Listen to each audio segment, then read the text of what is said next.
episode that is pretty much last because there's a lot of Warlock content out there everywhere. So we kind of did it last. Sarthe is not going to be with us today because he is at a wedding. He himself is not getting married. He's going to a friend wedding. It's out of town, so he's not going to be here. So today we have a full cast of. This is more of like a family reunion than it is anything because we've had show episodes with them on in the past. And I'm excited, bro. We got some big brains here. Yeah, I think I'm a big brain. These guys taught me what I know. They're bigger brain than me, so this is going to be a good episode, I think.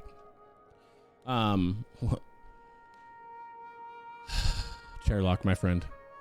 Can you tell me how are you doing? Can you tell us a little bit about yourself and what you plan to do for leveling? Yeah, hello guys, my name is Chair. I play Warlock in Progress, main Warlock in Progress, and I'm currently feeling pretty well. I took 2 weeks off of work, and I'm gonna be just leveling with a guild group. Nothing too fancy, not going for world first or anything. I'll give that to Marco. Kick W. Where's Marco? We'll see him when he comes in here too. Yeah, for sure. Let me get some footage from somebody. Nemow, how are you doing, brother? Welcome back, my friend. You're looking great. Well. Mr. Rank 1. Well. How many rank 1s you got now, bro? Do I need to show your logs? Let me see. Oh, I can't. It's just. I missed the Twins 100 by 40 DPS. This fucking guy, bro. Yo, can I just say that your Twins is slacking? I know it's only pre-patch. I know it's pre-patch rush things, whatever, but I'm just saying your Twins are really. You're kind of a bum at this point. The fight was so short that I accidentally life tapped instead of recasting Drain earlier in the last phase, just out of habit, and it cost me rank 1. Jeez. Unlucky. Unluck, bro. Let me get some. But it's just pre-patch versus, so it doesn't matter. Yeah, it doesn't really matter. Aff. Take note. Was this Aff footage after the fix? Yeah. Okay. Yeah. I didn't play it before the fix. Okay. Well, take it away. How are you doing, brother? What's up, my man? I'm doing good. Have you been on the show? You have, and you can. Have you been? Have we done something together yet? Never. Oh, do we just in our dreams, huh? Just holding hands together. You want to go ahead and talk? You want to go? You want to introduce yourself? The legendary. Yeah, my name is TakenoteTV. I play Warlock and Rogue in the guild None of the Above. How are you leveling? That's me. What? How are you leveling? What are you doing? Oh, we're doing a 4-man group. Nothing fancy as well. Just chilling with the boys, having a good time. Okay. Trying to do it in 24 hours, just chilling. There you go. Dungeon cleaving? Yes, sir. Nemow, how did you say you're doing it? Same? We're getting a little sweaty, so we have just about every single quest and dungeon mapped out for lockouts, and we have separate accounts that will be summoning us to hubs, so we're expecting like 12 to 15 hours to 80. There you go, bro. That's gonna be nice, bro. I know you guys have been talking about it. That's gonna be dope, bro. You guys are gonna be pumping too. It's gonna be interesting to watch all the people level. I think I'm very excited for it. I'm leveling in the open world as an Affliction Warlock on Benediction, so it should be fun. I got my pre-quest pretty much done. I'm just gonna hit it hard. I have like this method event to do. We're doing the race, so I'm not gonna be able. I have to stop like 20 hours after launch to do that. So I don't know if I'll be 80 by 20 hours. You have to stop leveling. I have to do an event. It's on Method's channel, so I have to turn off my stream and go to their stream and then host it. You know. Yeah. Okay. And I don't know how I can do that while leveling, even though I don't know. We'll see where I'm at. If there's I'm thinking 20 hours in, you're high enough level to where you can find a cozy mob grinding spot and probably just mentally AFK mob grind, something like that. Yeah, for sure. Yeah, but I'm going to open world. I'm very excited for it. I'm not gonna get like world first or nothing like that, but because I'm not doing all the summoning stuff. I stacked my pre-quest. I'm gonna fly around, do that. The guild's got some inner summoning stuff, I think, and then I'm just gonna open it up, open world it, have some fun. I can't do dungeon cleaving again, man. It drives me crazy. Drive me crazy. Is it true that they have enabled XP again in Kara? Has anyone looked into that? I think they enabled it, but they capped it at 5 now, right? Yeah, but there's still some potential. I know Sarthe said yesterday that he was getting a little bit of experience. I'm not sure. Maybe someone in chat will know at some point. I think I've heard about it, but I haven't tested it myself. Yeah. What is ChairLock, are you going to main? Are you maining? I just want to go around and see what you guys are maining. Are you maining Aff or Demo? Both. you have to play both in speedruns. Nemo? I'll probably end up doing both, but mostly Aff. I kind of wanted to try Destro a little bit more on the beta to see how it does overall, but I didn't get that many chances to do so. Yeah, I love Destro. I think Destro can compete on at least release, and then it's going to be better for fights like Thaddeus and Malygos especially. Freya. I think there's a couple in Old War it'll be better on too. Maybe. Yeah, probably Hodier and Bezax, I think. Especially if it's 2-minute Hodier. Takeno, what are you doing? You going Aff? Demo? Yeah, Aff if I am allowed to.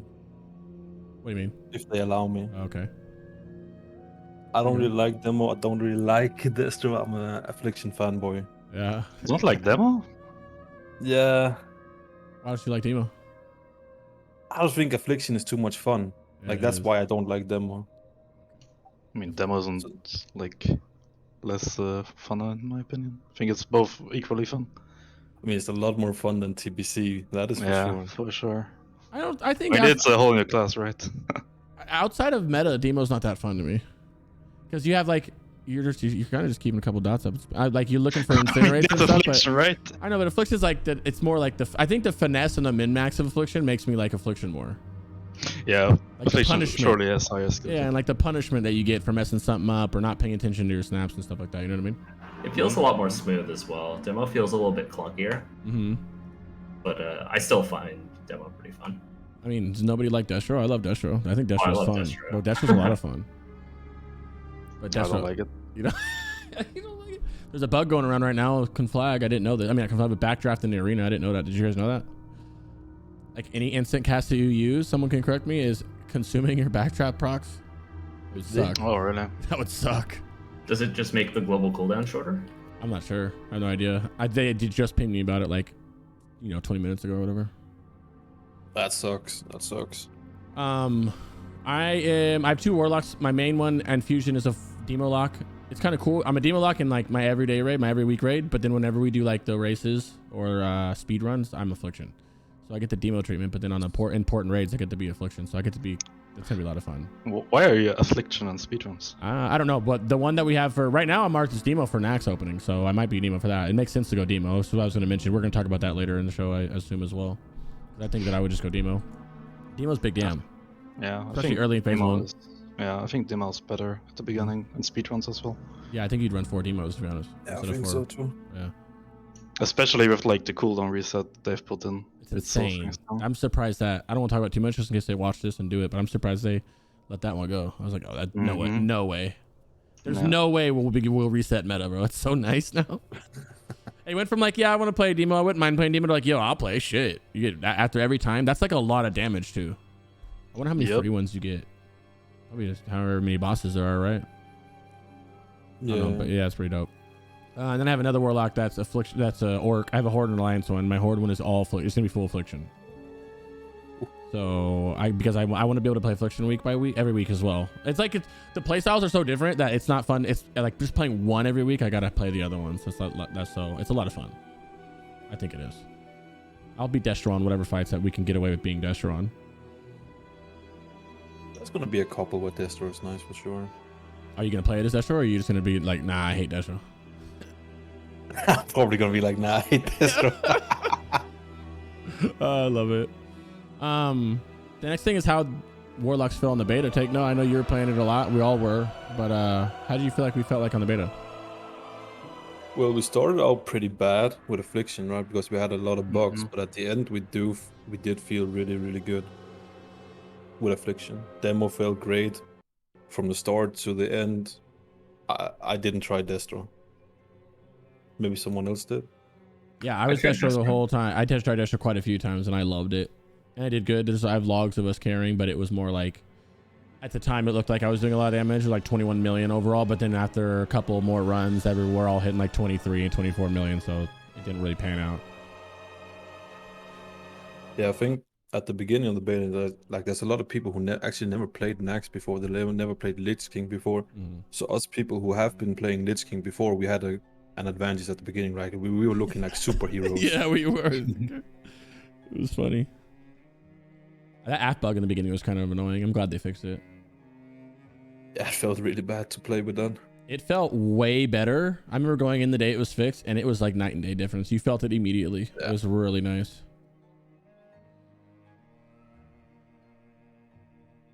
That was definitely unplayable before the fix. Yeah. Even Destro was better. Destro was fine, I feel. You what? I still think it's good. Some people started saying like it's supposed to be like that, and I was like, no, there's no way. So yeah, glad they fixed it. I heard a lot of just private servers had Affliction Warlock wrong. They really just did bad on Lich King on Blizzard clients. Thankfully, not. I'm excited for an axe. Is that weird? I'm excited too because the class is so much fun. Yeah, I'm like excited. Or all the classes are so much fun. Like all the specs are basically like brand new. Feels like a whole new game. Yeah, it really does. Yeah. I think Nex is kind of fun to pump in as well, especially speedruns. Yeah, It'll I think get old speedruns are gonna be pretty quickly, I amazing. I want to go over some Maybe we of the... don't get beat by China this time. Go ahead. What do you say? I said maybe we don't get beaten by China this time. Maybe. Let's talk about Affliction first, I guess, since we're on it, right? That's the big one everyone's talking about. I know ChairLock can't be with us the whole time. So let's talk about some of the deeper, instead of going over the utility and stuff, which we can, because like what's the utility that Affliction really is going to bring versus the one utility that we all know about for demo, which we'll talk about, right? So what some of the biggest changes for Affliction in terms of, I can log in the beta and go over the tooltip too. Actually, we can pull up this beautiful WoW head. Zephin is not a pet podcast type of guy, but almost everything that we do is backed behind the WoW head and the Warlock Discord, which you should check because it's your one-stop shop for everything Warlock related. And yeah, I just want to go over some of the changes that before we get into the super nitty-gritty stuff. And I think the avoid, as we're just going to go in order and talk about them because that's the same thing that we would always do. The avoidance is so massive for all these pets. It is which can piggyback, and anybody can cut me off and talk as well. It piggybacks with how we no longer demonic sacrifice, which is like a very big deal in my opinion, because I hated that you had the demonic sacrifice. I came from retail where you don't ever do that. You have a pet out and you're playing with your pet. Yep, and then Classic comes out, and then all of a sudden we have to stack a pet for 24 all the time, and then TBC's out, and then we have to stack a pet. Now that's gone. And I get asked a lot, like, what pet do you stack? What pet do you stack? You don't. It's gone. That talent literally doesn't exist. So you run a pet all the time. As Affliction, you get to run a Fell Hunter out full time. As a Demo, you run Felguard. As Destro, you run an Imp out. Now you have Infernals, you weave in, which we'll talk about. And all of those now have Avoidance, which is 90% reduced damage taken from AoE, which is so big. And to the point where I've cleared an accent on all the specs. And yes, your pet can die still, obviously, to some things, but the only time you really had to get another pet out was when you Infernal and had to get another pet out. And it felt amazing. Yep. Somebody else wants to talk on that and then take a point away so I can go. I'm going to go turn my air conditioner on. I mean, I feel like the only boss where your pet can actually die now is, what's his name? Hagen. But that's because he doesn't get dispelled. And he just dies. He doesn't die to the AoE damage anymore, which is amazing. Yeah, it was kind of like Sunwell. The only boss your pets really died on was Felmist if healers or dispellers just didn't dispel your pet. Yeah. Definitely feels amazing. I feel like it's a bit too forgiving. I think you don't really have to pet manage at all now.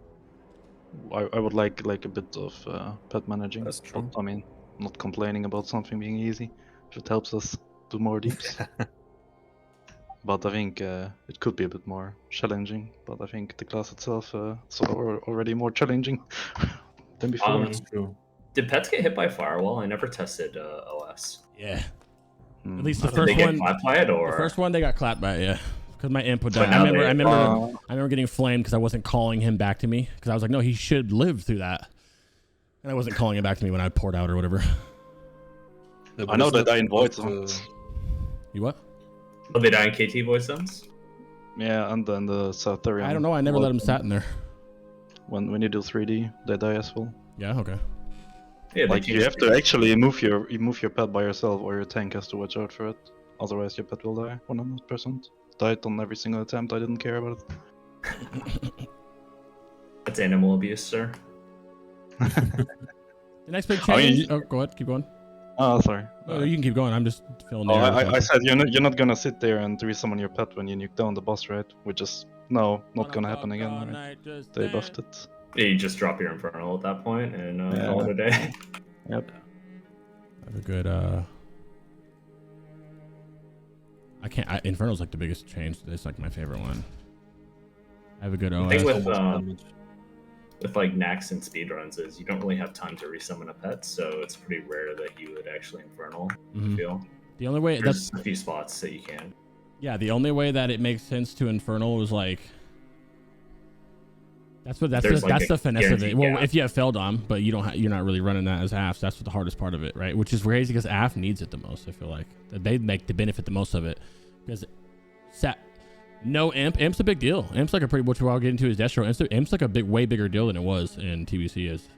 Yeah, Imp gives you a buff as well. Yeah, bro. Empowered Imp is pretty crazy. That counts for your seeds, which obviously we'll get into when we go over the things. What's another change? Suppression. Suppression got a big change, and it's actually I was doing the video on like the changes video, and it was a pretty big deal. That's obviously it was a big deal, but you never notice. I feel like on private servers I didn't really have hit problems in the beginning, and now we will because Pre-BiS we're trying to get Pre-BiS right. And now suppression isn't just affliction spells; it's all your spells, which is like huge. Yeah, somebody.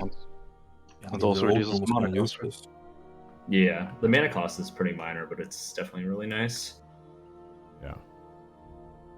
Suppression is huge. I think suppression is a big deal because a lot of people don't run it. They won't run suppression, and then they'll run like hit gems, which is like I just think you should not do that, right? My pet got hit in the beginning of this, and he didn't get hurt by it before I summoned the Infernal. The Firewall? Yeah. But that was it was what's it called? Your Infernal didn't get hit either there? Mm-mm. Isn't the Infernal immune to fire now? That's a good question. Or am I tripping? I mean, would make sense, right? Yeah, I'm not sure how it is in Lich King, actually. Open the good old beta up and go over through the spellbook, huh? What's the big changes you guys think? Pull this up. Oh yeah. The biggest change for Affliction is that it goes from like support spec to being a carry spec, basically. A big carry spec. You only ran Affliction before if you needed the bigger Curse of Elements, and now you run Affliction because you want a big pump. I mean, that's the biggest thing. I can't even log into anything, bro. We can finally press more than 2 buttons. I think that's the biggest change.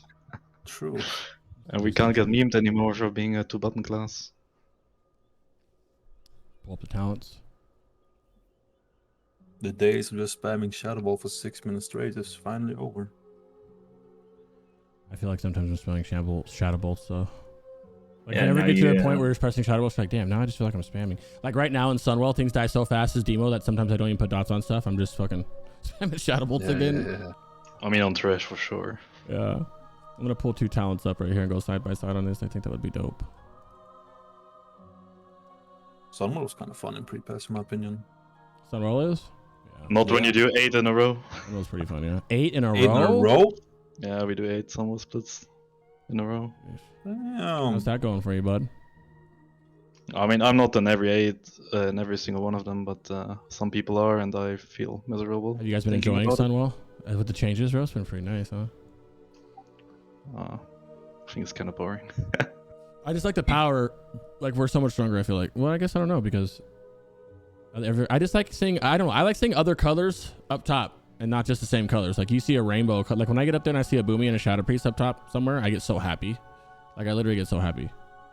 I'm mad about mages beating me on every single target boss.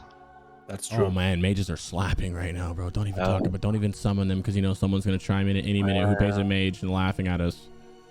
But they suck on overall, and the AoE sucks. So dude, I got a mage in there who's absolutely carrying the overall with me. He's beating me. He's slapping. No mages beating. He's also like rank 2 or something, like world or some shit. So he's fucking pumping. Agony got moved up, which is not a big deal. You take it, but at 10%, it's not really that much damage, I feel like. So whatever. Agony's your worst dot. Suppression being 3 points is a big change. Not only is it now, like I said earlier, but it's not earlier, but all spells, but it's also 3 points, which is really nice. A lot of these just got 3-point changes, right? No. Anything else drastic here? Siphon Life rework. Less on Siphon Life rework is a very big deal in leveling, but it's a big deal period. It's now, instead of being a dot, whenever you deal damage with corruption, you're instantly healed for 40% of the damage done, which is, and it is like bananas. I don't know how much healing that gives you overall in a raid though. but you don't have to put It's the a dot pretty out. nice amount. Like, It's a lot, yeah. especially on the heavy AoE fights, it'll be really nice for like Saffron, and then like later in the game, like in ICC, when you actually have a lot of fights with a bunch of AoE damage, like Blood Queen, it's really nice as well. You forgot There's some corruption, right? mechanics. Yeah, I'm going back up to it right now. Corruption, improved corruption now. So in corruption in general, it used to be a cast time, a 2-second cast time. It's no longer a 2-second cast time. You used to have to put points into it to make it to make it instant. Now it's baseline. It's instant for every spec. You get it for free. Not for free, but you get it for instant cast, and increases the damage of your corruption by 10% and your crits on your seed by 5%, which is like my favorite change probably. I think if I had to look at a whole, it's like you wouldn't, if this was instant in TBC, you might have used it sometimes, bro. But the fact that it's like a 2-second hard cast, Yeah. Yeah, it didn't feel good. it's not good at all, bro. Curse of Weakness changed in terms of, well, the talents, like whatever, but it changed. Curse of Recklessness is out of the game, and it was like semi-baked into Curse of Weakness. Curse of Elements is still, combined them. yeah, combine them. Curse of Elements is still in the game, but it's, you don't use it like ever, like pretty much. Thank God. Yeah, thank God you don't. Unholy DKs have Ebb and Plaguebringer, and then Earth and Moon from as long as you have a Boomy or an Unholy DK in your raid, you never have to do it. You will be doing. I do it sometimes. I do it in dungeons sometimes. I do it in like, if you might be stuck doing it in like a 10-man. Yeah. Right? Yeah, but definitely like your demo lock can do it or something like that. Don't make your AF do it. I would have, like, if you have a decision to do it, have your demo do it. Yeah, for sure. I mean, if you're making the Aff do it, he might as well just respec to demo at that point. Yeah. Amplified Curse got reworked. Doesn't matter too much, but it no longer buffs. Which sucks because like now that you use all these abilities, you can't buff them, which is kind of stupid, but whatever. And now it just reduces the global cooldown of your curses by half a second, which is like, It's really nice for leveling in the open world, though. it's Well, very that's about it. mandatory almost in there, because if you do take it, I use Agony first and then Corruption. It's like instant. It's so nice, but yeah, it does kind of meme. Kind of weird that they did that. I wonder if it was a full PvP change or something. Probably, yeah. Maybe they thought because we're keeping up all our dots or something. I don't know. What else changed here? Shadow Embrace is the Shadow Embrace. Does that change? Oh yeah, it does. Shadow Embrace no longer does what it does with the physical damage, because that was troll anyway. And now your Shadow Bolt and Haunt spells apply Shadow Embrace on the target, increasing all shadow periodic damage dealt to the target by 1% until you put all the points in there. And reduces all periodic healing done by 2%. You want to touch on that, somebody? Of how important the importance of this beautiful talent? I mean, it's insane. You gotta keep it up 100% for sure. Like, it's, what is it? Is it 12% at the end? It's 12%, right? Am I stupid? Is it? Is it 15? I think it was less. At 3 stacks? I feel so I think it's stupid right now. 15%. Isn't it? But 12? it's I'm pretty sure it's 12. Yeah, okay, it's 5%, you stack 3 times, so 15%, right? Really?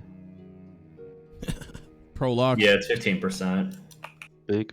The healing portion isn't as important because there's a lot of other debuffs that cover it, but it's something that Warlocks are going to, or like new Warlocks will struggle to keep up during Drain Phase, I think. That's what it is. Yeah, that's the bad part of keeping it up, is during trade phase, because people let it drop. Yeah, I mean, if you do a haunt just a millisecond too slow, sometimes you drop all 3 stacks and it just feels awful. Oh yeah, if you're trying to greed that Drain tick. Yeah. But if you can pull it I off. got it, and you miss it by a millisecond, you're just sitting there crying in real life, crying in game, you just feel bad. Hey, you're thinking, do I hard cast a Shadow Bolt in Drain Phase to get another stack? Or Hope you have a Nightfall up. yeah, even then it's still only 2 stacks at that point. You have to wait for another Yeah. haunt. It just feels bad. I think the Shadow Embrace thing makes it fun. It makes it a lot of fun. And Death Embrace, which is next, or Eradication, I'm sorry. The Shadow Embrace, Eradication, and Death Embrace are my 3 favorite things in here, I think. Eradication, when you deal damage to Corruption, every Corruption tick gives you a 6% chance to get 20% haste for 10 seconds. Yep. Insane. That's so fun. That's fun leveling. That's fun everywhere. You get leveling, you get the Corruptions up, and you can get a fast drain life out. Seed spamming. Obviously, it's good for Also, drain like, phase. Yeah, Drain Phase. Pandemic. It's like a mini game. Pandemic makes it so your Corruption and your UA can crit, which is like insane. I don't really care about the critical strike damage of a haunt, but it's whatever. I'll take that too. Yep. But this makes it, people confuse this with, you can tell a lot of retail players are coming back because I've got hundreds. That was an over exaggeration, by the way, but a lot of messages asking about pandemic timers.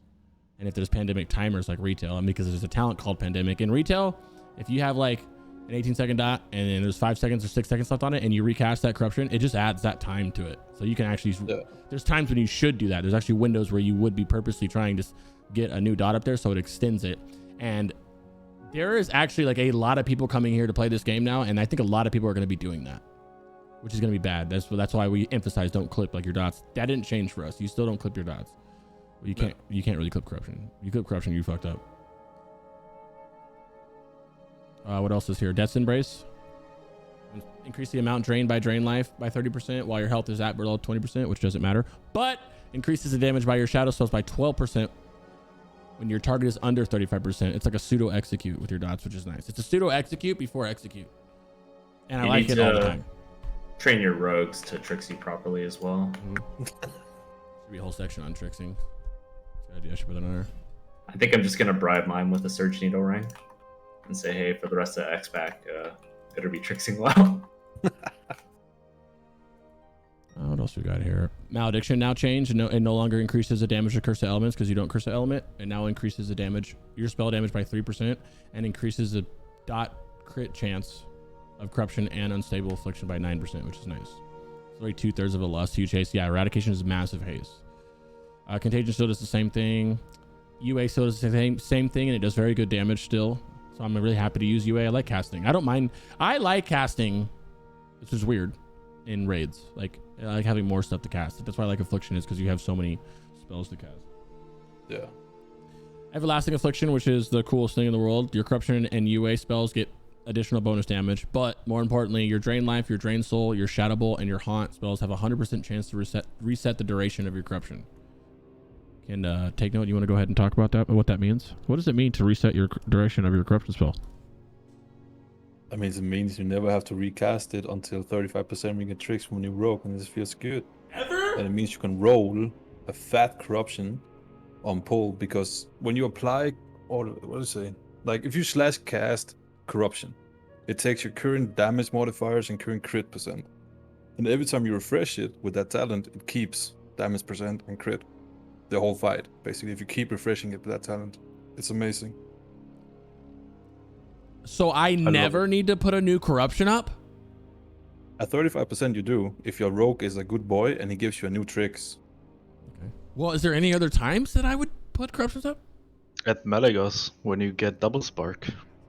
Any other ones? Gladius, Love that. Lothep, Iron Council. Why am I doing that? Why would you resnap that? You want to tell them why you're resnapping at those situations that you're naming? Malagos is because when you kill a spark, it like splashes onto the ground, giving you a 50% damage increase that stacks. You can stack as many sparks as you want. If you have 4 sparks, your corruption would deal 200% more damage. Mm-hmm. On Thaddeus, you got the polarity. You know, in a 25-man raid, you have like 12 stacks, right? That's 120% more damage. Lothep, you have the Spore for 50% crit. That's why you want to redo it there. There you go. And there'll be times, Nemow, you guys can speak more on this if you want to, but there's times, I know in like Ulduar, the power runes on Iron Council, there's a couple times in Ulduar that you can worry about resnapping for some shit. Does that happen a lot in future in TOGC and ICC and stuff? TOGC, you do it on twins when you have the Empower buff, and then you have your Rogue tricks you. And then you could there's another twins, huh? Yeah, the more fun twins, because you get Empower, you could snap your Corruption, then you keep Corruption rolling on both targets. So like you snap a Corruption on one target in the beginning, then you immediately swap to the other color, which is going to be like the color you need for your main DPS target, and then you snap there, and then you just keep it up with like rank 1 Shadow Bolts the whole time, and then it's kind of like a juggling process of making sure your Shadow's Embrace doesn't fall off on the other target, and then keeping track of which targets have which snaps. I feel like there's not a lot of situations like that, but having 3 targets up and trying to keep all your dots up with 3 Embrace is the most fun thing I think anybody can do in the game. Oh, 3 is a lot of fun. It's so much fun. Trying to keep everything up and 3 Embraces up on everything is the most fun ever. And there's not a lot of times you really need to do it. And if there is, there's times where it's like Iron Council, where it doesn't matter. You're just it's padding at that point, right? Because Well, Council, you could pre-snap it on a rune onto the other target, but you don't want to do it too early because it's a lot of wasted casts. So maybe say like you get a fresh rune, and your rogue tricks you like right before Molokai dies, before you go to the last one. Then you could just pre-snap your corruption on it, and then get your Shadow's Embrace up quickly, so you could just have a lot of damage right out the door on Steelbreaker. I think the only one where you like have triple targets is like Mimiron last phase. Mimiron is wild because there's so much going on, so it's really hard to actually keep up Shadow's Embrace on all 3 targets. Mostly if you just survive and then are casting like and using almost every global, you'll do very good damage on that fight. It's gonna be very stressful for sure. Yeah. It's probably the hardest fight to play Affliction on. Also the most fun in my opinion. Yeah, I agree. Let's see what else we got here. Some changes. I'm flying to do some. I can just do the rotation a little bit. We can talk about it as well. What about ChairLock? Do you have anything to say about the Aff changes, or anything at all about Affliction?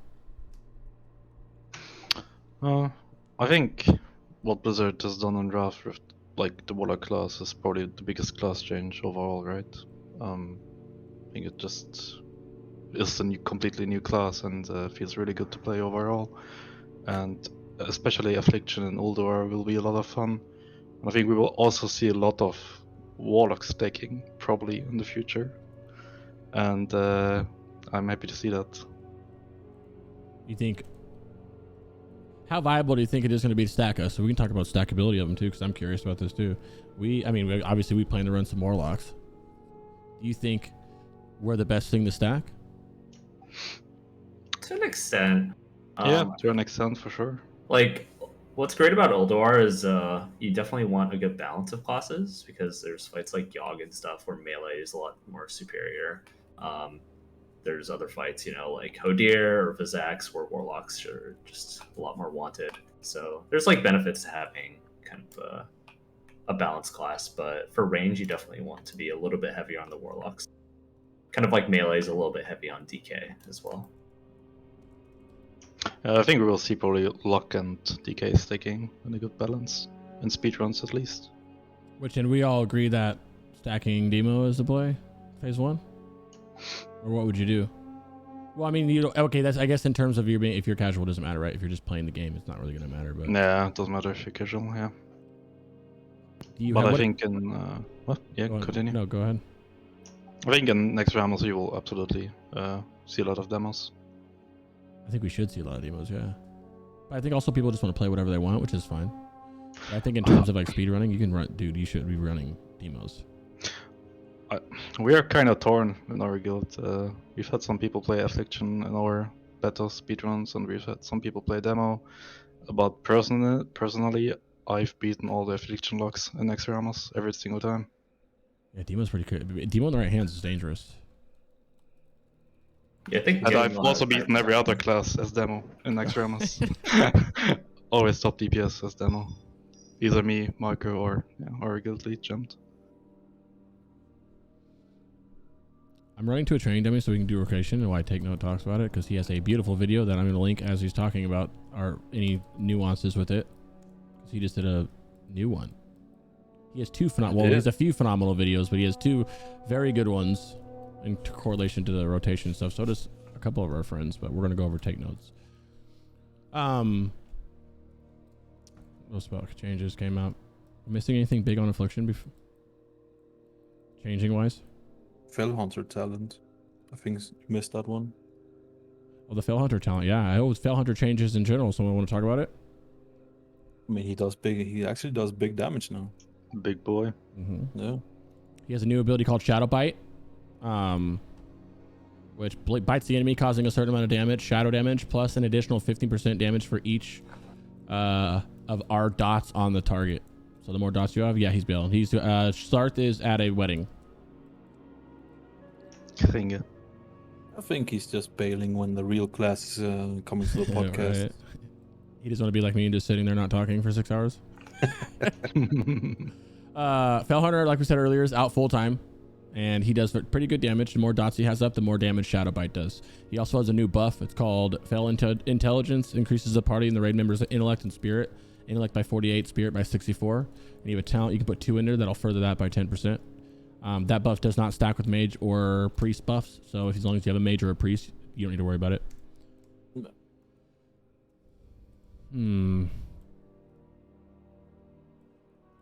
I like it. Yeah, that's it. I'm almost to the dummy. Yeah.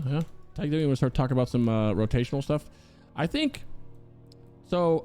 Very vaguely, you keep your dots up that look like this. You keep haunt up. You keep UA up. You keep your corruption up without resnapping it yourself, and because it just refreshes. And you keep agony up. That's the very, very fundamentals. But we're nitty gritty, and it boils down to even something that's like an opener. And I think the opener is very important. TakenoteTV knows them all too. We can all go around. You can talk about your opener. I want to have TakenoteTV because he has an interesting one, and I want him to talk about it and talk about situations where you would use it, and also you already know what I'm talking about in terms of having to like gauge yourself, how far away you are. Yeah, but like how far away what you do in your rotation, opener even change. It varies on how far you are away from the boss. Where are you moving? If you're running nonstop, and that's what I'm talking about. You can just go into all that and then just go in a circle and just talk about rotation, because this is like the juicy part of the deep dive. It's not the fucking changes, it's the rotation, right? Because affliction is all rotation. So take it away. I'll link your videos too while you're talking. Okay, so you have like the mathematical best openers in affliction is you stand maximum range to the boss. The pull timer is perfect. No one pre-pulls, a perfect scenario, which is probably never going to happen because someone always pre-pulls, right? Yep. You want to stand like max range, and you do a shadow bolt into another shadow bolt instantly. Because right before your first shadow bolt lands, your second shadow bolt finishes, you can cast an unstable affliction, and then you cast a corruption instantly. And the reason you want to delay, sorry, pre-pot. Oh yeah, of course, like pre-pot. And you pop your Swifty one-shot macro on pull as well when you get the bloodlust. And the reason why you want to delay the corruption and not do that first is because you have a new talent actually in destruction. Well, it's reworked. You have improved Shadow Bolt, which adds a 5% crit debuff to the target, and that crit debuff works with rolling corruption. So you want that crit debuff active before you do corruption. 100%. And after that is haunt, agony, and then it's just the normal rotation. But of course, like I said, it's like a perfect world, right? It's a perfect world opener. It's probably not going to happen many times, maybe in like a parsing guild. But in a normal world, you're never going to get perfect position. Someone's going to pre-pull. So you have to like adjust your opener most of the time. So other times it could look like just, Shadow Bolt into a UA, into a corruption. Sometimes Shadow Bolt, UA, haunt, corruption. It all depends on. How do you guys feel about the order of the dots that you put up after the? Are you going UA, haunt, corruption, UA, corruption, UA, haunt? People do a lot of shit. I'm scared to put. People put corruption right away. I'm scared. I don't ever do it or tell people to, because like it's that safety of waiting for ISB that like really is important. I feel like people, they don't do that, or they think, oh, I need eradication, which is right. You do need eradication. You do want an extra tick for that stuff. But if that's not up before an ISB goes up, then you're kind of scuffing yourself on it. I think pre-ICC it doesn't matter too much, the order. Like before you get your 4-piece T10 for Devious Minds. It's fairly insignificant because there's like cases to be made where you cast UA a little bit earlier before haunt, but like you could get an extra tick throughout the fight, but chances are you're not going to be refreshing UA like in the last like end of the fight anyways, so that extra tick would not really happen. It makes sense. But all that matters is you like do the actual rotation well and keep up your dots well. I think the pre-pot's big. The Shadow Bolt is big, but at the same time, your Demo Lock's pre-casting Shadow Bolt as well. I've got this question a lot too. Since your Demo Lock is pre-potting Shadow Bolt, and I don't have a proper answer for this because I do it just because my Demo Lock doesn't do it. You know what I mean? And the Demo Lock pre-casts your Shadow Bolt to put ISB up, and you can pre-cast, haunt or UA or whatever the fuck. How do you guys feel about that? I mean, the pre-casting of UA feels bad because it lands instantly on the target, right? So you're kind of like pre-pulling the boss. Yep. That's why I like Shadow Bolt. because it's a slow traveling ability, so you're not pre-pulling doing it. Good, perfect. What about haunt? What about I this mean, counter Haunt that to is- open with haunt? I mean, Haunt travels faster, and it does less damage on impact. So that's why I don't like opening with precasting Haunt. What if it allows you to get your haunt? And I'm just shooting questions out that are coming to my head. If you precast haunt and you just go into your dot rotation right away, is that not? You can. Is there a downside to that? I could see a scenario where it happening, where you cannot, like, it's a little impossible for you to precast a Shadow Ball. There's probably going to be scenarios like that, and you can do it. I like the only time that I would ever precast a haunt, I think that I've done it, is I'm extremely close to the boss, and they're like already pulling type shit. I'm just okay. Well, Yeah. I'm just gonna go into it. Another reason why I feel like Shadow Bolt that he just brought up as well is Shadow Embrace. That was one of the reasons why I thought that you were doubling at first, is to get the 3 stacks of Shadow Embrace up right away. I mean, it definitely helps, yeah. Yeah, which is another reason why I want dots. That's why I personally. That's another reason too. Lazy, yeah. Yep. ChairLock, you have anything to say about it, or anybody? I just agree with what both of them said. Yeah. So I mean, it's pretty straightforward. You have to always adjust. I think you will never get like a perfect scenario, like Takenote said. So you need to just be open to different openness and just adjust. God, Aff is Yeah. so fun. Do you guys try to sit at max range? I do not. I almost am never at max range. Sorry, you can go ahead, Nemow. Oh, okay. I was gonna say I like to sit at max range at the start, but then with every single global, I take a tiny step forward. Bro. That's You know, fine. like every curse you cast, Mhm. every life tap, you get closer to the boss. So, you know, that final Shadow Bolt might hit, or not Shadow Bolt, but you know, you could get that what's it called, Shadow Flame at the very end, or like a Sapper potentially on the boss. And you know, a lot of like speed running is just pressing W, so it helps you, you know, move forward a little bit faster. How do you guys feel like we are in terms of, how do you feel like Affliction is in terms of holding W? I know, and outside of like things dying fast, I'm not talking about performance wise, just kind of like, how does it feel? How do you guys think it feels running through a raid, trying to keep up, and we're spamming seeds? You know, like You it's do on- have a lot of globals where you could be moving, like life taps and stuff. You could put corruptions on targets, but it's not really big for AoE damage. Mhm. But you definitely have to plant a lot, which is a little bit annoying. If you're doing like big pulls and stuff, I think it's completely fine. I haven't had any issues. I think Warlocks are doing really well for both specs and speed for overall damage. I didn't mind it in beta because we were holding W, but it was like I could use Rocket Boots to catch up, and now I can't use Rocket Boots to catch up. That is right. We didn't mention life tap. We're gonna go over glyphs at some point. But yeah, I guess you would have that glyph, so you would life tap first. I forgot. Wow, it's weird. I'm not used to having the glyph. We haven't had it forever. It feels like. Rank 1 life tap, ideally. Yep, I use rank 1 life tap for, and well, eventually you'll get everyone will get this trinket at some point, which you'll have to stack up with. I use rank 1 life tap to do it. Now downranking, for those curious, downranking changed, and you can no matter what. Like, look, rank 1 immolate costs 655 mana, just like it does at max rank. That's pretty much every spell, unless there's a different duration. So like a corruption at max rank is 507 mana, but at rank 1 is 326. That's because the duration is different. Like the time of the dot is different. Because of that, we never were really like super down ranky anyway.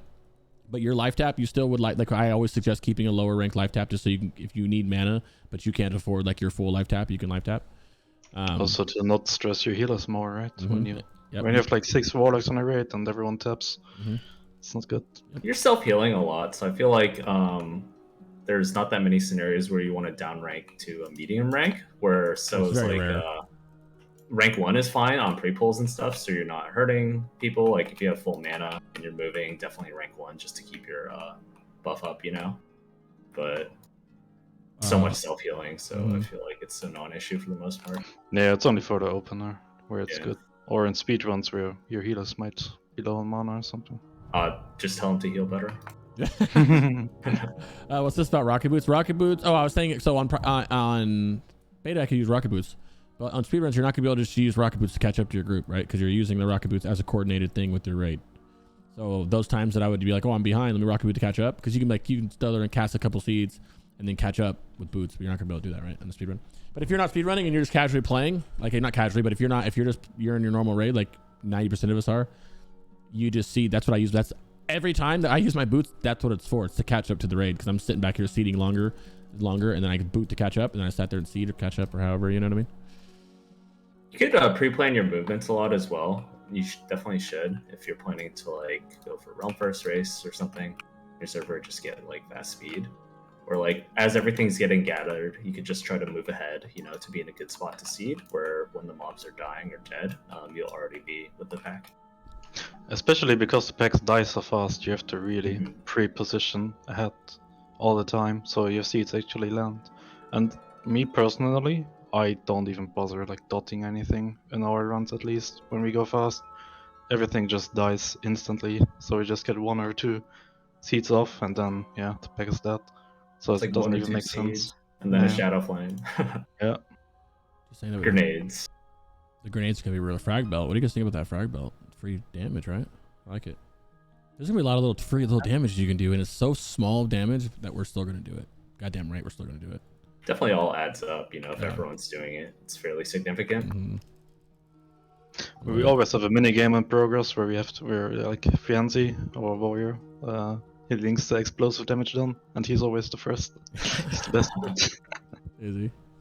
Yeah. AoE rotation, bro. Seed. For the lack of one is just seed spamming. At least right now. Maybe in older it will get better. I would say a very, very, very, very, very important to it is well, watching for your shadow cleave, right? Because shadow cleave is real nice, but you can, you know, fuck yourself up from it. Is your infernal? Yeah, it's Nemow from White Main.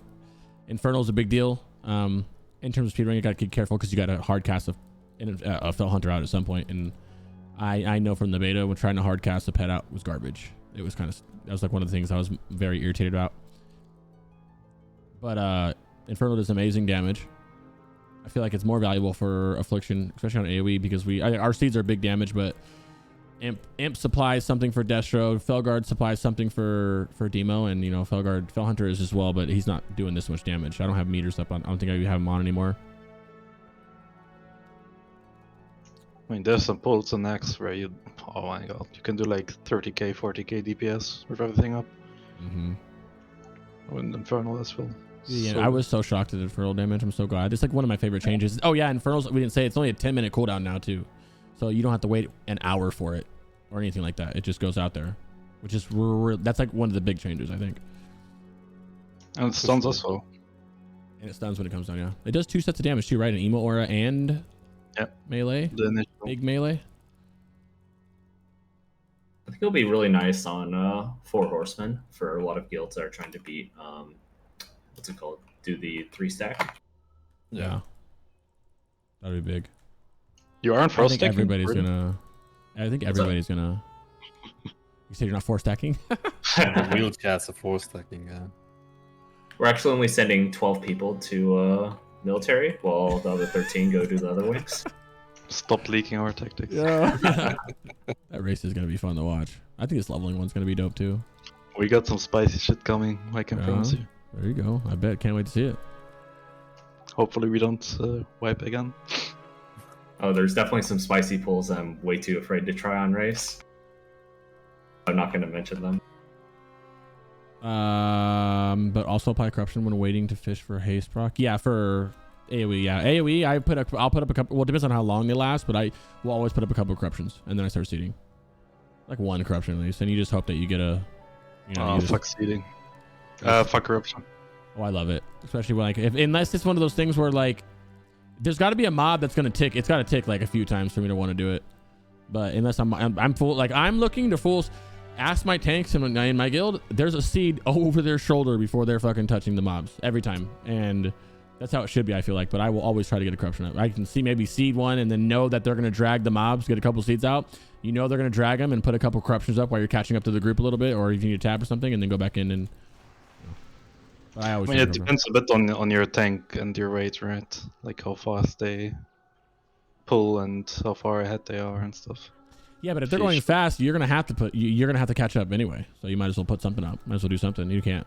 There's nothing else you can put up. You don't haunt before spamming seeded corruptions. No, you don't use haunt in AoE. There's no reason. No. There's no reason to. It's Well, I was never really in the position to use a corruption in speedruns on beta, to be honest. Oh, I was. Oh, Yeah, I just run. They seed, run. They're running, and everybody drags the mob too, so they can get pestilence or whatever the fuck it's called for DKs. You know, people are dragging a mob right there. Boom, give me that. I don't know. Usually the stuff is dead when you finish casting. They're Second so yeah, they're so dead. They die fast. They die fast, but if you can, that's not everybody. Remember, was that Takeout or was that Chair saying that? Sure. Yeah, you're in progress, bud. Not everybody. Not everybody's raids are clapping shit out that fast. You know what I mean? Oh, we'll be by the end of T7. Yeah. I think it's going to be a big clap out for a lot of people. Like half the world, most of the world clears first eye. I risk death now. Let's see that shit's over shoulders, ready to explode before the tank even takes a step. Yeah, that's pretty much what's happening. And the thing is, I'll say it. You guys can back me if you want. Your tank should be able to hold the threat off you. So I'll say it. A lot of it's based off of if you're using misdirects and tricks properly. Yeah, that is a big deal. Yeah. I think it's talking about Sunwell where they don't have tricks, but yeah, tricks is going to be a big deal for that. No, we haven't talked about professions. We just have been talking about affliction for a little bit. We'll go to demo in a second. Don't worry, it will not be a 6-hour podcast. I think the hardest boss phase 1 is going to be the raid server boss. Yes, I agree with you. Anything else about affliction? You guys can continue to ask questions and I'll read them and see them. Anything about affliction before we touch demo? I just want to touch on demo before Chair goes, so then we can just talk about whatever. I think everyone should get like a cast add-on, like cast bar add-on, so they can see the soldier and ticks. I think that's really important. If they don't have a different add-on that's doing that. Mm-hmm. I think having Wii Core add-ons are going to be a big deal for affliction, more than it has ever been. Being able to watch your timers and know that, my UI's a little messed up here. Know that. Oh, it's right here. Oh, let me just Murphin has some wonderful Murphin is Warlock phenomenal. Big bars. Shout out Murphin, dog. Murphin is amazing. Anyway, weak ores are a big deal. I think being able to track everything is extremely important. There's many weak ores to get. Wrath made one. Murphin makes amazing ones. Everybody makes them, and I think you just need to get one and go with it and keep track of everything. Watch your potions. Watch your gloves. Watch your eradication is super important. Eradication is very, very, very important to watch as affliction because you're looking at them for AOE packs if you're able to get it. Your shadow embrace is never dropping off. Yeah. You also cancel your soul drain when you get a new buff and it's about to run off, right? When the buff is about to run out, and you can get a new soul drain cast while the buff is selective. It's also really useful. Yeah, I wish there's a way to go show execute. There's a weak aura that tracks your execute DPS, right? Yeah. Like your current one. I need to find that. So this is, you can see ticks right here for execute. We didn't even talk about execute. I have a question really quick. Does anyone know if there's like a weak aura already that tracks if you should refresh your corruption or not, depending on your current buffs? Because that should be possible, right? Yeah, I don't know if I've seen any, but I've seen people talk about them, but I don't know if I trust them. Because everybody's having issue do it. Do you know of one, Neil? I thought somebody had it. I saw a few floating around, but I don't know how accurate. I mean, they're pretty easy to track. Like, it just looks at whatever debuffs you cast the corruption with versus, like, maybe any other special buffs or, you know. I just look and mentally do it, but yeah, if someone knows one, link one. That'd be dope. Someone want to talk about execute? There's no execute. There's an execute mob at Blasted Lands, but I don't really want to go all the way out there.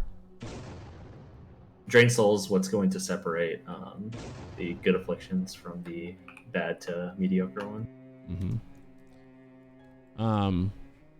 Goes in drains. There's ticks. The priority on them, I guess, if we can imagine that this is a low. Let's put our stuff off real quick and ignore this order right now. Let's just imagine that we're just stomping the boss right now. We're here. We're vibing. Oh shit, he's in execute range and we're draining. Talk about Nemow. What's the first thing you're looking for right now as I'm draining? You can share. You definitely want to keep your Haunt and Shadow Embrace up, so you just don't want to let it fall off. And then you always want to track like your haste buffs, like any spell power buffs, like Eradication. I forget who it was, but one of them said like you want to make sure that you're resnapping kind of at the last second with maybe an Eradication buff. If you have Tailoring proc or Trinket procs as well, then that'd be really good to resnap with. So ideally, you kind of pre-plan it. Like maybe you precast your Haunt, like refresh it maybe 1 or 2 seconds earlier, just so you could get a fresh redrain cast on like a maybe a Dying Curse proc plus like hyper speeds and haste potion. Just whatever you could kind of snapshot for it. Because like the spell power does what's it called? Snap for the drain cast. So you kind of get some bonus use out of trinkets. It's very easy to get carried away with. Let me get 3 stacks. It's the biggest thing is drop. Not one of the biggest thing is getting this, not dropping your Shadow Embrace, which naturally you should. Your haunt right here will keep it up, right? Mm-hmm. And one thing that even I was messing up is I need to refresh a UA right here, but I don't like to refresh until I have 2 things to refresh. Right now I have 2 things to refresh, so I'll refresh a haunt and then I'll refresh an agony. Right? I mean a UA, sorry, and then I drain again. And I'm just draining. I have an agony. I'm not gonna clip my drain just for a fucking agony. I'm gonna keep going until I need to redo my haunt again, which is the next one. Which also clipping drain properly is really important. You want to just make sure that you're only recasting stuff immediately after drain tick. Which to help, I can put a sound on that. I have a gun. That's why for people that use my weak, where I have a gun sounding thing that makes a sound whenever your tick goes off. That's why it's there. Really? Yeah. So then I have 2. I only put 2 every time. I'll just refresh for 2. There's an eradication proc, so now I'll resnap it just because that's what they mean by resnap. I was put sundial on, hoping I would get a sundial proc too. Go both, because you have 2, and then keep draining. I think you should make your eradication trigger a bit bigger. This is I have a different UI than this. It's been a couple days since okay. I haven't been on beta since they took down the thing. My keybinds aren't even pressing the wrong buttons and stuff. I'm surprised I haven't got a sundial proc to even do snap it out of that. And I have 2, and I go into haunt. Naturally I'm further away than this as well. I have a UA coming up and a thing. I can put up both right now.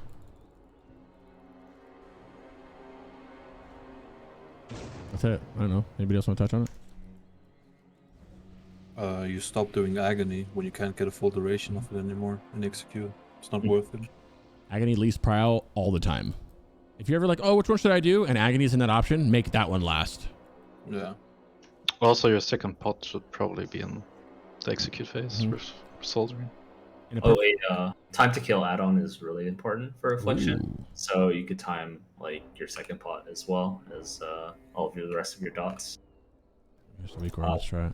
Because like you don't want to just second pot immediately when it hits 25%. You want to look at like your trinket ICDs and everything else. So maybe you're like tailoring proc plus your Dying Curse or Sundial ICDs coming up. That's when you start thinking, okay, right before like my ICD finishes, I'm just going to pre-pop like a haste potion so I could have it overlap with Dying Curse, assuming that it'll proc. You could wait for it to proc either one. Showcase this week, or now I got it.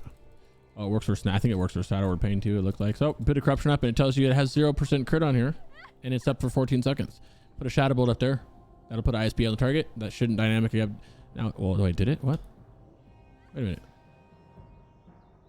What just happened? You see that? Yeah, it's correct. Oh no, it's not correct, right? Yeah, all right. So if I have one up now, Looks weird. Okay, wait. I'm gonna go this one. Ignore that one. I'm gonna go this one. I put corruption up flat. I have nothing on it right now, so that makes sense. It's maybe because it's automatically put the 5 on there, or is it gonna tell you what it's gonna be at now? I guess the plus 5% means you're getting 5% more crit if you're applying it again. Oh, yep, That's you're right. Okay, so let's pop a wild magic. Oh, that's fucking Giga Brain. Okay, cool. Oh, that's like beautiful. Nice. Wow, that's pretty nice. I like that. Okay. So now if you have a corruption here, and then at any point in life you need to resnap, if that's a plus sign, you would just resnap then, right? That's what it's saying? Yeah, I think so. Oh, it's only when it's a plus. Okay, so when it's a plus, you would resnap. Yeah. Ah, okay. Because, I didn't understand it before. Wow, that's pretty fucking dope, actually. Oh, that's cool. Yeah, that's really good. Yeah, okay. That's freaking cool. What was that 6%? You see that? It was like a 0.6. That's saying what you gain if you reapply. I think that was weird. How do you get the weak aura? Someone just linked it here. It's right here. Thank you for linking that, Usa. And Foji made it, so shout out Foji. Yeah, it's linked right there. So when that says plus something, immediately I'm gonna use this too. I didn't know that. I've been just mentally doing it. Oh, my friend. That's really nice. I want a duel. Duel these nuts. Okay. Just not too hard to track in general. You know, you kind of know it's like, oh, I have tricks at the beginning of a pool, ISBs on the boss, slam down corruption. Not going to recast again until I have tricks under 35. Yeah. Let's see, what else about Affliction? Anything else? You guys can ask questions if you have it. Other than that, let's just morph in the demo, huh? I guess for AoE, the nice thing is we don't have to spam change target anymore because it does damage on explosion to the target you cast it on. So you don't need to like switch targets all the time to like evenly spread the damage, evenly spread the threat. You can spam one target and it should explode instantly in a raid. I actually don't like that change because You don't?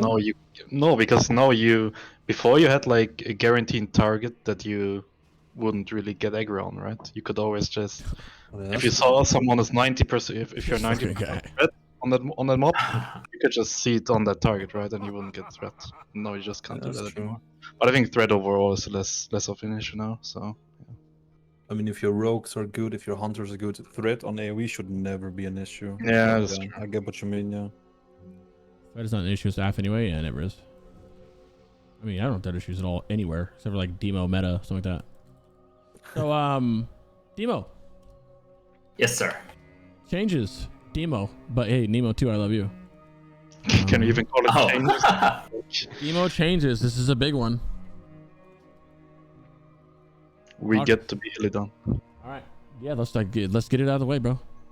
Let's talk about it. Get it out of the way. Building? Metamorphosis, man. What's up? Never saw that phase. Metamorphosis. Hi. You guys heard it. You guys heard about it. You guys have seen it. The OG Giga Chat. Yeah. This is the reason most people want to play Demo. Besides, people always want to get loot funneled. And probably that's the real reason why. Let's be real. I don't. That's not. I like playing it. The biggest changes. This is not even why I like playing it. This is fun. That's a lot of AoE. I should have just did that on the mob so you can see it, but whatever. It's a lot of AoE. It does tons of damage. He can also taunt if you ever needed to. You can charge, which in reality you don't use that much, but I think you can get some value out of it when you're holding W a little bit if you need to catch up at the end, you know. What else? He has the Shadow Cleave, which you can use, like you can bake it into some instant cast, but it's like really weird, and I can't really use, honestly. I can get like a couple of them off, but I don't get 100% of them off, and I don't know why. Haven't figured it out yet. And then you can't, you said? No, it's like bugged out or something weird. Yeah, I've not seen a Warlock get them all off. Yeah, so it Qs, Shadow Cleave Qs, it does damage. He just cleaves something. It Qs like a Heroic Strike would, but if you cast, it stops your Q. So yeah, like when you go into meta, you can get one off, and you can get like another one off or something like that. But once you can't just bake it with Corruption and get it unless you don't cast anything afterwards, which you are always casting something afterwards. It's really good to use on Thaddeus when the polarity shift hits. Mm-hmm. Oh yeah, there you go. You can just like combo with Shadow Flame and Corruption or whatever. Oh, that's when I life tap like 3 times to make sure I'm at full mana before the buff goes out. Yeah, but you can still use life tap and Shadow Flame, right? Yeah, true. Life tap and cleave. Yeah, that's a good one. I didn't think of that. You're gonna bake it in macros. Yeah, but you're not gonna. As soon as you can bake it in there if you want. But here's the thing: if you, an example of you shadow fearing, what are you doing as soon as you press that shadow fear button? You're pressing seed, right? If you're AoEing, like you're in meta form, you're in meta trying to get the cleave off, and as soon as you cast seed, it cancels that Q. So you're not going to be able. You can't shadow fury and do it. It doesn't get off. I mean, it does, but if you don't cast anything for like however long it takes you to swing your weapon. Shadow Flame is what he means. Yeah, okay, I meant Shadow Flame. I'm talking about Shadow Flame. Yeah, he's talking about Shadow Fury. Well, no, Shadow Fury is instant too right now, but yeah, you wouldn't use Shadow Fury like that. Yeah. We meant Shadow Flame. As for what meta does, it turns you into a demon for 30 seconds. The form increases your armor by 600%, your damage by 20%, reduces the chance you'll be critically hit by melee attacks by 6%, and reduces the duration of stun and snare effects by 50%. You gain the abilities that we've talked about as well. This is a 3-minute cooldown baked into a 2.1-minute cooldown once you get Nemesis. Are you running 3 out of, interesting. Are you running 3 out of speedrunners? Are you running 3 Nemesis? We did on beta, yeah. I want 2 or 3. I feel like 3 is nice now. Like on private servers, you would run like 1 to 2, right? And you just because you're not going to get that many off. But yeah, I feel like that changes in Nax a little bit. Yeah, for the rings where there's more trash between bosses, it's really nice. Like on like in the DK ring, for example. Yeah. Oh, my buttons. None of my buttons are the same. I don't know what any of them do. But here it is. Imora, you would have seen. You can do everything. Have fun in the middle of it. You have a charge, which is this button. And in terms of the charge, you don't charge too much. Like you don't ever meta. You don't want to meta out here. Say your guys are running from this way and that's the trash pack and you're running in. You don't meta here and then charge in and then emo because you're wasting however long it took you to walk from like here to there. You're just wasting that damage. So you might as well just wait it out. Get inside. What I like to do is if we do AoE first, if I'm metaing on an AoE, this is if you have meta. I'm running in as I'm running in and that's it. And then I'm just going to pop everything and go. I wish you had eradications on here. It would be nice. I see a lot of people like using all-in-one macros for like meta. I'm not a big fan of those, bro. No, I'm not either, because sometimes you just have to like get into meta, but delay your immolate or something, right? If there's getting trash pulled into you or something like that, you just want to delay the immolate. So I think it's like a 12-line macro, dude. They use. It's crazy. It's like everything in the world. I don't like that. I like having my meta cleave because that's a free shadow cleave, right? And then you have a different button with all the like a bigger one, like it has a meta trinket and like emo aura or something like that. I like having one of the, one Swifty one-shot macro, and then also having them. Yeah.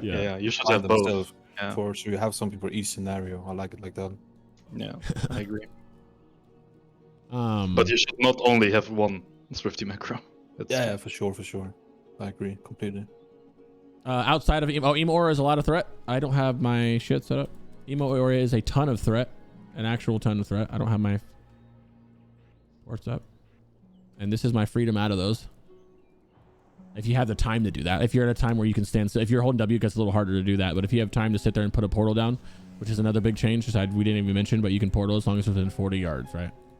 You put a portal down and then you go in there and go ham on everything in the world, and then you just port back out in the safety zone and can start seeding. You do need to go in there for meta on single target as well, because emo aura, one, it buffs your damage, but emo aura is a single target increase. So you still run in there, and it's the best part ever. It's like free pad too.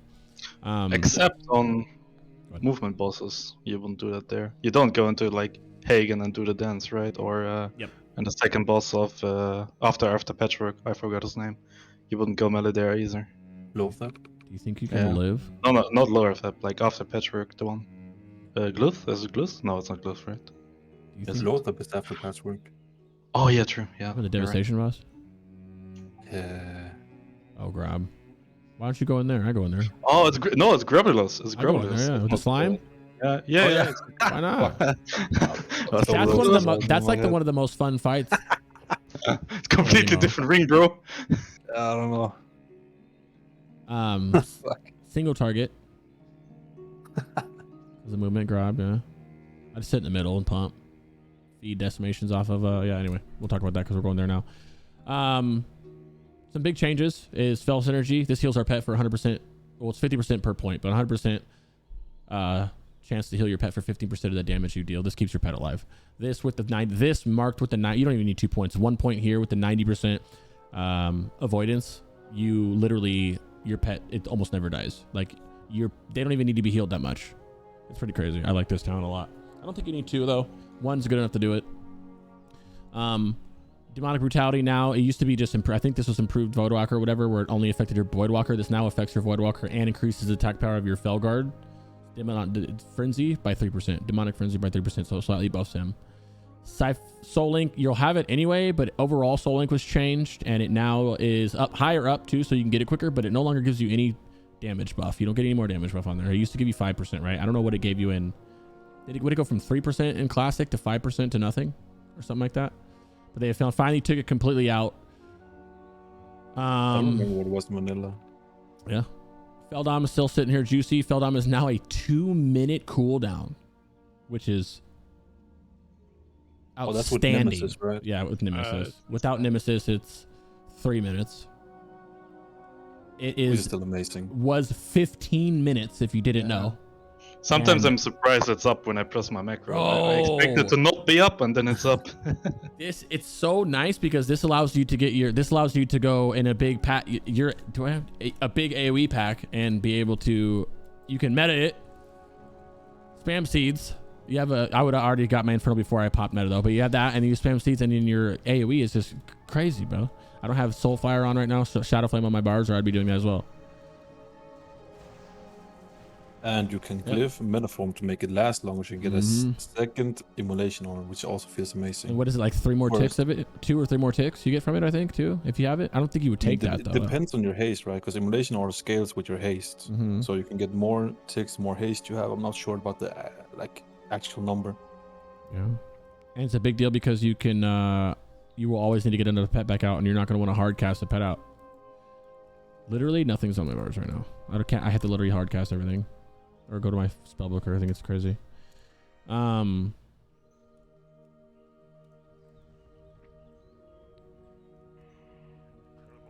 so stubborn by LVY. I use LVY for everything, and if I don't use LVY, this is what happens.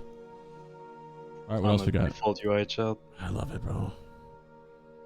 What else we got here? Going down. Feldom, Demonic Aegis is the same. Master Summoner. Soulfire, did you mention that? Yeah, we're gonna go to that when we hit the thing. Master Conjurer. Oh, Spellstone and Firestone both changed drastically as well. It's insanely OP, the fucking Spellstone, especially right now. Crazy. Yeah. Go ahead and talk about it. I mean, it's just insane amount of haste right now, right? It's 180 haste, I think. Is it? It is, right? Oh yeah, it's a stupid amount. Yeah, it's so stupid. I have my Warlock like fully jumped with haste for like leveling. I think I'm at 830 haste right now. That's wild. It's a lot of haste. That's more haste than you'll have in TOC. Yep. Old Spellstones, and these are the old Spellstones and Firestones, what they used to do. They would just give you a little bubble, and then now they literally... it's crazy. I think you would only use Firestone in phase 1, right, of TBC when you didn't have a proper wand. Yeah. I think that's when you used Firestone. Yeah. And then PvP, and that's it. Now the Spellstone will... and now they not only are no longer a wand slot, it is now a oil. Yeah, like a weapon oil, kind of. And since weapon oils are now gone, you are one of the only classes with something to put on your weapon, right? On top of it, you can still enchant it so it stacks.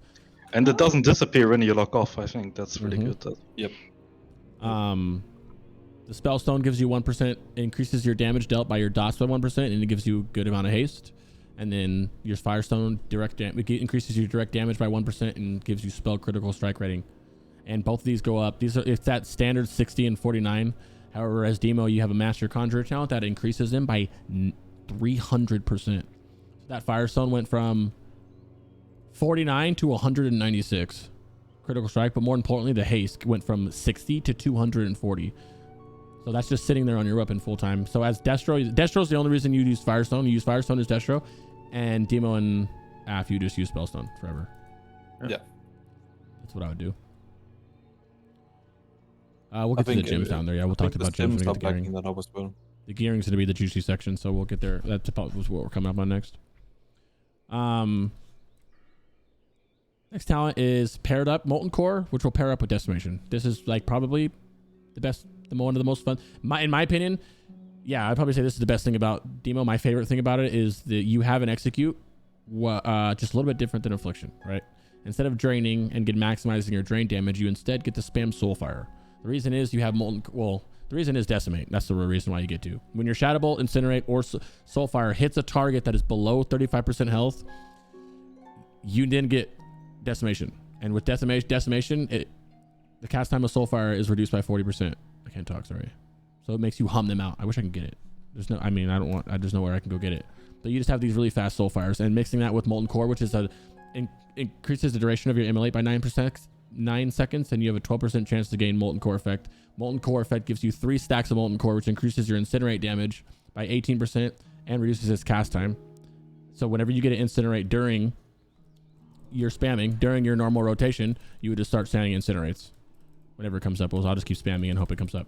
And then when you're in execute range, when you're under 35% and you have Decimation, you would instead use Soulfire because you have 3 stacks of it, and it will increase the damage done by 18% and the critical strike by 15%. Someone else chime in. Such a fun talent. Yeah. A little bit of RNG waiting for it, but apparently not. Oh, I can just put more corruption up just to make it for the sake of getting it.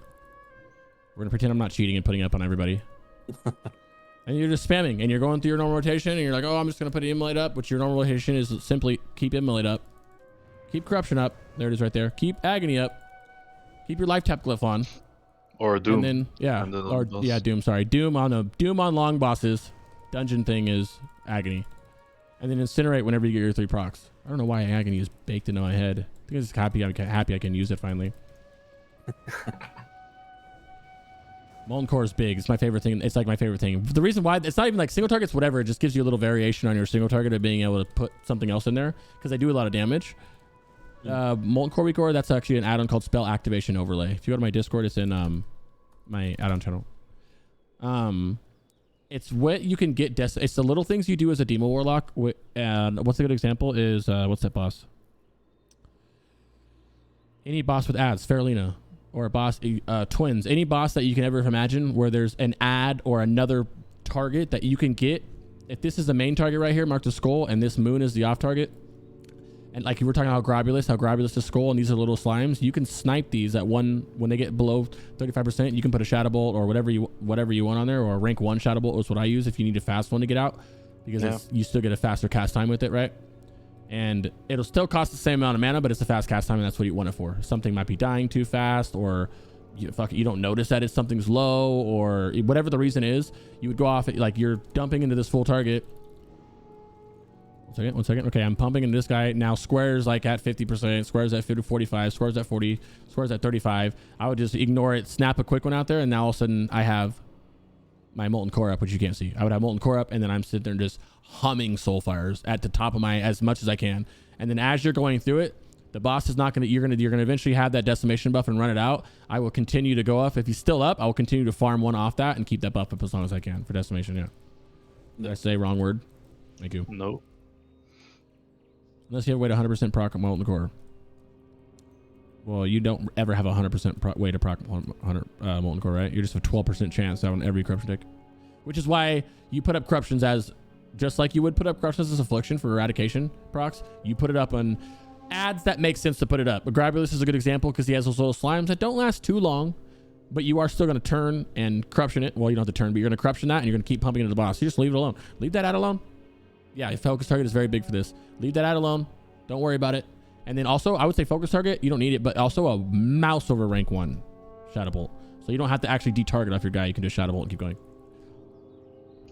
I think focus target is also really good. Yeah, Chair, take it away. You know, you're better than me. So anyways, talk about it. You love this class. So you've been playing it. I've seen your logs. What's up?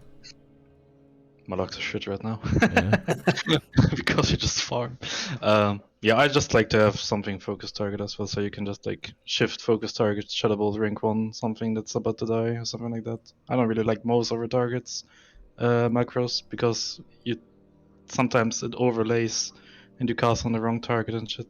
That's at least what happens to me. It's nice to have a mix.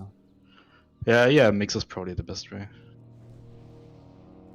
Single target rotation. Let me see. Let me put LUI back on because I can see better with LUI. No, we'll just ignore it. I just don't know where my potions are. Are you guys pre-potting haste or magic? Demo. Haste. Thank you. Magic for the raid? I'm magicking for the raid. Depends on the situation. I'm magicking If for the you raid. are the buff bot, I would do wild magic. Which I guess we can talk about is we didn't talk about that at all before we do rotation, is Demonic Pact. We're going in some reorder because I don't have an agenda. We're hanging out. Demonic Pact increases your spell damage by 10%. What'd you say? No, just go ahead. Okay. And it increases your damage by 10%, which is nice. But more importantly, whenever your pet critical strikes, they apply a Demonic Pact buff on everybody in your raid. Demonic Pact, what it does is it increases the spell power. It snapshots your spell power and gives 10% of that, whatever that 10% amount is, to everybody in the raid. If you have 400 spell power, you're giving your raid 40 spell power. All right? Simple math. Right? Yeah. That's right? Okay, cool. I'm giving my raid force 40 spell power. Now, this buff is going to be up permanently. I think if he goes in... Not permanently, I'm sorry. It goes up for 45 seconds. They changed it. It was going to be really hectic, and you can still min-max a little bit when you send him in, but there's the buff. And there's also weak ores that we have that can keep you tracking. If someone can link that, if not, I can log over and get it. That'll tell you how much... It just says like a weak ore that tells you how much you're going for. Now, a lot of people are just going to send I think a majority of people are just going to start the fight and send their pet in. There are some things that you can do to kind of wait a little bit, right? He snapshots your spell power. That's like he said, like Nemo said, wild magic is big, right? You get a pre-pot on that. You send your pet in. You're pumping. You can wait till he's going to run in automatically because I have a pet macro. You can wait until, oh yeah, I actually have it up. He runs in now because I have my trinket proc, and then he'll snap a bigger one. Now I got a 300 instead of that 240 or whatever, and it just goes up. You can do even more than that. I can stack this trinket more and do it. Yeah, what do you guys want to talk about that snapping? I mean, I think it's important that your raid has at least one demo who's like dedicated to bringing that big spell power buff. I don't know personally how good it's gonna be if you have like a demo lock who's like solely focused on his own DPS. I don't know. I haven't seen it yet. I don't know how it's gonna be in like full BiS. It might be really good. But I think it's very important to at least have that one buff bot because it's so strong. Yeah, I guess it also depends on your raid comp, right? Like maybe you have like 20 Fury Warriors, then yeah, it's not that amazing. I know ChairLock has to go soon. We're gonna have much more of these episodes, and we have Lock Talks coming back too. So you can just come on a Lock Talk as well. We're gonna have Lock Talk in a couple days. Yeah, for sure. Did you want to talk about Demo at all for a little bit before you left at all? Yeah, we can go like 5 more minutes. Yeah, go ahead. Take it away, buddy. Yeah. I think in next Ramos we will see Demo on top the whole phase, 100%, at least in speedruns, overall damage. And I think you will also see them stacked. It's my opinion, and I think most people will agree because of the raid cooldown reset shit, and just really fun to play overall when you do like big DPS.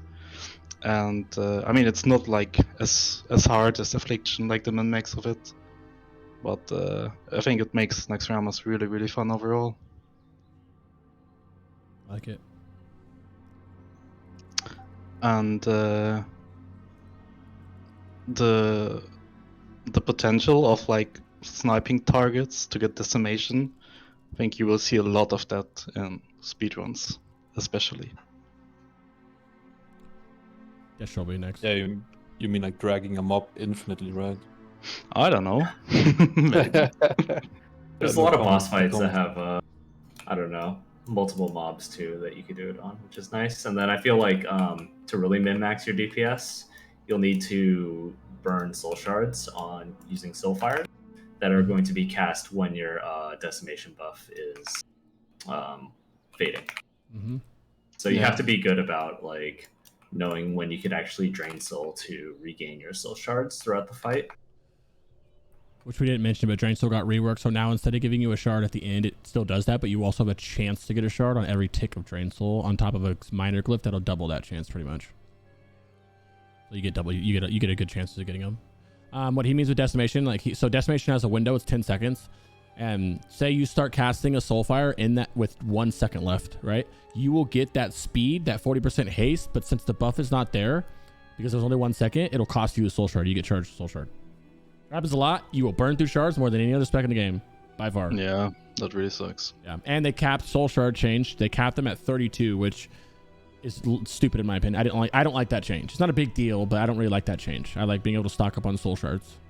It would be horrible as Affliction. Like you would have to have a soul shard deleting macro or well, yeah, they have they have a good add-on called Soul Sort that does that for you too. You just make a macro, and whenever you press that macro, it automatically deletes all your whatever number you set to, right? Mm-hmm. Is Affliction close enough to Demonology in Phase 1 where it can become to player preference? No, I think Demonology is going to shit on Affliction in Phase 1. Personally, what do you guys think? I'll talk about that. I think it could be close. No way it's close. No way it's close. Whoa, overall? Yeah, exactly. I think on overall it'll still do pretty well. I mean, Demo's like better, but I still think like a really good Affliction Warlock can get pretty high up there. But Affliction will fuck over Demo and Ulduar for sure. Oh, absolutely. Oh, yeah. Just because the execute phase is longer as well, right? And next Ramos execute phases are just too minor for Afflight to really shine. On overall, that's all. Yeah. They scale really well early in general, so even with short execute phases, the Aff damage is still really high on single target. Yeah, but I don't get beaten by Affliction locks on single target either. In next Ramos right now.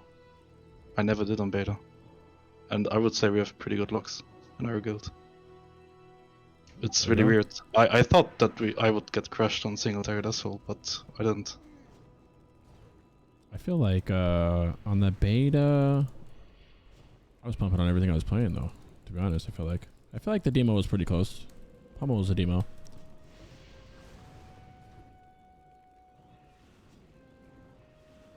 think overall demo is just gonna destroy Affliction, but boss damage is either going to be very even or Affliction is gonna beat it, in my opinion.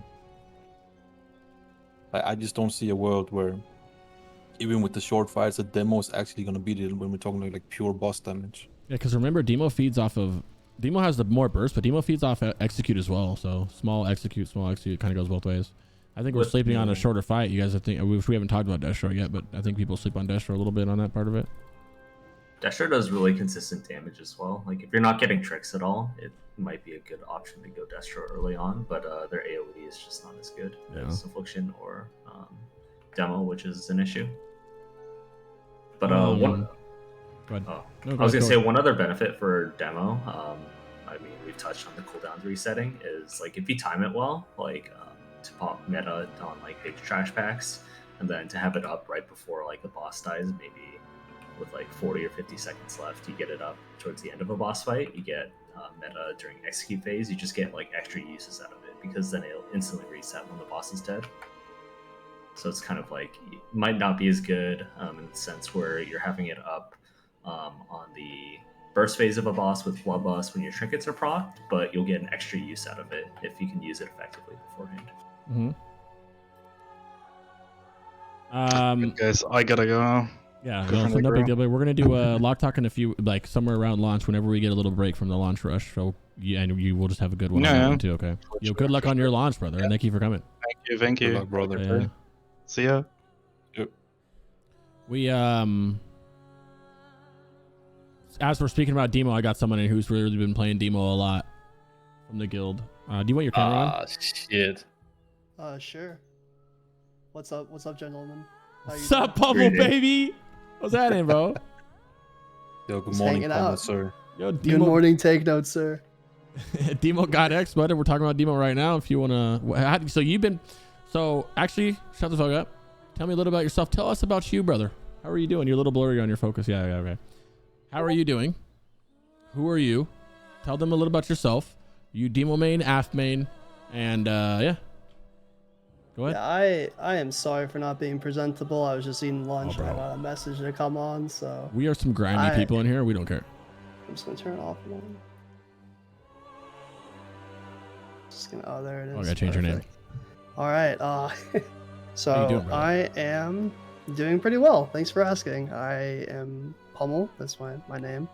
I am maining a Demo lock in Fusion, and I'm gonna have a second Warlock that I'm gonna play Affliction on, and I just like Warlock a lot. Honestly, all the classes. It's kind of an issue, but I mean, who doesn't have that issue right now? So Yeah. Pummel's in the guild with us. We're both running Demo locks, but luckily, and we were talking about this earlier. I don't know if you were watching, but how they marked you and I both down as Demo in there, and that's what ChairLock was saying earlier. Is like we should be running some Demos on these runs, bro. Like Demo's really powerful right now. How do you feel about Demo? I think people are underestimating Demos, and I know that's like weird to say because everyone's like, "Oh, Demo's S or Warlocks are S," blah blah blah. But I see there's a lot of Warlock haters, and I think they're gonna see how good Demos are on the first week of the raid launches, especially for the overall damage, because that's what I care about. I'm an overall Andy. I don't really care about bursty encounters damage. I care about the totality of a raid. I think that's much more important. Yeah. Yep, I love it I'm too. an overall guy as well. Oh yeah, that's why you're playing a rogue? Get out of here. Oh, come on, bro. Rogue does well overall, you know? They're farming their Fell Strikers and Rods. He's gonna be. I'm very interested to see you play an entire raid as a rogue, and you're doing the spec swapping the entire time, catching up to the main body of the raid, who's already like 2 trash packs in on the next boss. So I'm very think we're excited. gonna be swapping specs though. Like if you're at Asa, I don't think I would swap spec, honestly. I'll see you on the It bottom takes of the too long. overall It then. takes too long, man. Asa does well on overall. At least your sprint resets at the end of every boss. There you go. Which of you are getting Yeah. Dying Curse? Fusion has like 8 raids. Yeah. So we don't really 7 like, instead of like a split Minarium where you have like everybody's running splits, it's like him and I are different raids. So we have like, I'm a Demo 1 raid, he's a Demo 1 raid. And then whenever we do our speed runs or the race runs, they grab from all the raids. So him and I are in separate raids as Demos, but we'll be, yeah, you get it. Let's get spicy. Which raid's better? Which raid I is think better? he is. I think yours is, right? By a little bit. I think we beat your time last night, but I don't know if you guys were actually trying to. They are truly all the same, Yeah. and like there's like it's a scattered group across the entire raid. Like there are 6 main raids, 2 flex raids, and then an alt raid. And when we do big events, we pull players together that have gotten the most practice, have gotten the most gear, and just bring them together in one raid. And that typically ends on our Tuesday raid, the X raid, and that's the first raid in Fusion. So that's just where they congregate to. But truly, utterly, all the raids are good, and I would be happy. Like if I miss my raid time because I'm out of town or something, then I can go and swap into one of the other raids with somebody kind enough to swap with me, and I'd be more than happy to do that in any raid. I'm really enjoying this guild. I like Fusion a lot. You could DM me your real answer later. I like. They do a good job at spreading out the pumpers and spreading out everybody. They do a pretty good job at that. All right, if I had to give an answer, my raid's the best. Raid-wise, the best. So There we go. Cricks. There you go. Ignore Get Milk. He's just trying to troll. He's a bad troll. He's been around for a while. Well, thank you for coming, Pummel. I appreciate you, doggy. Are you interested at all in playing Affliction? I know you played on the beta and you're doing really well. But are you interested in playing at all, or are you just kind of like, I'm cool being demo forever? I'm cool being demo forever, but I have a second lock that I'll play Affliction on in GDKPs, which Cool. I'm just fine doing. Yeah, same. I got one working on too. Okay. Yeah, Well, it's all for fun. well we were talking about demo stuff. We're talking over the changes. I think we went over the changes. Anything big that we missed on changes? Let me see. Feldon worked. We talked about meta. I think we talked about everything in here besides rotational shit, which we actually talked about. No, we I didn't. mean, your Felguard has like the stackable buff now. Did it have that in TBC? I never played demo in TBC. Demo I don't think it did. didn't get anything new, but Demo didn't get anything new besides the avoidance change, but he does a lot more damage. Like Was he Demonic himself Frenzy? does a lot more damage. I It didn't might know be Demonic Demonic Frenzy Frenzy. was in TBC because I don't know a single person that played demo that actually went down to the Felguard talent. I tried to force Demo to work, but it didn't. It didn't. Let's see. It's a really good ability. That intercept too. Yeah, it was in TBC. It was a passive. Yeah, did the same thing. Okay. But now you have this. You have a improved Voidwalker change to support that. So maybe that could be what it is. Yeah, but rotation. I just get you immolate. Well, you precast, right? You pre-pot, precast. It's not gonna keep my slow click it. Precast, hope, immolate, corruption, everything, and then blast. That's without meta, right? Usually you would have meta. In terms of meta, you have an option to pull it on pull. Like, especially these fights that are under 2 minutes right now, like so many of them are. You have an option to pull them on pull, or you have an option kind of to wait it out, you know what I mean? And pull it like in lust. Like you lust in the beginning. So I'm sorry, you pop it in the beginning where you lust with all your cooldowns, or you can pop it at the end when you have execute range, which obviously 9 times out of 10 I'm always gonna go with the lust and stuff. But have you ever tried anything going in the execute yet, Pummel? The only time you really have time to do that is something like Lotheb and Thaddeus, where the fights can get that long, and they don't even get that long. There's not really a 3-minute fight to truly get 2 uses of meta on. I guess like KT, maybe. You get 1 burst, and it's always best to do it at the start of the fight when you get the lust, when you get all the trinket procs, when you have your pre-pot. Is it worth the hold back Felguard? Yes, it is. My Felguard is baked into. It's no longer going to be baked into it, but it was baked into a Shadow Bolt. In a perfect world, like you have the people who, not all demos, but I know like I'm going to do it. I know Pummel's going to do it. Is you can just like you said, you don't hold it back. Like you do your normal opener and you wait for a proc or something like that. You get all your stuff up. You look for a proc. Like there's a proc right now, and then you can send him in, and then he'll snap that whenever he crits, which would happen preferably before that buff runs out. No, we just got giga fucked. There we go. At the very end, it did. And it's at 330 versus whatever. I don't know how to. I'm not good enough to mentally math that out. What it would not have been, right? That's the most I would probably hold it. What do you guys think? I mean, it feels really bad to hold it too long, right? Mm-hmm. Like Yeah. it's a massive part of your damage now. So I like don't think I would 20 hold it longer. It's like 20-25% of your damage if you look at an entire raid, so it's hard to Yeah. hold it back. He It's a does a ton 5-second of cooldown, damage. right? Like to reapply the demonic pack, or Mhm. when it's higher, it doesn't automatically get applied during a crit. So if you send it in too early and you don't have everything up, like all your procs, and you get a weaker one, and you're on that 5-second cooldown, and then something else procs when something else is about to run out. That's just probably the worst feeling in the world. Mm-hmm. Oh yeah. With meta, I always pre-pop the pre-potion because I want everything in. I'm gonna run in as I'm running in with this.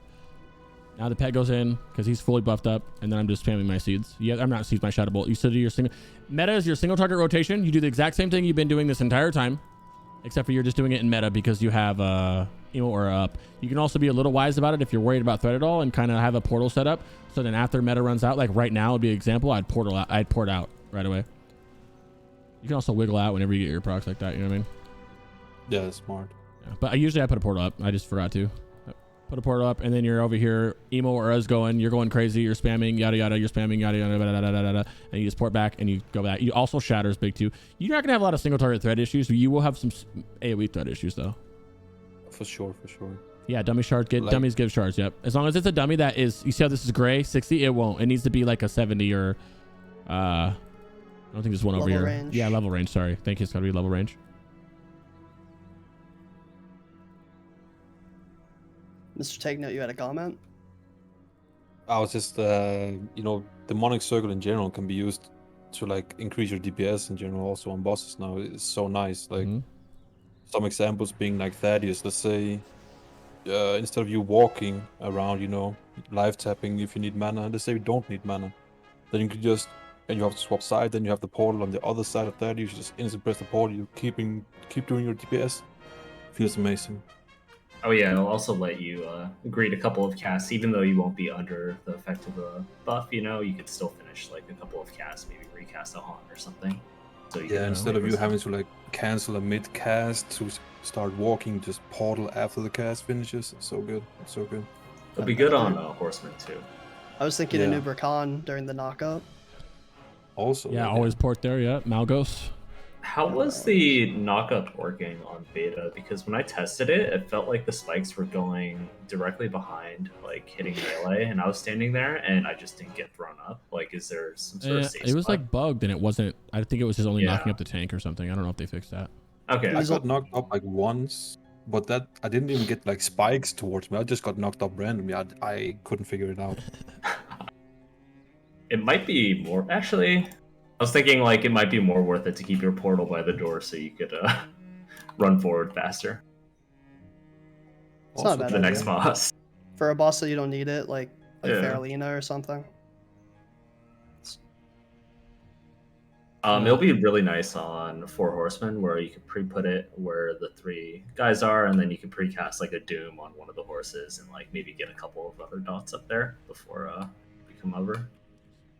God, Demo eats on that. You can RNG it on what's it called, Saffron too. Just put it randomly and then hope an ice block appears near it. And then you could create a couple more casts. On Saffron, I also like to put down a portal where I'm standing, go behind the tomb, and as soon as the tomb is over, I port back to my position, so I'm already like spread out and just continuing. Oh yeah, that works as well. But I feel like you don't really need to spread out that much on the Blizzard Saffron. Like, it doesn't really hurt, right? Just heal through it almost. Yeah. I stand in melee with no fear when I'm Demo. Getting cleaved by the boss doesn't matter. I mean, why we're staring at Patchwork? Watch out, Demo. This is Patchwork, right? I got clapped out by that. I've been clapped a few times by that, and I got yelled at about my threat, and I was just gonna say, why don't you just use Icy Touch? Yeah, it took me one time dying before I dipped and never died again. It'll be nice on Kel'Thuzad as well for demo locks. Hopefully you get to be positioned somewhat by melee, but when you actually go in meta, you want to make sure it's between Frost Blasts. Mm-hmm. That's a big deal because you can Frost Blast everybody too. Yeah, which we're as gonna long as have... you're stacked with melee, it's okay. The reason we waited so long to do Lock Talk, deep dive, because we literally have the same Lock Talk people here, and we're bringing Lock Talk back. So that's when we're gonna do like nitty gritty after launch episodes about them too. Oh! Is it okay to drop dots? You want your dots up full time as Aff and Demo and Destro, whatever dots you're keeping up, those correct ones for that, right? Don't put up corruption. We'll get into Destro, but example is like you don't. As you have Immolate and Corruption as Demo, don't let them drop the last tick, but don't clip them. Like don't. You have 4 seconds left on a corruption. Don't read. There's no reason for you to re-corruption that. Although I have sometimes, like when I'm moving and I have literally nothing else to do or something. But yeah, you try not to do that at all. As affliction, it's even bigger deal because your dots do way more damage than they do as demo. Yeah, anybody can ask questions while we're doing it too. Any closing things on demo? It's gonna be strong. It's gonna be really good. Yeah. Really good. I'll be fighting the good fight, trying to keep affliction overall damage close to the top demo warlocks in the world. But I'll probably end up going demo. During execute as demo, I just spam soulfire. I keep up corruption. I spam soulfire. If it's a long time in it, I'll keep it immolate for as long as it makes sense. But when it gets to like, sometimes I'll just be spamming. I'm in proc or something like that. I'm just gonna keep spamming soulfires. I'm not gonna worry about that immolate. But corruptions, you also always molten core though. Corruption procs molten core. Yeah, Does it? corruption does. Yeah, only corruption. It's 12%, I thought 12% chance. too. No, then I would. That's the only reason, because corruption is not that much damage if you look at your breakdown of a demo lock, right? But you're doing it because it gives molten core, 12% of it. If you get the dots full duration, it's always worth reapplying. That's the guideline. Yeah. Agony, I'm not redoing an agony. Oh no, I mean, you just agony Doom. can kiss my ass. Well, no, if Doom goes off and Doom's went off and you're spamming in Soulfire, I'm not gonna cast. I'm not gonna stop spamming for a agony. So sometimes I agony on the pull when I know, like, say something weird like Supremus, where you know, like, if the Doom goes off, you'll pull threat, you'll die. Then I'll like throttle the Doom with an agony off the rip as I'm moving into position. But that's like the only time I ever use agony. Yeah, I don't. Yeah, no. Agony is so bad damage, it's crazy. It's bad damage as affliction, and affliction buffs it. You know what I mean? I wouldn't agony on demo execute. Yeah, I wouldn't either. I immolate on demo execute, but I don't even immolate. Sometimes I let that drop off. If I'm like I said, if I'm in procs and I got stuff, I'm not gonna immolate. I'll just keep corruption up and spam soulfire towards the end. But I do try to keep it up for most of the time if I can. What's the damage per cast time for immolate? Is it still better than soulfire? I don't know. I was looking at like the guideline or like the timeline for demo sim, and like they put corruption up even if you get like only 2 ticks from corruption, but immolate they never put up if you cannot get a full duration no matter what. So I'm not putting a corruption up for 2 ticks either. Nope. Yeah, it's kind of weird. That's what the sim is doing. I don't sim like is it not either. fully fleshed out, so I don't trust it fully. There's like 2 sims that I trust, and that's like the Shadow Priest one and another one. The Warlock sim is still not fleshed out no matter what anybody says, so I'm not going to trust it fully with anything. I trust Simon Eyes with my life. Oh yeah, Simon Eyes would be that one. I would say Shadow Priest and Rogue sims are absolutely bananas, but ours are not quite there yet. Luckily, we know how to play the game, right? Figure it out.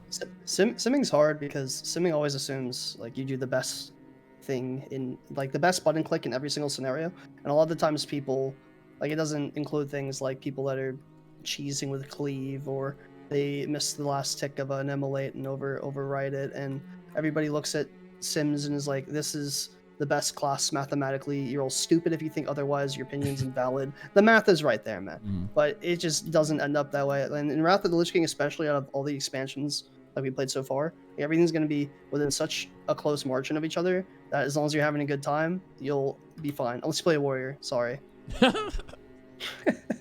Until later. And they'll be laughing at us. Yeah, then they'll be at the top of the meters while we're crawling at the bottom asking them to bring us.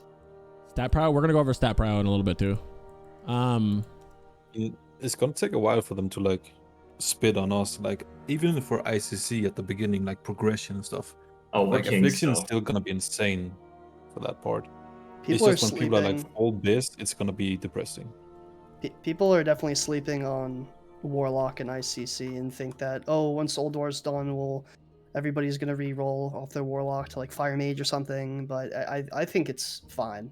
Like I've seen Warlocks not only being affliction ICC, but coming back to demo because it becomes stronger again, like it is in Nax. So I'm pretty excited to see how that works out.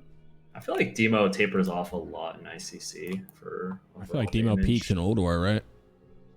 Yeah. Would you say peaks in demo Old War? Peaks in tier 7. Plateaus, plateaus out and goes down a little bit, yeah. That's why I say people are hyping up. People love demo. I want to be demo, but just know that there's going to be a time when you're like, damn, I'm 10th every time. What's going on? You know what I mean? So be ready for it. That's why I have 2 Warlocks. Yeah, that's why that's why we're doing 2 Warlocks, right? Yeah. Oh, everyone's also got to be a demo for pretty much every 10 man ever as well. Yeah. I think it's fun to play. I think you'll have a lot of fun with 10. The thing about demo that I like the most is the whole Molten Core decimation thing, man. It's just so much fun to. I sit there and I'll gripe on somebody for hours about sniping stuff. Like this fight right here is a perfect example. You see these slimes that are out there that he's fighting. One is Affliction. You have Corruption up on him if we're talking about both specs, because this gives you Eradication procs, Nightfall procs, and it'll pad, but less on the pad and morph because it's giving you Eradication and Nightfalls. And then as demo, fairly sure it's actually a single target increase to do 1 corruption and 2 corruptions if you have 2 targets. Yep. Oh yeah, I crush both of those. 100%. I'm crushing everything that, especially if the corruption going to last. I'm 100% anything around me is catching these corruption hands. Yeah. Yeah. But as demo 2, in that situation, this slime right here as demo, you're putting a corruption there because that's your Molten Core chance. You don't care about the damage. Fuck all for damage, but it's Molten Core. You get Molten Core proc, 12% chance, more corruption, Molten Core, exactly. And more importantly, off that is this guy's getting really close to 35%, real close to 35%. He's 35% now. I'm rank 1-1 into him, and I'm slamming Soulfires into the boss. Kind of doesn't matter because he's already, pretending the boss is not at 35% right now, right? I'm slamming Soulfires in there. You can do a max rank 1 if you want. It's just because I want to be damaging this boss as soon as I can. And another thing about the decimation is you can get decimation proc from, say you're way back here. You don't get the proc right when you send it. You don't get it till the damn thing hits the thing. So you have the little bit of window where I just put a corruption up. I'll just re-corrupt that boss. Even if the corruption's not coming up, if I have nothing to do, and I'm like, okay, I'm not going to be able to cast fire, I'll re-corruption it. That incurs the global. By the time the global's done, you can start soul firing, and you'll get credited for the decimation. And then you get Molten Core procs, and you just use those on the soul fires. And now my soul fires are hitting for 18% more damage and critical striking by 15. And you're just slamming them. Big deal for demo. That's the most fun about demo. That's gonna say, just like when we were talking about Affliction setting you apart if you're snapping right, or if you're drain souling, if you're snapping your drain souls right at the end, kind of the same. I feel like there's not too much mid max. There's not as much like finessing mid max as demo on single target as there is as Affliction, because as Affliction, 1 or 2 wrong things, it can severely hamper your DPS, right? Couple wrong snaps on take notes part up here and he's not up there, you know what I mean? Or if you're not paying attention, which obviously we have weak cores, we have add-ons, we have everything to help you guys pay attention to that, but not everybody uses weak cores. Not everybody uses add-ons. We might, but not everybody does, right? So it's kind of like, but you don't watch that, and that's the difference, dude. That's a couple wrong snaps, or you're halfway through the fight before you realize that you kind of maybe ISP wasn't up. You thought it was, but it wasn't up before you put a corruption up. The list goes on. There's so many things that you could do. Whereas demo's like, keep up Immolate, keep up Doom, keep up Corruption, and spam Shadow Bolts. Don't miss your Molten Core procs with Incinerates, but even if you miss those, it's not, it's a big deal, but it's not as big of a deal as missing your dots on Affliction. And then your Soulfire, that's a big, I think Execute on Aff is bigger than Demo Execute. I don't know if that's true or not, I just assume so.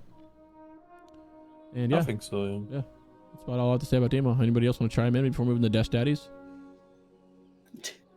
I don't know, Soulfire spam is fun as fuck, but running in and seeding with Emo Aura is fun too. Yeah, Demo's a lot of fun.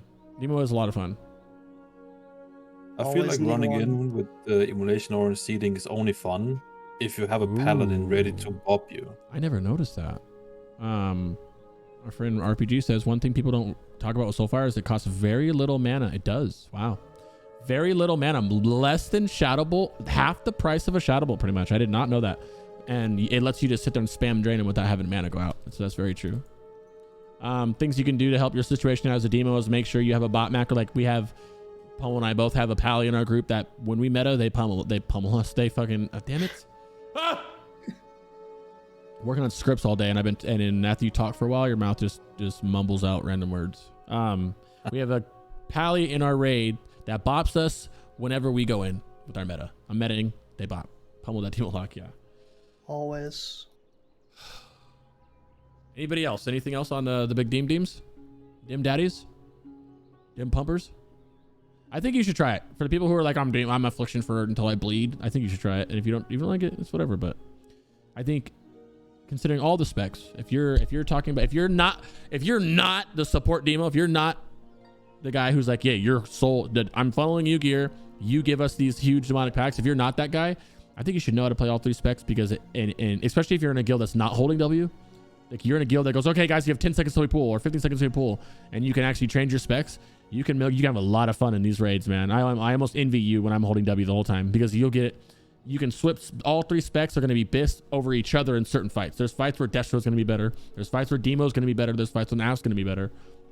So yeah, I like them. You have something to say, Takey? I mean, that's definitely nice when you go into like a new tier. Like, let's say we actually get the pre-nerf Ulduar. There's actually going to be some bosses that might be a challenge if you're not like a super hardcore guild, right? And if a certain spec is better on those bosses, it's really nice to actually know the spec and how to play it. So you're not going in like not knowing anything about, for example, Destro lock on certain boss. It's super nice to be comfortable with it. Very good example too, because Destro is slept on, as everybody knows, as I think everybody agrees on. Obviously, it's not as good as the other specs throughout ever, but there's fights where in Nax that Destro will be better than the other 2 Warlock specs. Obviously, in these situations like me or Takenote or Pummel or Nemow, we're not going to be able to switch to Destro. We don't have time to do that, right?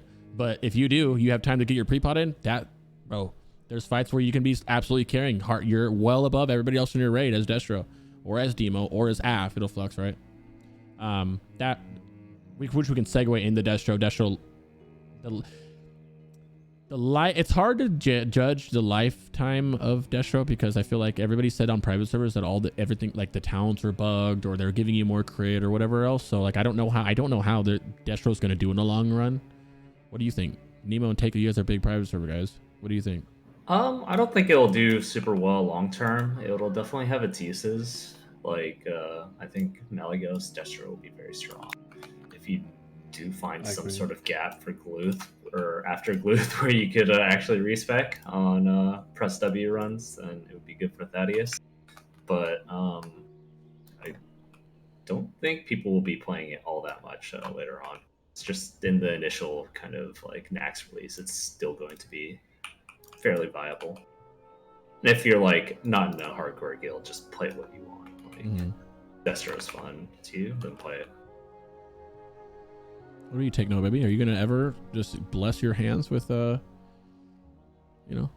Destro? Yeah. Yeah, I mean, I will. You know, I have 4 Warlocks, right? Like, I'm gonna play everything. 4 Warlocks? Yeah. What do you think, Aff on all of them? No. Like, I'm gonna play what the guild needs, right? Like, we're gonna do a lot of split runs in tier 7. Like, I'm just gonna play what people need. Yeah. And if I'm just trying to have fun one night, like, just go Destro, you know? Have a blast. That's a lot of Warlocks, yeah. Destro's a lot. It's easy too. It's easy and a lot of fun. I'm trying to find footage of Destro. If somebody wants to sit there. Yeah, talk about Destro for a little bit while I look for a clip for me, if you don't mind. Anybody can talk about him. Shadow Fury's kind of cool. Yeah, if you don't have a prop warrior, it's actually really nice for a lot of scenarios. Like on some of the Nax trash, some of the mobs are humanoids, so you can't reliably stun them with like Holy Wrath. Shadow Fury is nice, but I think prop warriors just do stupid amounts of damage, so people should be running them. I mean, Destro's kind of sleeper when you're under geared. Like Demo's really good when you're under geared, but if you don't have a lot and there's already a Demo in your raid, I feel like if you go Affliction, you just can't output nearly as much damage with like the raw stats you have compared to Destro. Like I played Destro on the past 2 Warmane seasons when I first hit max level, and people relentlessly like shat on me for picking it, and then I would show up on the meters and they'd be like, huh, maybe this is all right after all. So big Destro supporter. I think the last 2 Nax releases on Warmane for Realm First, I topped on overall as Destro. Yeah, there you go. I've loved Destro since the minute that I was on a private server and I played it and saw how different it was. I think people have I think it has a bad rap because people are, it's Destro. I go spam Shadow Bolts, but it's not spam. It's so far from spamming Shadow Bolts. It's actually crazy. You know what I mean? You don't even touch Shadow Bolt as Destro. They really don't. Let's go to some changes real quick. So some big changes are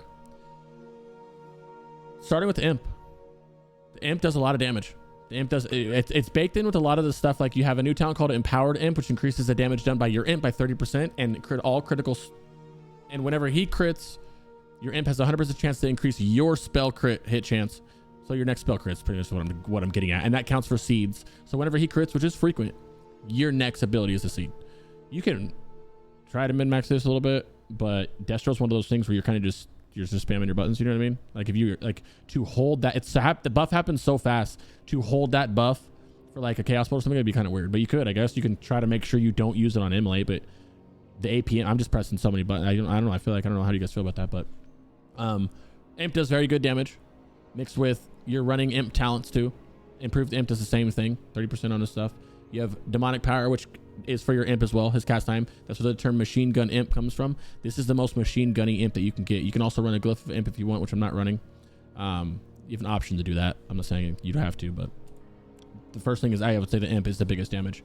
Another big, huge change with this spec as a whole is you don't need to press Shadow. It's not on my bars right now. It should be, because if you get Fire Locked, you want to press Shadow spells, but for the sake of the video I was making at the time that this lock was made, you don't need to use Shadow Bolt. It literally, like, it doesn't need to exist, right?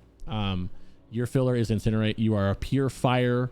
The whole spell is built around fire spells and crit. Like, that's it. You love it. Anything that gives you bonus crits on fights, you are hard carrying them.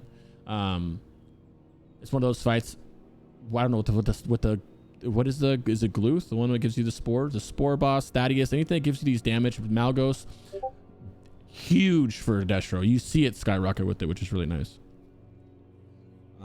Yeah, I think I'm gonna play Destro on Malagos, because you can huge, bro. Your execute is like useless. You have it in like the phase 2, right? But like, who cares about phase 2?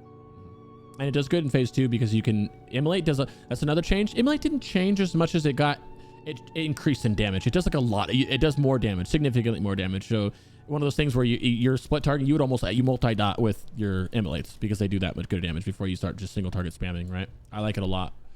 On that phase, I like to put Immolates up on everybody too. Plus Shadow Fury is nice. In terms of Shadow Fury and Shadowburn, Shadow Fury changed and now is instant cast, right? Right? Instant cast, 20-second cooldown, I believe. Yep, 20-second cooldown, instant cast. You don't use it on a single target, but you would as soon as there's 1+ target, you would, right? It is amazing for AoE. I think people are downplaying the like Destro in dungeons or Destro everywhere else because they don't realize how strong that ability is. You seed and then you spam and things are dead. It's burst. That's what all these things where things are dying fast, that burst, it gives you that big burst and it does very good damage, right? Especially because it's a global, you can run in with it and then you're close enough to be able to get a Shadow Flame if you want to be risky like that. So it changed in terms of it does more damage. It does a good amount more damage than it did in TBC, but that could just be a new rank of it, whatever. And then there's no cast time. Do we want to touch on Shadow Fury? Any Shadow Fury lovers? It's also feels fun. Good to press for sure now. Yeah, it feels very good. Shadowburn changed in its ass. It's complete garbage. You don't even take it. Now, technically, you have the debate of, yeah, well, if you're thinking about a pure single target, like, why would you take Shadow Fury? If you don't take Shadow Fury and you're raid, you're trolling. Like, unless you're just AFKing on trash, you're trolling. It is so big on trash. Like, the stun is nice in terms of W. There's Empowered Imp right here. That's what it looks like. We'll wait till he gets it again and I'll show it. But people are like, yeah, but single target is better than having. I'll use the damn Shadow Fury as the finisher. I don't care. But this, like, it's so bad. It's worse than it was.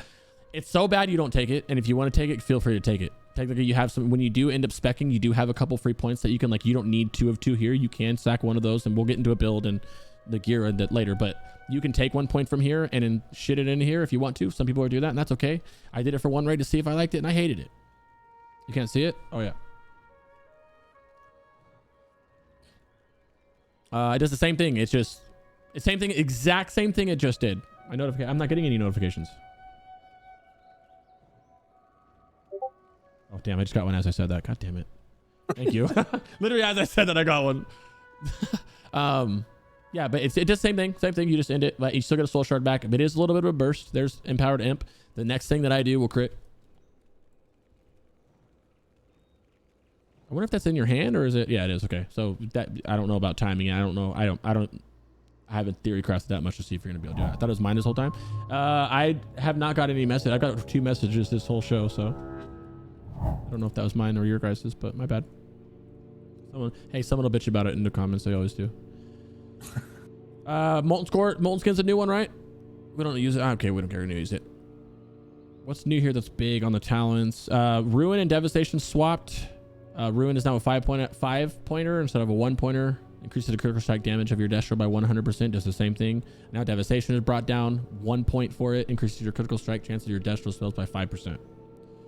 Did Ruin give you Did that improve your imp though in TBC like No. it does in Lich King? I think it just did your crit. Yeah. Yeah, so that's nice as well. Didn't notice that. This is a big deal because that's partly why your amp does good. On well, scores a PvP talent. Yeah, it's full PvP talent. ISB, I guess obviously we talked about it earlier, but the biggest change, one of the biggest changes in terms of Destro is ISB was changed. If you weren't here earlier, it now increases your damage by your Shadow Bolt by 10%, and then it also puts it does the whole ISB thing, right, for 5% crit. You don't take that because you're not pressing Shadow Bolt. This debuff is the Demonology Warlock's job to, well, Affliction precasted as well, but the demo 100% needs to be precasting this, and it's supposed to be up right away. That's their job to keep it up. When you guys are in execute phase and the Warlock is draining and he's not casting on, the Affliction Warlock is draining, he's not casting any Shadow Bolts, and you're spamming Soulfire, stop spamming Soulfire, then put up a Shadow Bolt, keep that ISB up. I agree. Destro doesn't need to do that. Destro, you are just sitting there off in your own land, blasting your heart to your heart's content. Zero responsibilities. Zero responsibility unless we have Soul Leech and improved Soul Leech. Improved Soul Leech. Now your Soul Leech, which gives your Shadow Bolt, Shadow Burn, Chaos Bolt, Soulfire, Incinerate, Searing Pain, and Conflag a 10% chance. I think it's a 30% chance when you put 3 points into this to return your health. Yeah. Now, on top of that, whenever your Soul Leech restores the health and mana to you, it has a 100% chance to give the replenishment buff. The same thing that like a Frost Mage, Ret, Shadow Priest would do.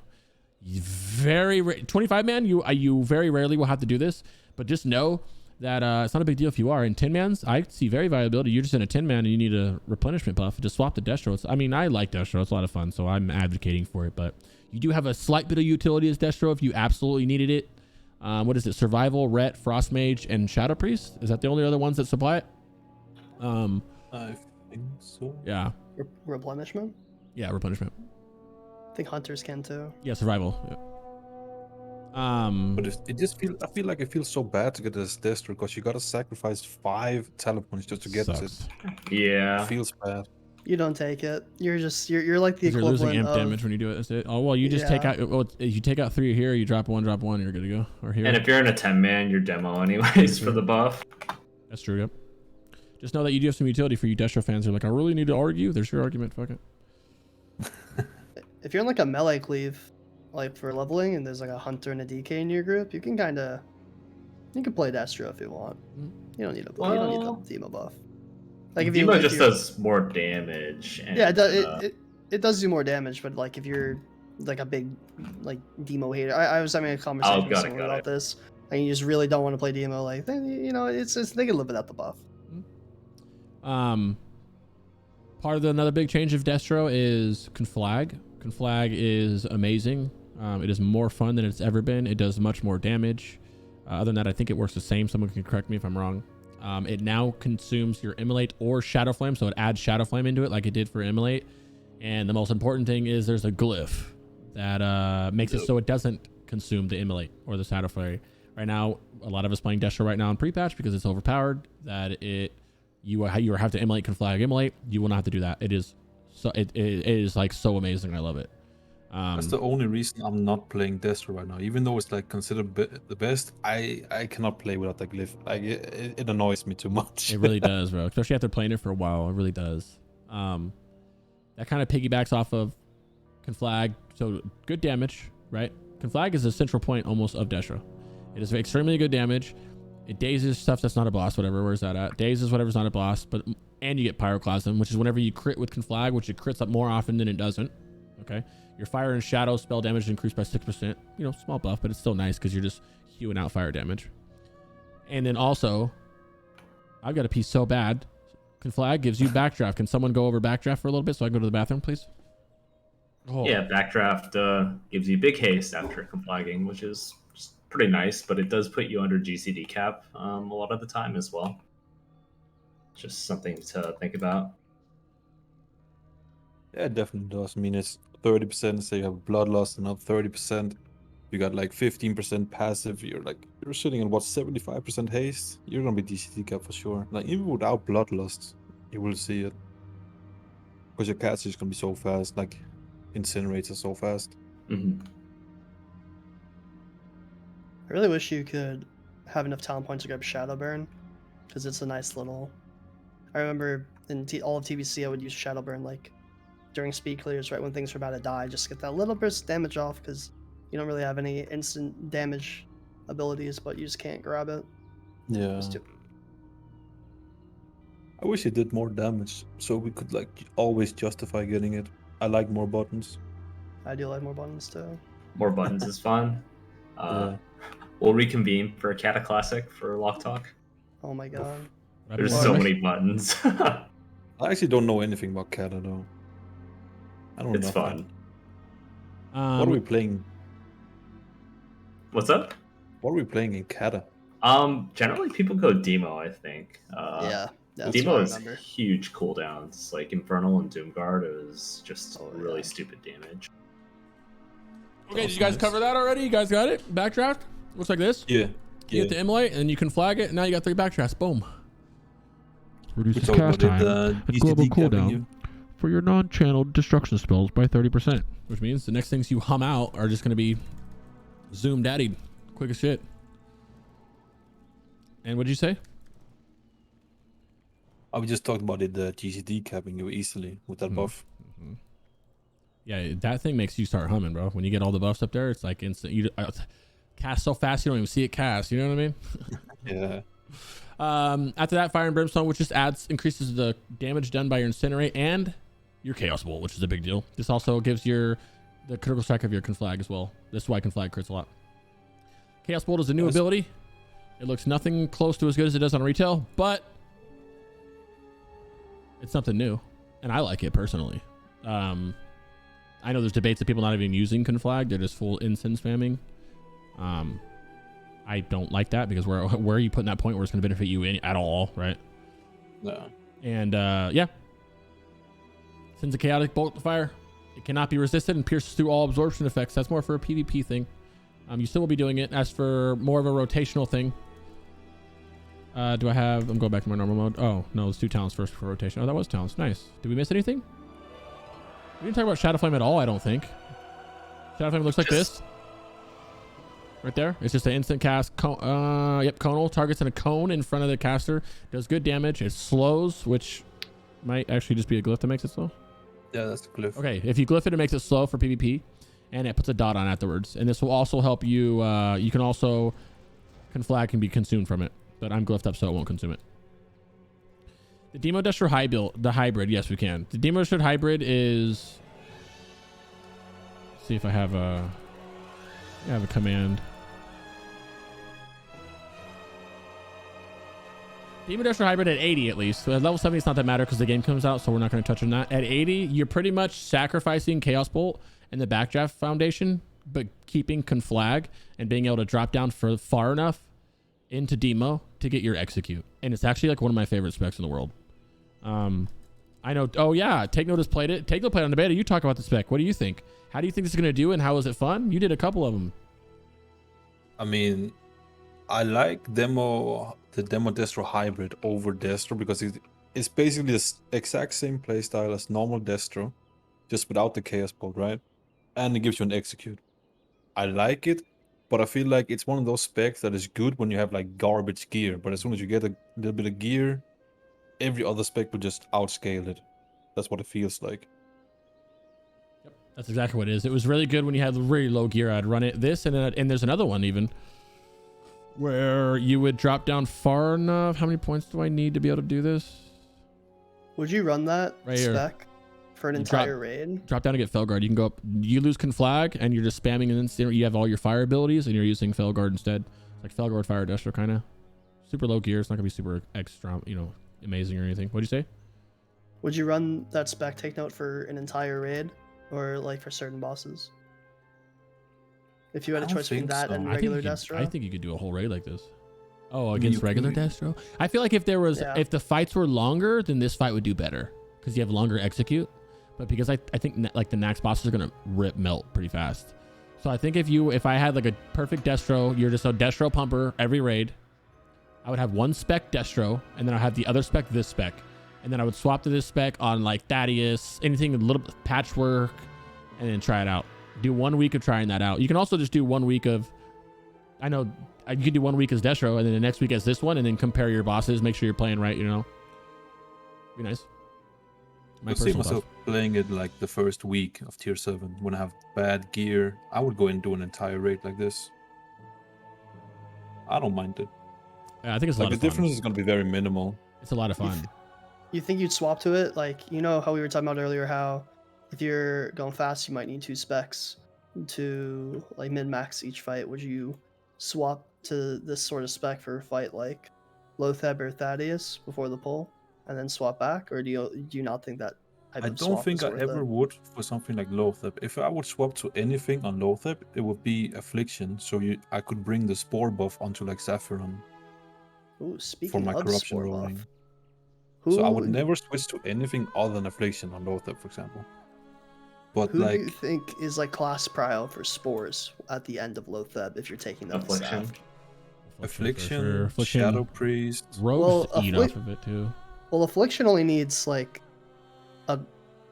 20 seconds, right? Because the start of the fight, you just have to get the corruption up to Yeah. get the Oh, full okay, you maintain. mean like that? So, yeah. So who do you think would benefit the most from a Destro's spore in that regard? Asa. Yeah, I think like assassination, feral. Rogue, Like, I- Feral, I thought pure Affliction- Destro. Yeah, Affliction just needs it Fury for the snap, like Warrior, you said. Red Paladin. No, I'm kidding. the Fury Warrior. I think that another thing about this spec that I didn't mention just now is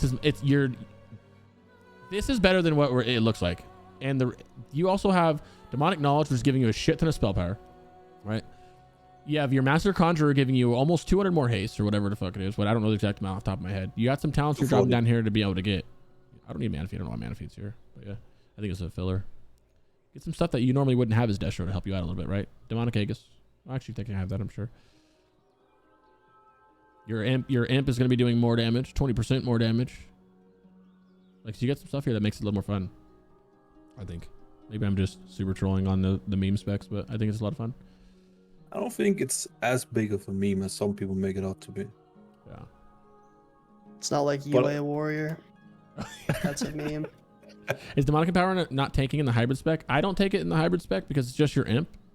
And that increases your imp's critical strike by 20%, which you could, yeah, it works. But what are you dropping for it? You're going to drop spell power to give your crit to your imp. There's nothing really you can drop for it. You drop Pyro, actually, yeah, Pyroclasm, but I love Pyroclasm. A lot of people do this. They put it in Demonic Tactics instead, which is not what you should do. You should definitely put it in the Pyroclasm. Pyroclasm is a bigger deal. I would even put one more if I had. Oh, there it is. Did I do that right? Nope. This is a bigger deal. I wouldn't put it in Demonic Tactics. And Imp Demonic Tactics is ass. So I'm not the biggest fan of Pyroclasm if you cannot get the second last row in Destruction that synergizes so well with it. But I don't know the math behind it. well, it's 4. Yeah, you are right, but it's 4% more damage. So 4% more damage is going to beat out. I feel it. Maybe. I don't know. You could be right. Either way, I think either one of those talents works, as long as it's in one of those. I just prefer Pyroclasm. Yeah, you can jiggle however you want, Yeah. basically. A lot of these, especially when we get into gearing too, a lot of the decisions, they're not even like, it's so broad. Like there's so many options for so many things that you can do. Like you have the like, okay, you need your Conjurer, you need Desi, you need Molten Core, you need this, but like, no, you got a couple things that you can flex in a lot of these builds that make it a lot of fun, right? Yeah.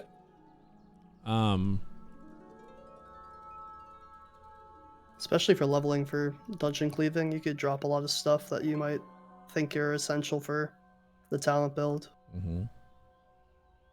Yeah, my dungeon leveling spec is way different from like normal demo. Okay, perfect. Sounds good. Let's do rotation real quick. I'm super just how to get into gearing. That's the juicy part. Looks like you can play 4 DPS spec. Yeah, and you can, 4 viable ones. And what's crazy is early game, you can do that Felguard one. That's viable as well. You're real big with it.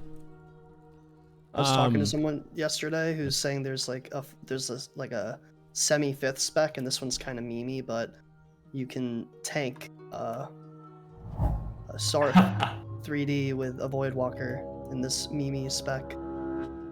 Because the Voidwalker has so much mitigation, you sit there and spam health funnel, and it has so much mitigation that can tank a boss. So It's never Did he gonna do hold it? threat, though. Yeah, did he do it? they said that they use, well, what you do is you set it at the start on Sarthe and you're spamming health funnel, and then they kill the other 3 dragons, and by the time they get to Sarthe, there's like enough threat held that think you kill the boss. It's like a really old school strat. Yo, that'd be really I interesting thought. to see. Yeah, I thought it'd be fun to mention.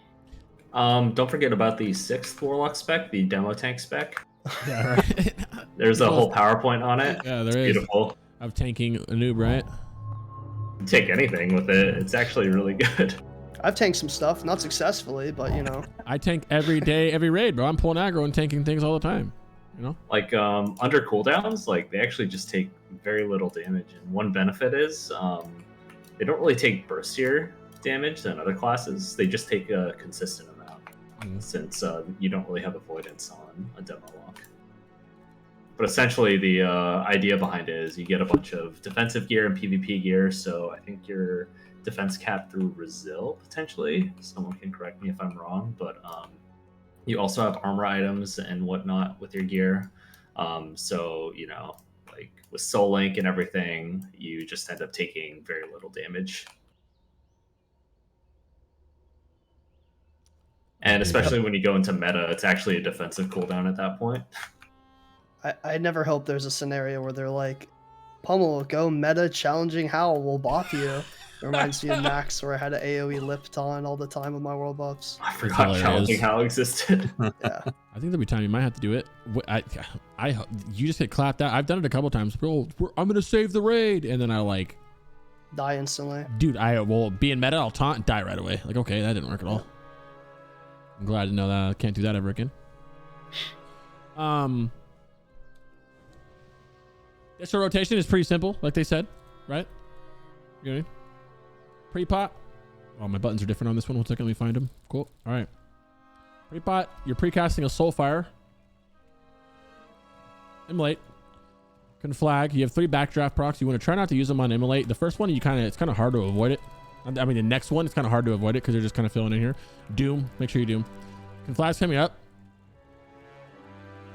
You're gonna have to use one of them. The only way I've been able to get around not using it is just holding on that conflag. I'll hold it for like 1 second, like one more extra cast, and then kind of good. The pet can attack usually as well, which is pretty nice. When the pet does damage, it really helps you out a little bit too. That's about it. AoE, seed, seed, Shadow Fury, Infernal. Careful with Infernal, because Infernal does very good damage on it does good damage period, but you don't want to use it on a single target. I would not suggest it. I would suggest keeping your imp out for a single target. Save your Feldoms for when you need to get in. When you need to get in, back out. That's about it. Sounds about right. Sounds about right. Not much you can do there. I think it's a lot of fun. It feels like you're kind of always pressing a button.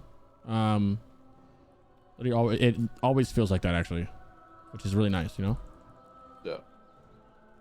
You don't even when you go spam like incinerates, you're spamming like what 3 or 4 at a time most. 3, 4. You're not really doing too much. You can probably extend like this and just clip one thing of Immolate. Then you don't have to worry about using a backdraft. So you can actually clip. I don't know if that's going to be wise though. I'd have to use sim. I haven't been able to sim it because I don't know if the sims are done correctly or not. But after that one backdraft, you don't have to spend any backdrafts on Immolate, which is nice because you want to try to avoid that. You want to use it on incinerates and chaos bolts. Are we missing anything with these? That's just pretty simple to play. Use Firestone. It's the only one you use Firestone on. Demo and Aff use Spellstone. Spellstone feels really bad as Destro because you're already going to be GCD capped like crazy. Any questions on Demo? You get Destro. You can hit it as we move on to. I actually like the Firestone on my Demo. It's so the best way to look at that is it over here somewhere? 60-40. 1% on my Soulfire and Shadow Bolt sound good to me, and Incinerate. The thing is, look at this. This is how I look at it. You have Firestone giving you 196 crit. Spellstone giving you 240 haste. Even if Firestone, let's say that Firestone and Spellstone were 200 if they're equal, 200 haste beats out 200 critical strike, right? Would you rather take 200 haste or 200 critical strike? You take 200 haste. But it's even more than that. It's 40 more than that. So you're actually, it's not even 1 for 1. So this we'll round up the Firestone just for ease of math. It's 200 crit or 240 haste. That's a lot of haste. That's a grip of haste. And that's more than 1 for 1 too. I don't know the math on that, but that's why I use Spellstone. And I didn't use it. I used to use Firestone. Warlock Discord put me on to Spellstone. Can anyone confirm if 240 is more than 200? It is. Yeah, it definitely Thank is. you. 1 haste is more than 1 crit. Right. You'd rather take a haste or a crit? I think it would depend. No, yeah, I would just take a haste. Yeah. Yeah, take an haste. As Demo at least. Yeah, we're getting to stats too. Stats a bit gear. I just got wrapped up into that. Is that it for Destro? Did we do it? I think so. mean, It's not super in depth with the spec. Yeah, cool. We did all those. Now we can go over gearing. Now's the fun part. Now's the get it out, boys, because I know all of us are in the same group chat, just sitting there talking about this stuff all the time too. So this is about to be actually hype. Let's go. You want to go? Which one you want to go first? You want to go Demo or Aff gearing first? Go Aff. Go Aff. Okay. It's much more straightforward. Yeah, I don't really see any conflicting BiS list when it comes to Aff, really. I think No. most people agree. No, there's only differences are so minute. It's like, oh, what kind of pair of pants are you wearing? Type shit, you know. For Pre-BiS or for actual? We'll do Pre-BiS first. Phase 1. Okay, yeah. Oh, Pre-BiS, there's a lot of different ideas out Yeah. there. We But for definitely do- actual BiS, it's kind of the same. Do Pre-BiS first. I'm gonna throw what I have up here, and I have what you guys have. You guys can link as well. Take note, link to phase 1. Nemow, I believe yours and ours are the exact same, except for our pants, which are literally 1 DPS difference, so it doesn't matter. Oh yeah, it's like Calico's pants or Brutalis ones, whichever one you have, just use. This is what I have for phase 1 Pre-BiS as Affliction. I'll talk about it before anybody interjects on everything. Where's my hit at 14%? I'm running 3 talents, 3 suppression. Boiling, starting with Helm. I guess I can open the slides up too, because I have slides up for this whole thing, which I'm doing a big video on this, and it'll be posted tonight. Let me find it. There you go. In Helms, which we can talk about it, obviously. You have 2 big choices here. Engineering and the one for Warstone Gulch match. The one for Warstone Gulch, right? Wintergrasp. No, Warstone Gulch is the Wintergrasp, thank you, yeah. 40 Wintergrasp. And I think what I feel like my argument, the only difference is, do you need hit, then use this. If you don't need hit, you would just use the engineering, if you are engineering. You definitely do need the hit. I think the only scenario you might need less is if you're Alliance, but there's no real magic piece of gear that solves your hit issue. Like, you get Mark of the War Prisoner, but that trinket is just not very good in general. You tend to want to stay away from unused trinkets in Wrath, but due to, like, boss fight line, actually fairly strong. But I could see myself trinket swapping a little bit on trash here and there. Mm-hmm. I do trinket swap. I use Mark for. I would use Ember for trash, and then like pull Mark on for the boss if I had time or something like that. Yeah, I think I'd do the same. Yeah, that's what I had. If you need hit, you use Titan Forge. If you don't need hit, you can use the engineering ones. If you don't have engineering, then these Sunwell ones we can talk are very good ones as well. These are good alternatives, I would say. If you happen to be in Sunwell, the only thing is, I know a lot of Warlocks are going to be engineering. And if you're not engineering, then it's okay. We're not going to flame you for it. We'll talk about professions in a little bit. Do you want to talk about professions before we go into this? So then we ask them like, yeah, let's talk about professions real quick after we finish this head slot. I mean, there's only 3 options. Yeah, right. Yeah. And then, well, there's going to be people doing other stuff too. So whenever I have things up, when I talk about doing like engineering, know that while we suggest engineering, okay, let's fucking talk about it. Professions. Okay, you guys want to do it? I'm talking this whole time, but because someone else can easily take my place and talk. Otherwise, I'll just fucking never shut up. Let's get it out of the way. Let's do it. NG tailoring, jewel crafting. There we go. There we go. Engineering, tailoring, and jewel crafting are the 3 best Flint slot picks. If you are not choosing those, if you're choosing enchanting and description, do your thing. We're not flaming you, not do your thing. We're talking about the first, like on Sims, on paper, the 3 best that you can take are engineering, tailoring, and JC. And if you don't know already, engineering changed. It's not just rocket boots and grenades. It's not like we're saying it's BiS because we have been in TBC. It's actually on paper BiS because you get a haste enchant now. You get a fat haste enchant, goes on your gloves, 1 minute proc. I don't know, 200 and I'm guessing 285 haste. I could be wrong. 290 maybe. I think it's 240. 240. Okay, so it's in the 200 range of haste on a 60-second cooldown. 60-second cooldown. This is a very big deal for Affliction. This is a very big deal for everything, for everywhere. I can imagine that would be kind of annoying as Destro sometimes when you use it. Kind of be careful when you're popping it. I mean, that glove enchant is also why you don't really like unused trinkets, because they will share a cooldown. Oh yeah, there you go. Oh, there you go. Boom. Yeah, but engineering also has boots. Instead of rocket boots, you don't pair. I'm just pretending people don't know about it. You have a pair of rocket boots. You don't put on a pair of rocket boots in Lich King. You attach rockets to your boots. So your best in slot boots, say it's let's imaginary. You have tier 6 boots on right now, and say you wore those into the Lich King. In Lich King, you can just put those boots on, those rockets on the boots, and you can be able to boot whenever instead of putting it on there. Very big deal. You don't have to worry about, especially hold Wers. Those guys holding W, it's a fat deal because we don't have to wait drop combat to switch our boots on and off. None of that, hey, swap boots before the boss fight shit. You know what I mean? Engineering also has little things like you have little fun things like you have an auction house. You're the only people who can use an auction house in Dalaran. Teleports. You got some cool little trinkets that you might use maybe if you have some bad luck on trinkets. What else? Jeeves is pretty nice as well. When does Jeeves come out? Oh, Jeeves, yeah. It comes out in, yeah. I think the recipe is earlier. Gems to craft it. I think you can get the recipe before, at least on some private servers, but you need an epic gem to craft it. That's what I thought, yeah. I remember farming it. And the last thing about it, which you guys already know, is grenades, bombs, frag belt. Okay, so you have Serenite bombs, which are used as a minute cooldown. Minute cooldown. I just watched myself pull that guy.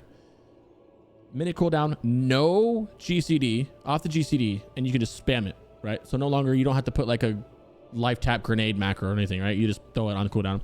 The frag belt throws a different bomb, and it puts your Serenites on cooldown, but only for like 15 or 20 seconds or whatever that is. So you actually can use that. And we're talking about sweaty damage. It's like not even that much damage, right? But you know, hey, I'm going to mention it because that's what we're going to do. You have to be Goblin to use Wrath Sappers. Do you think speedruns will still use movement boots? Movement speed? You can't, because you're not going to be able to enchant and have engineering enchant. You can't double enchant. Like you can't have the haste enchant and another one, or the boots and another one, or tailoring, which we're talking about now. Tailoring has a cloak enchant called Light Weave Embroidery that is, I'm going to guess 285. Could be 385. I don't know how much it is. On a 95? Okay. 295 on also a 1 minute cooldown. That was changed. It was 45 second ICD or 45 second cooldown on private servers. It's now 60 seconds, which is nice because it lines up with it's a little more spell power than it was from the 45 second iteration of it, and it lines up with your gloves, which is really nice. I had something else about that. Yeah, that's it. No, yeah, that's it, right? Brock? Nemo looking big, cute, huh? Hey, LG, how you doing, brother? Yeah,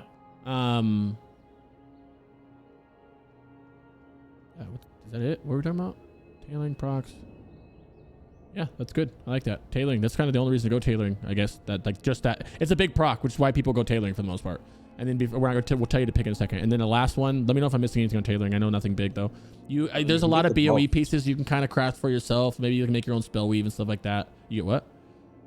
When you craft the cloth, you get a buff for like an hour that you can bring to raid night. Like I think if you craft a spell weave, you get like a small little crit buff for an hour. Did they keep that in the game? I thought they got rid of that. I thought it went away. Did they get rid of that? I'm pretty sure they did. Yeah, it went away in raid, or they did something with it. I guess I'm a private server guy. Yeah. The footage behind me, by the way, Copium is Pummel. I don't know why he has 2 different names. It secretly annoys me, but I love him. So I changed my name from Copium to Pummel. Oh yeah, you did. You could do name changes. I didn't know you could do a name change until the other day. I can finally get that weird number character out of my name. Could pay $10 to change your identity on your servers if you ruined yourself. Yeah. Procs, tailoring. The last one would be is JC. Does anybody know more about JC than I do? I like JC because of the epic gems that aren't out yet. You get access to these gems that aren't out yet. There's like a big argument for demo of JC versus tailoring, and it's like the tailoring cloak is 295 spell power for 15 seconds, but has a 60-second cooldown. So if you get it at the start with all your trinkets, then you have a nice fatty demonic pack for the raid. But since it's a 60-second ICD, it doesn't really align with your trinkets. Funnily enough, it lines up with the glove, but that's whatever. Compared to jewel crafting, which is like a static 60 spell power, plus you get an extra 27 from the NG enchant, or 23, whatever it is, and it's like 85, and just rounded up to 9. So it's a static 9 spell power for the entire raid, or you can proc the Demonic Pact with 30 for the raid for 60 seconds. So there's like a big debate, and there's so many people going in so many different ways. I'm gonna go tailoring because I like Tailoring for sure. I like the proc, and I feel like it adds like a little bit more min-max to managing the tailoring proc with your Demonic Pack and your trinkets and your potion and everything, so it's more fun for me. But I know a lot of people are going JC just for quality of life because it's easier. I'm going JC on my demo lock. I'm going NG JC. Until that Epic like Gems come out. When Epic Gems come out, I'll swap to tailoring. I like JC. I like JC. And I might get use out of that trinket. It's a fat trinket you can get use out of if you have pretty. I think that trinket's gonna be better than like Mark. Maybe I don't know about that though. But there's a good trinket you can get right away to help you out until you get some other ones. Which as a demo lock, you're getting fed loot, so it's not the ultimately. I'm not gonna be like, oh, I'm starving for trinkets. But I like the gems. I'm already JC as it is. I have the money to go to tailoring if I want to, but I'm gonna enjoy JC for a little bit longer unless something comes up mathematically in the Discord or something like that, and like, oh, hey, it's like, wait, look, we found out. Then obviously I would switch the second that it was like overwhelmingly tailoring, I would go tailoring, or even like a little bit more like, oh no, you should be tailoring, stop trolling type shit. But we're going JC. Start. I also feel like if you do ever wanna PvP, jewel crafting, tailoring is really bad for PvP. So if you're not like super sweaty in PvE and you like to enjoy arenas on the side, BGs, go jewel crafting for sure. I lost the character select because I'm a gnome. Can't PvP. All right. Race change will happen eventually. Race change. I leveled up a second rogue because my main one was undead. And then I think they announced like race change will eventually happen as soon as I decked it out in like full summon gear, like a week after it hit 70. Yeah, but like Well, now you have a that's second one. It's kind of hard. Yeah, but like my other one has glaives, and I don't know. There's a few people in Fusion that were re-rolling Draenei, and right as they finished gearing up the Draenei, they were in Sunwell gear just like they dropped it. And speaking of JBJ in particular, very unhappy. But we don't know when it's coming, right? Like it could be ICC for all we know. Oh, that'd be so sad. Yeah, we know nothing. We live and die by the hand of Blizzard. Oh. Yeah. Rogue is split all anyway, so it Shout out doesn't matter. Blizzard though. It seems like they're doing a good job. Side note, they're doing some shit. They're paying attention. I feel like they are. Were you guys there for the winter grasp testing? Any of you? It was fun. That like at the end of the winter grasp testing, did you see what they were doing underneath Dalaran? They were summoning in bosses. They summoned like XT and Malagos and Memron. And we're just like playing with the players. They summoned in like I was like stabbing a GM with my dagger, and he gave me he like gave me a Memron's head. So I was like flying around on Memron's head, and they were handing out like Valeniers and Shadowmourns. There was an Algalon wielding Warglaives, so it was really cool to see the GMs just like hanging out with the players and just like actually playing the game. That's actually nice. That's good. Yeah. Yeah. That was Hybrid on bed. Yeah, we just talked about it actually. Hybrid is good. TakeNote did he did a couple runs as it, and he was hard carrying. It was like good. It was good in like template gear for sure. Definitely probably gonna run it early a couple times. On my second Warlock though. TakeNote was second overall in like an Ellie Shaman. It's like it's hard because like these overalls, like when we go, I can show you logs of me hard carrying every overall, but then it's like how much damage you're doing. Like, okay, you're doing 20 million, 21 million, but then you go to another raid and people are doing 26 overall, 25, 26, 27 million, you know what I mean? So logs can be confusing, especially if you're like, if I'm Destro and the two mages and Copium, there's 4 of us hard carrying and everybody else isn't kind of really doing that much damage, we're going to be doing more damage too on top of that, you know, rather than having a 25-man raid, everybody equal. So it'd be interesting. But I think the hybrid is going to do great. I love the hybrid. I fell in love with it back in the day. The beta logs can be very like misleading as well, because you know some of us are going into the beta and we're 100% comfortable with everything we're playing. We know every single mechanic, everything, how to min-max everything, and you have people who have never played Lich King before, so we are obviously going to look very good on those logs, and we will be really high on the meter regardless of what we're playing, because we have been playing the game for like a decade, you know. Yeah, a good example is we ran I don't know how many beta runs on with the guild, and the first couple of ones it was hard carrying because I've done this I don't know how many times, and then after like a week, it's no longer hard carrying. People figuring out how to play the class, they know the mechanics, and they're slapping, you know. Yeah. The amount of classic Naxes we've ran. Most of the fusion players were there since like classic, and they've all done like 100 Naxes each. It's kind of nuts.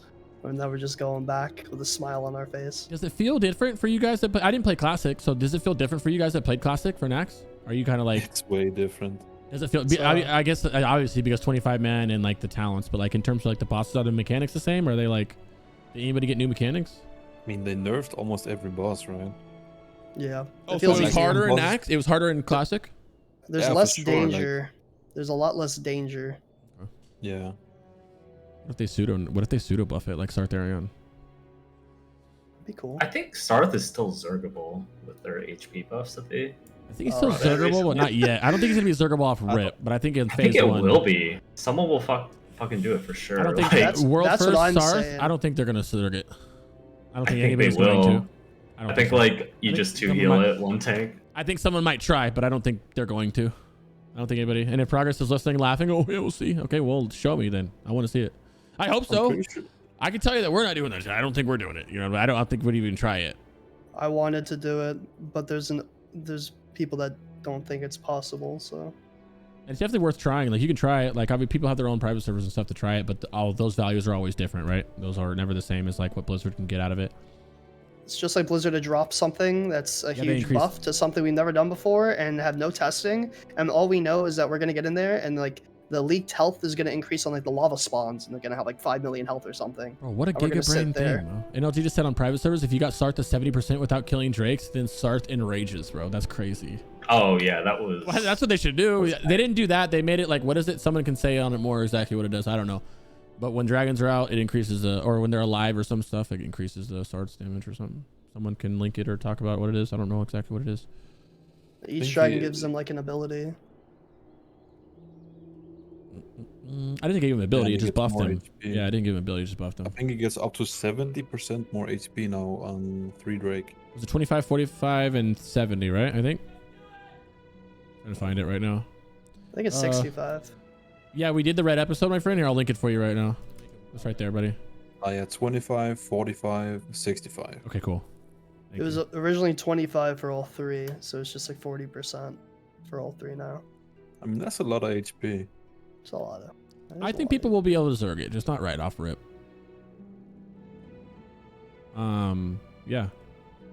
Yeah. Back to Pre-BiS. Are we good? Oh, outside of those 3 professions, if you're talking about in terms of BiS professions, if you're an Affliction Warlock, your BiS, your best slot ones is engineering and tailoring.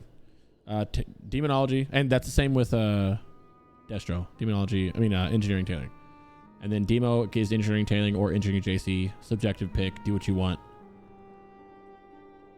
With maybe tailoring, having to pick gun to your head, maybe tailoring being the best. There you go. The other professions, they each don't really do anything too crazy. Like Inscriptionist will give you a shoulder enchant.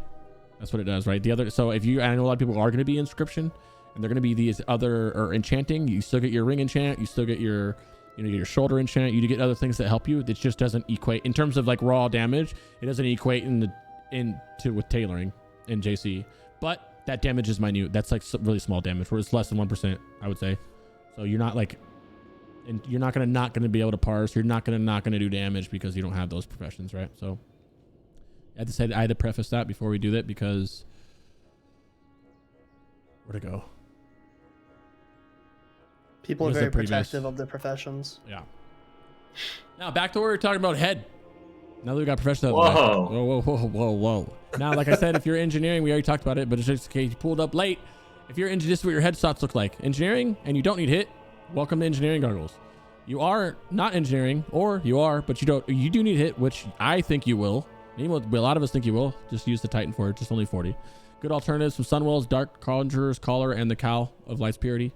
If you still have them, they're solid. They're still going to lose out. Just simply look at them and tell. They both don't have hit on it. You're going to need hit a little bit early. This is a wonderful hit slot. You shouldn't be just, we'll talk about gems later, but you shouldn't be just spamming 16 Rigid Dawn hit gems. Like, it's not what you're supposed to be doing. And in Demo, this is the best BiS Demo one right here. Forgotten Shadow Home. Yeah, whatever. That's what I would use. That's what I'm going to use as Demo. The note about Demo is your job is if you're the support Demo, I should say. If you're the support Demo, your job is to stack spell power and spirit. This has the most spirit you can get out of it. Look at it compared to these two. Most spirit you can get out of, and you get spell power out of it. You lose 5 spell power and trade for 66 spirit. 66 spirit results in more spell power from you. The only thing that, and I'm on, there's 2 camps here for support demo locks. You can give a shit about your hit, or you cannot care about your hit. And I personally don't care much about it. I'm not going to destroy my hit to make up for spell power, but I will be a few % under hit, because the trade-off is if it's good enough for me, I'm going to do it personally. There's no sims to tell you that. That's kind of just like feels crafty my own self. I know a lot of people are thinking about it too. What were you going to say, Pummel? I was going to say, what's the amount of hit that you're comfortable with if you're going to drop hit? Because I'm in the other camp. I'm never going to be under hit cap. I'm probably going to go 11. Total? Yeah. Maybe. Do I have a... in demo, in terms of demo, I would probably go, right now I'm at 12. That's without Ember Storm. I'm thinking about not using Mark and just using Ember Storm, or Ember whatever. Ember Forge. Forge Ember, sorry. Which will drop me even lower down. I haven't decided it yet. This is completely just me in my own head about it. For demo specifically. Is that with the 3% you get from Boomkin and the 1% from Draenei? So I'd be at like 13 total or some shit. But yeah, I would be down a few. In terms of if you're a support warlock and your job is to support the raid, like they're feeding you loot. If they're going, hey, Crix, I'm giving you everything right away, and you better return that shit tenfold to my guild. I want my healers with that spell power. I want everything with that spell power, right? And then you're doing that. I'm gonna make sure that you get that. I'm gonna make sure that I do the most for that. That's why the parsing or maximizing as much damage as possible. Obviously, I'm gonna do as much personally with what's on me is out of my head, unlike it wasn't in TBC.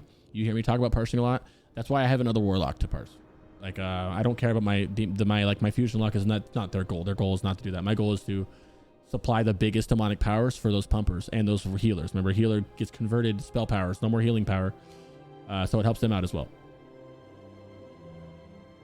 What are your thoughts on an Ember Skyflyer attack demo? 25 spell power and 2% intellect. Yeah, that would work too. And you swap it sucks to have to wear. Well, you can get 3 red gems out of it. You have 3 red gems. Yeah, that's a good one too. So instead of Skyfire Diamond, which is crit as demonology, this is better. You're gonna lose some damage. Don't put that damage. But if you're talking about full support demo, this would be better in this example. You would be sacrificing a chunk of your crit though. You don't have that far down into it, but you're gonna be giving up some of your damage to do it. But 25%, or that's 25 spell power. I think there reaches a point where when you're sacrificing things that your personal DPS is better for the raid than like 2 spell power. Well, yeah, I wouldn't do it for 2 spell power, right? Yeah. But because like Chaos Skyfire Diamond is 3%. Yeah, I can't do crit. Like crit damage, not just crit. So it doesn't it double dip out too still? I'm pretty sure it double dips out. Yeah. So that's a hard one to lose, but if you're talking about support, if you're really trying to show out that support, but like you said, you don't want to sacrifice too much of your personal damage. I don't mind sacrificing some hit because ultimately you're not going to miss that. And the punishment, the thing about hit cap, which we didn't talk about stats at all yet, but with hit cap, that 1% chance, you know how you can be hit capped in TBC and still miss? That's gone. If you're hit capped, you will never, ever, ever miss. And it's a big deal not to miss because if you're affliction and you miss a haunt, or you miss a bolt that was going to re-roll your corruption, because you weren't paying attention or whatever, and you threw the bolt out there, it resisted, your corruption didn't roll over. If you're Destro and you're conflagged, it resisted, right? Worst that happens with demo, your buff that's buffing the raid is coming from your pet, it's not coming from you, right? So if you miss corruption, you re-corruption. If there's nothing that you can really miss as demo, it's really going to hurt you if you're down hit like that. Yeah, it's 9% more critical off of the chaotic, so that's a rough one.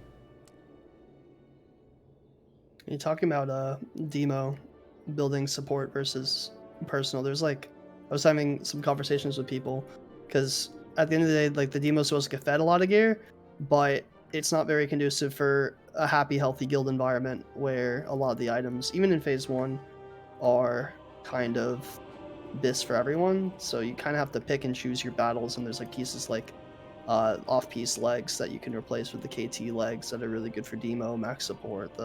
You can get the Cape of the Unworthy Wizard instead of Pennant Cloak, and there's a few choices you can make to still get a lot of spell power for your raid and keep your fellow raiders happy where they get a little piece of the pie as well. I'm trying to figure out how to keep everybody's face on here while looking at all these, and I think I just need to hide everybody's face. Yeah. You can hide my face first, that's fine. Don't hide everybody's face. Keep taking. No, don't hide Pummel. I need to look at Pummel. Yeah. The last thing is the enchant. I have a thing for her enchants. It's just using the Held enchant, which is Cure and Tor and Revered. I don't know if any backup. You can remember that you can still use your. You can still always go back and get the TBC enchant as well. But this is the enchant you'll get. It's a bind on account, which means you only need one person to get it, and you can pass it all. It's only Revered anyway. Really easy quest to do it. And that's it. I feel like we also need to shout out Hats of Wintry Doom though, as a alternative for the head. It costs like almost nothing. It's a BOE. It has like 25 less spell power than the Wintergrasp one, and it's a BOE, so it's easy to get on any alt you have, and it costs like 200 gold. There you go. Proxy, It's thank you, really yes, good. huh? Yeah, it's very solid for sure. Sounds good to me, boys. You know, like farming the Wintergrasp one, it takes a long time. For example, maybe you don't have time for that. Yep. Maybe you're not an engineer. Then this one is amazing. Sounds good to me. Add it on there. All right, I'll make it look better on here later. Next neck. Couple necks. Badge neck is nice and easy. We're gonna ignore. Go back, please. What's going on? I'm scrolling the wrong way. Sorry, I'm trying to figure out how to use slides here. Badge neck is your BiS neck. Just use the badge neck. That's it. Right. I like the Old Kingdom one. It's hard for me to sit there and go over next because it's so easy to get this. But you can get the Old Kingdom. That's not a bad one because you get it right away. You like that one more? Yeah. The badge neck's still better. Has more stats overall. Gotta be so edgy. It's not good to get Old Kingdom too while you're waiting for your badges too, because then it can make it so if you get the neck that he's talking about, then you don't have to worry about getting the 25 badge neck right away. You can wait. You can like get the other ones in order, which I usually get this last anyway, right? I see you have the PvP one there. They just like I have both changed of them on call. They just changed Call to Arms, where you're getting like 3,000 for a Warsong Gulch win or whatever the Call to Arms is, and I farmed like 20,000 honor in like 2 hours. It is ridiculously fast if you want to save some honor for it. Yeah, you should definitely like nab it all up while you can. When making this, you could put the PvP gear on every slot. It felt like, because there were so many PvP gears, they were really good, but I didn't put them in a slot. These two are mentioned because this is the arena neck, and this is, I mean, you have 38 hit. You look at it comparison, right? You lose some spirit on it. This is only for like if you're already PvPing. The thing about this is you need arena rating and honor. Arena opens up 2 days beforehand, so you'd be able to get it, but these are for people who are already PvPing. Like, I don't know. I just put it on there because I knew that people would be commenting on it and saying it. PvPs are always good though, because people will be PvPing. And that's how they hold up to what their counterpart would be. This is still going to be BiS the whole time. Painted a Sunfire, which everybody knows about right now, is still a really good one if you still have it. It's got a nice socket. It's only for jewel crafters, obviously. Not going to talk about much because you already know, but do the math on adding that spell power to it. It's still pretty good. And then you have you had the BOE jewel crafting one, and then you had the BOE Nax one, which if you're watching this after Nax comes out, then you could just buy this and skip everything that we talked about. Where is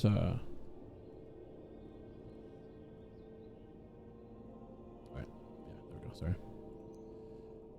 As for the jewel crafting neck, I like it just for BOEs, but I mean, I'm gonna run with this one. If you came out and this time this is gonna be out, I would just get this one. But I think we're all in agreement that this is the BiS one. I just want to throw some options out there, and you're gonna be able to get his 25 emblems. You usually swing like in terms of emblems as well, because you have a lot of emblem gear. This is all of them. In the order that I usually would probably go in, I usually always get Sundial first. Sundial is going to be the biggest thing most of the time. Agree. And then I always get the belt next because belt has a socket. And why this is a big deal is because you get belt buckle. Belt buckle adds another socket. So it adds 2 sockets to this, right? So I always get that second. It has really good value. And after that, depending on what I got while I was farming for those, depends on if I got my offhand or if I got the neck. If I happen to get a good neck, like they said, the okay neck or anything else, then I would swing offhand. If I happen to get an offhand somewhere, then I would swing the neck next. In terms of the offhand, which one to use, this is the one that you'd use if you're not Demo. If you're Demo, I would use this. I would suggest this one. Has more spirit on it. And if not, then I would suggest that one. In terms of offhand, but we'll go down to offhand more. These are the only emblems I can see you using outside of the tier gear, which I guess why we're here. One second. Just stand by. Tier 7. You can't get all of these right now, but you can get chest and gloves. Where's gloves? Chest and gloves, the 2 that you can get right now. we'll get there eventually, but chest is Pre-BiS for all of them. Gloves are debatable, on par with another pair of gloves called Spellweed gloves, which we'll get into. You can't touch the other ones. The 2-set is kind of cheeks. You guys want to touch on 2-set? People swear by it. It's ass. I think it's absolutely garbage. But it's better than some people. What do you think about 2-set, Nemo? You guys? It's not very good. It's not worth. The stats on Spellweed gloves are super good, just because it takes out stamina and adds in spirit, so it's like you get an entire extra offensive stat on your item. I would buy it for complete my 4-piece. That's about it. You do have to buy it. You do have to buy it. Yeah. You just buy it. You have last. to buy it. Have it still. Yeah. Buy it last. Yeah, that's about it. So we'll go back to where were we? Shoulders? Shoulder daddies? Did you talk about some old pieces already? No, we can though. So yeah, they're up here too. I got a section for it. This is both these pages will be some gear that you can get from Sunwell that are still good. Very good still. We'll talk. Obviously, you'll see them listed in the sections as we go. We just talked about Dark Conjurer's Collar. And to be fair, Dark Conjurer's Collar, Amiss, Sunfire, Cloak can be worn as Pre-BiS in there, and they're on par with their Pre-BiS section. Amiss is Pre-BiS, solid. This is like, I think if I remember correctly, 5 spell power. We'll get to Cloaks, less than what your BiS one would be for Death Chill, or no, I think it's 17. I'm not sure. We'll get there. So these are solid pieces that you can run into your raid with right now. Boots are still very good. Tier 6 boots are phenomenal. Boots and belt both are. But the thing is, the rep is so easy to get for Worm Rest, where you wouldn't run T6 boots. Exactly. It doubles up boots and bracers too. I'm glad you said that, man. Yeah. We are alike, bro. I can tell you taught me how to play this game. So perfect. Second page of TBC gear, you'll notice you have 3 pairs of pants. Both pantaloons, virtually the same thing. One just has haste, one has crit, one has spirit, a little bit more spirit, right? It was like, and we'll get the pants. But these are literally all of these were within 5 DPS, whether the sims are correct or not on terms of if it's like still in a work in progress and stuff. They were all so close, these pants were.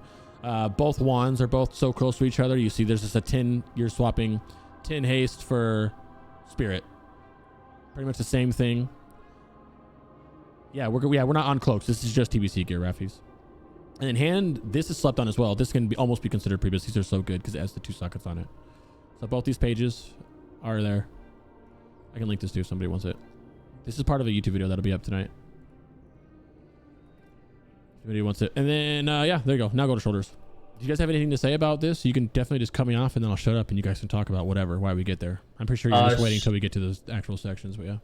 Oh, I was going to say shoulders. Let's go. Yeah, perfect. Don't worry about it if you're demo because you just use the BOE spirit ones. They're just really strong.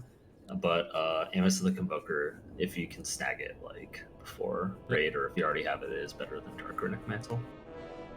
Yep. So if you are in TBC world, these are amazing, 2 amazing shoulders right here. You can rock both of those and be a happy camper. Amiss being extremely good. They have 2 sockets. You're not finding 2 sockets on much of the Lich King stuff. So a lot of people won't be able to have these. So if you're TBC and you got them like you're good to go. If you're not, then these are kind of the only 2 options. There are other ones that you can get. These are kind of your 2 options that I would float by. One for demo, one for everything else. Purple is always going to be marked with demo. This has spirit. Once again, I'll mention it. Spirit and more spell power. As a demo, that's your job. I know it sucks. You got a little bit of haste. That doesn't matter. You're not here for haste. You're here to have as much spell power on your body as you possibly can. Spirit gives spell power too. Remember that. Enchants. You have 2 enchants. This is the one with your inscription. It gives you 70 spell power and 15 critical strike rating versus 24 spell power and 15 crit from an enchant. From what everybody else will get, which is Sons of Hodir. Probably the most annoying rep in the game. But it's still worth it. And it's buying on account, like I said earlier. Anybody want to touch on those? You can buy the Sons of Hodir rep. Yeah. Oh, yeah, you buy the relics. Yeah. Yeah. Do you know how many? That's going to be really expensive at the beginning. It's like 1,300. It's definitely a lot. If anybody in chat has a question as I'm going by it or any pieces of gear, there's a ton of, and I can link Zephin's beautiful Wowhead guide if you guys would like that as well. There's even more options if you want more of them. I'm not going to list 2 pages per every single one because these are BOEs, like you said. These are BOEs. I want to say Halls of Storm and like Utgard or something. I might have them backwards. These are BOEs that you're going to find. I was on the beta and 2 runs, found like 3 of them. They're going to be cheap. There's no reason why, you know what I mean? Also, on the TBC gear, don't stress. Like, this is BiS if you don't have it. This is BiS if you do. Look at the difference. It is a little bit of a difference, but you know what I mean? You're okay. Cloak. Daddies. The Death Chill Cloak. The beautiful BOE tailoring cloak that might be pretty goddamn expensive for a little bit. You can this is only get it. Yeah, you need it. This is only unlocked after a tailorer gets lore master, and then it becomes open for everybody else. Northrend. Only Northrend lore master. Yes, thank you. Crix is getting it week 1 and gonna make a lot of money. I thought about sidebar, but I had to do this method thing for the Race the World first 80, and it's messy. So I have to stop like leveling 20 hours into the launch, which I may or may not be done. I don't know, probably not. So I thought about doing some stuff like that. Like, damn, I might as well just go get that, right? Help some people out. But I'm not tailoring. You can make a ridiculous amount of money on Death Chill Cloak. Like, if you're one of the first people on your server, you can take like 2,000 gold fees if you want to, because it's such an annoying grind. Damn, I'm like contemplating doing it now that I can't do the run like that. Because I'm already going to be zooming. I'm going to be done with the zones. Already going to be doing them, all the quests, right? That's not a bad idea. Yeah. Like, that has been my strategy on like the illegal servers a few times. Just rush that and just take a fat fee, like 1,000, 1,500 gold on crafts. Yeah, it's also helping the guild out too. Yeah. I wonder how long it takes to get lore master outside of questing. Do you guys see on private servers? Did you see people getting a lore master day 1 of launch? Like after they hit 70 same day? Or No, is it still a little bit of farming? It's still a little bit of farming, so I think it was probably 2 or 3 days total. It's rough. Yeah. It's a lot of quests. Damn, I can either do that or I can just Northrend lore master. Do that or that's the whole leveling another alt though. That's the problem. You know what I mean? If you're doing full Northern lore master in 2 days, you're incredibly fast, I would say.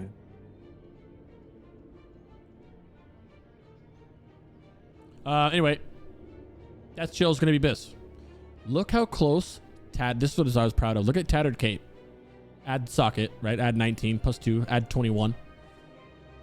63 spell power. It's pretty cool, huh? Pretty nice. I was shocked. I didn't know when you hear about all these things that are good. I forgot that tattered. Yeah, the Tattered Cape. This is your demo cloak. I love this. It's just a good cloak. Spell power, you got some spirit on it. And then PvP cloak, which is also good. It's good enough to mention. If you are PvPing, if you're stacking up honor ahead of time, you can get this out the gate.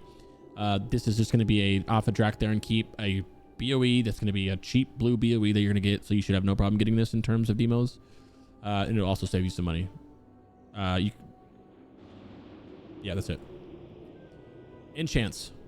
Now, if you're tailoring, we talked about it already. You're going to get light weave embroidery. Embroider's your thing to give you a chance to increase your spell power by 295 for 15 seconds on a 60-second inner cooldown. Lines up perfectly with your glove enchant. If you are not enchanting, if you're not tailoring, but you are engineering, you can put the springy Arcana Wave on here, which will give you 27 spell power and allows you to turn your cloak into a parachute cloak. So it virtually gives you a parachute cloak. Engineering went from making you put on a lightweight. Engineering made you go from putting on a parachute cloak and rocket boots to just having your cloak be a parachute cloak and nitro boots, which is really nice. And if you're not engineering and you're not tailoring, then your default is going to be Scroll of Enchant Cloak, which gives you 23 haste rating on your cloak. Gentlemen, does anybody have anything else to say about this? Spot on. Good. Is it not required? Oh, go ahead.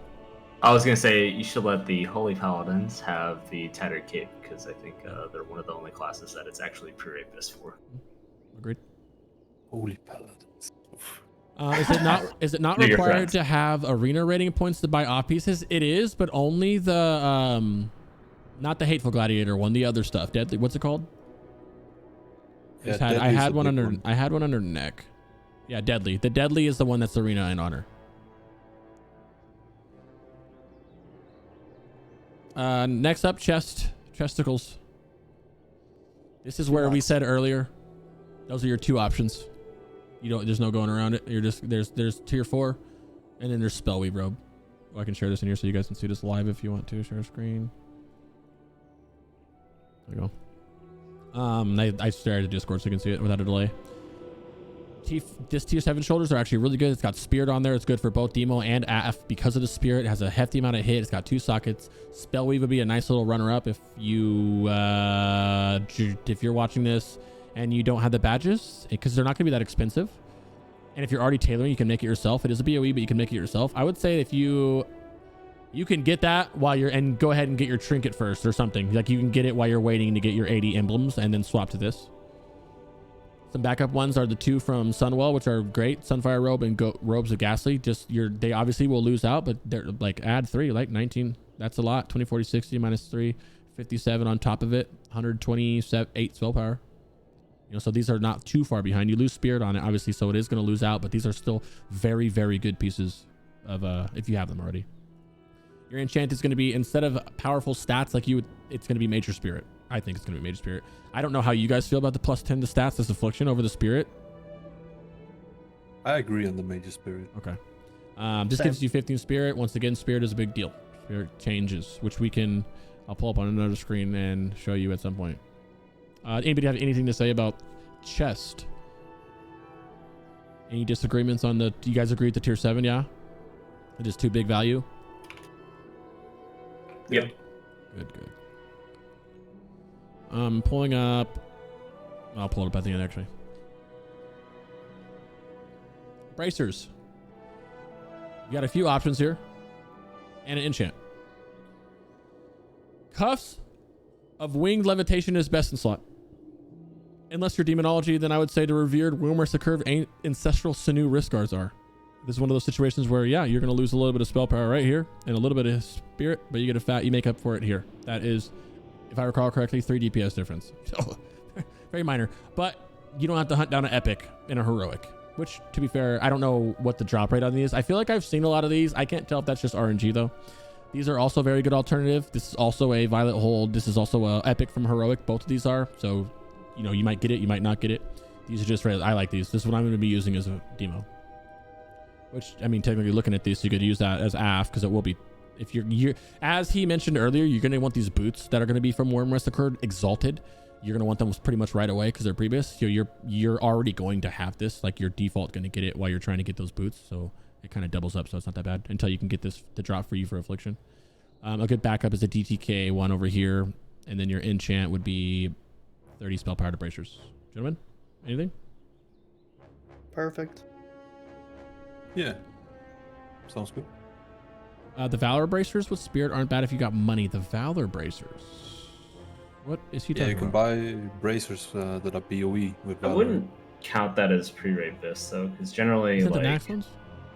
You need 60 Valor badges for someone to buy it. Oh yeah, he's you gonna can't have get those. that. Yeah. I'm not adding. I didn't add any of the Valor stuff. Valor or like the BOEs from Nax I didn't include. Gloves. The main 2 pairs of gloves, just like tier 7, are the exact same thing. Or just like the chest is the exact same thing. It's between tier 7 and Spellweave. Okay, Spellweave it's backwards though. For gloves, I like Spellweave. I prefer Spellweave over the tier 7. As demo, obviously you can look at it and it makes sense. There's spirit on it, and you just like that. As Aff, they're very close. I want to see what you guys have to say about this one. If you have anything to say about it, in comparison to just these 2. I'm a big believer of the Spellweave. I like it. Also because it's such a big grind to get the tier 7 gloves. Like there's 60 badges. That's a lot. Yeah. Oh, it's 60. I put 80. My bad. It's 60 badges. And on top of that, this BOE is going to be like a whole solid couple hundred gold. It's going to be cheap. And it's, up there right there.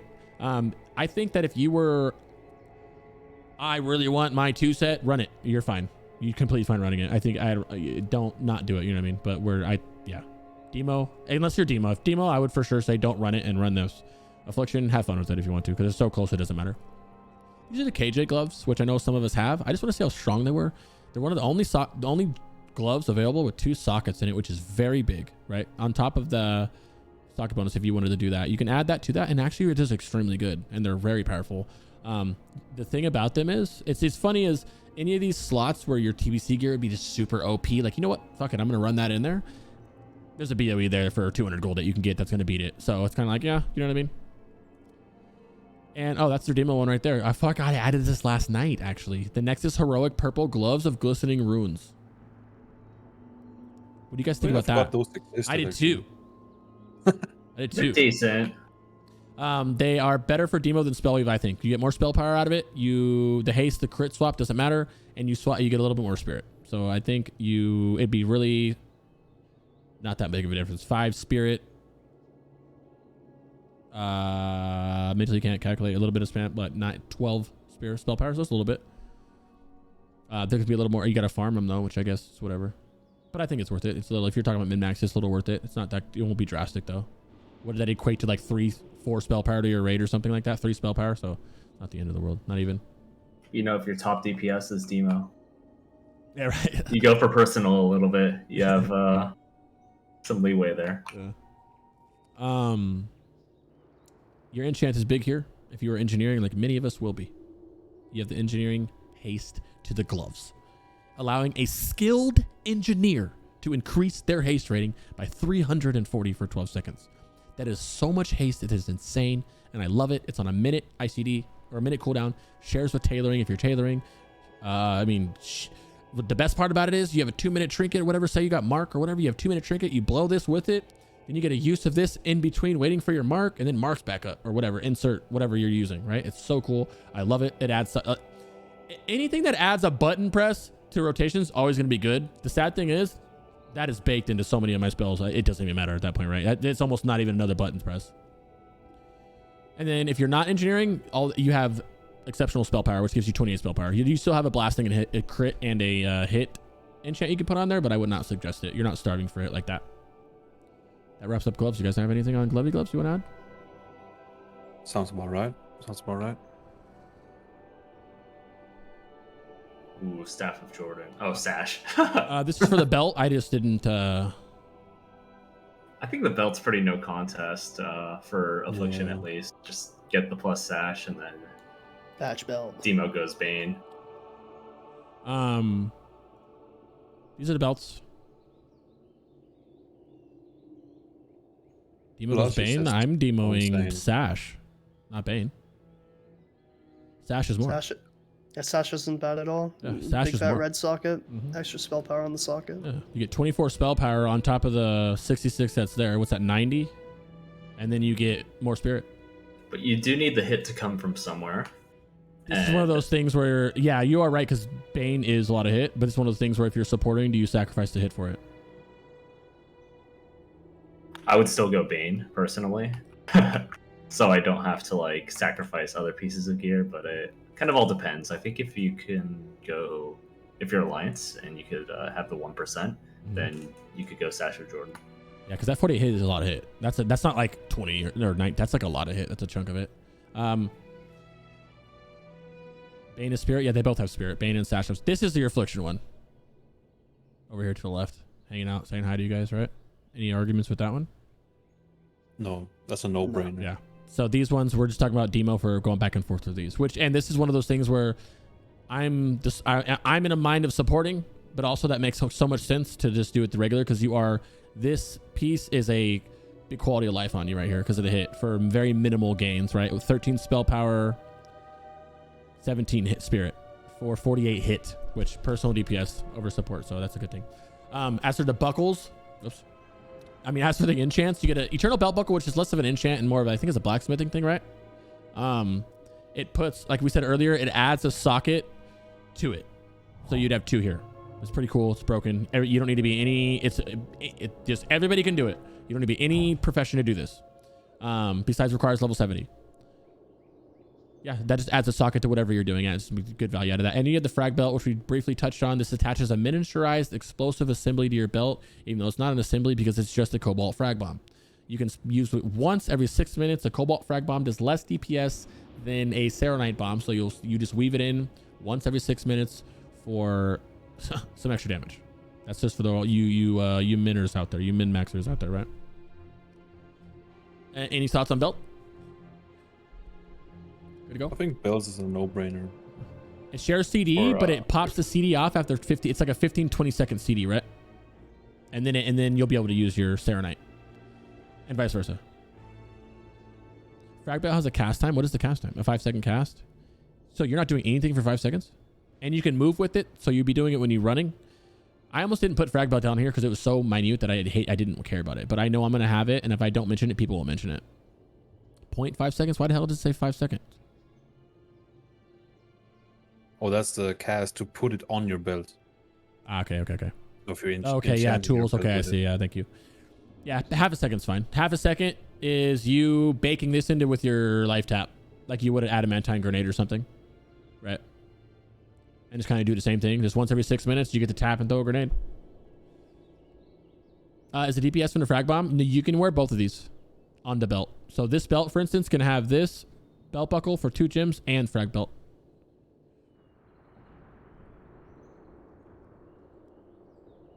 Any closing on belt? I didn't ask you guys. Pretty sure we're all in agreements on the belts for the most part. That's good. I like it. Next up, pants. The first 3 pants on here are going to be the ones that we're talking that come out of Sunwell, which are whoops. I fucked up. Oh yeah. Oh god. Okay, there we go. These are the 3 that come out of Sunwell. These are what we would suggest. Okay. There we go. Finally. Jesus. Legs of Calamity, Pantaloons of Growing Strife, and Pantaloons of Calming Strife. The difference from the 2 strifes are Calming has slightly more spirit and it has crit, whereas the Growing Strife has haste. These pants are all, I'm talking 3 to 4 DPS or something within each other. The only thing that I would personally say is to use Calming Strife on Demo, just because it has a little bit more spirit. That's just, I mean, I think it wouldn't matter at all, especially if you already have these, but I would probably say to run it for Demo. And for Affliction, you pick either of the other 2. I would say either of all 3 of them, but Calamity or Growing, and whatever one you have right now in your. I personally don't have this. I have Calamity, so I would use Calamity. You guys, anything on those ones, boys? No, that sounds reasonable. Calming Strife is BiS. Yep. And for those that aren't in TBC world, then don't worry, because we have some more for you. You have Breachers of the Collar, which is the 73 with a fat spirit and 2 gems. You already know what I'm going to say about that. And then you have the purple ones over here, which are from Halls of Stone's Heroic, the woven, I don't know how to say that, brace leggings. That's what will be the BiS for Affliction. You will hunt them down if you don't have the TBC ones. And just use this one as demo. Because you can match the spell power pretty much, and then you get the spirit with it. So TBC. Breachers of the Collar was pretty similar to Woven Briquet for. I almost want to take them because you don't have to hunt down Woven, right? And also it is right there because it has spirit. I really like the spirit. I can't tell if I'm liking spirit, if I'm liking spirit for Affliction more than I should be. You know what I mean? I really like spirit. What are you saying? It has the ever so rare blue socket in pre-raid. Yeah, which is nice. That's true. So yeah, there you go. I like that. There you go. Perfect. I'm glad I asked. We can math it out. What is the blue? 19, 28. Yeah, so you're pretty much at those. But yeah, actually, you're not losing a lot of. Did you sim on that? Have you simmed that? I have not simmed those 2. I've only simmed these 4. I didn't sim the other 2. That's a good one. Because you get spirit with it. That's a good swap. I like that. Thank you. Legs are whole. Oh, legs are halls. Yeah, the epic legs are Halls of Lightning, not Halls of Stone. Thank you.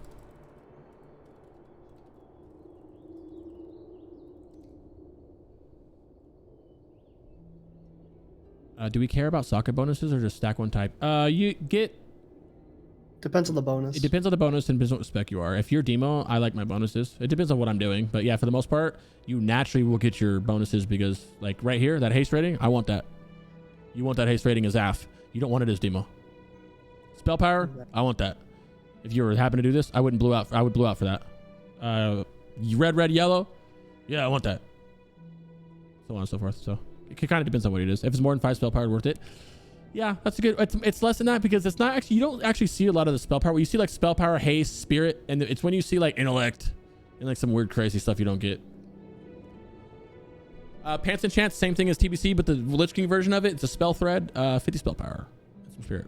There's also, correct me if I'm wrong, spell power and stamina, but I could be thinking of something else. I'm loving Affliction open world. Yeah. Next up is boots. We have 2 pairs of boots. Boots are straightforward. I mean, it's just the Whimsicord ones are just so much better than anything else. Yep. There you have it. I don't got to say nothing. Move on. Well, tier 6, wear them until you get them, yeah. Get this right away for those wondering about your rep. Oh, go ahead, sorry. Guaranteed item as well. No RNG involved. Just slap on your tabard, do some heroics, you got it. That's true. Taylor's get the leg enchant for free. And also, this is one of the instances where I don't care about that intellect, right? That's a blue, so you more than likely would put a blue there. But if this wasn't a blue, like you didn't need a blue for your meta, I don't care about socket bonusing for that. Tier 6 is good up till there. These are the two. If you're watching this or listening or whatever, and this is after the raids have been out, look for these. This one, preference is this one. This will be your Pre-BiS if you can get. I mean, like phase 1 biz pretty much. If you can get if the game's already out, it only drops from 25 man, and then these ones only drop from 25 man as well. But those are good alternatives if you're coming, like, skip the rep. And for those worried about the rep, it is as simple as doing, I think, one quest, talking to somebody, makes you friendly, buying a tabard, doing 2 days of doing your lockout once or maybe twice and you're exalted. That's it. The Arcanic Trampers are from Malygos, by the way. Thank you. Oh, Malygos, okay. Thank you. And then what's the boss that, I know this is from Grot. What's the boss that these boots are from? Thaddeus. Thaddeus? I think. They look Thaddeus-y. Impetuous Ideals, or I haven't finished this video. That's why this isn't posted, because I haven't sat there and double checked it all. So Impetuous Ideals is from Lothar. Lothar? The BOE ones? Yeah. You guys save me time now. I gotta do it later. There's also the boots from Resuvius too, which are like mini Arcanic Tramplers that I do think should be added up here in place of the Malefic boots, probably. Let's do it. What are they called? Oh wait, I think I got them. Are they from Nax? Yeah, off Resuvius. I got them. Forlorn Wishes. Forlorn Wishes. Yeah, that's it. They're very close to the BOE boots if you don't want to shell out the gold.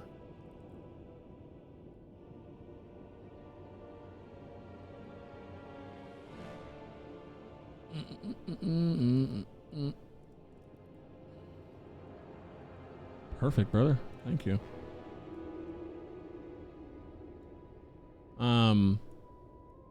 That's beautiful. And they really are too. They're good.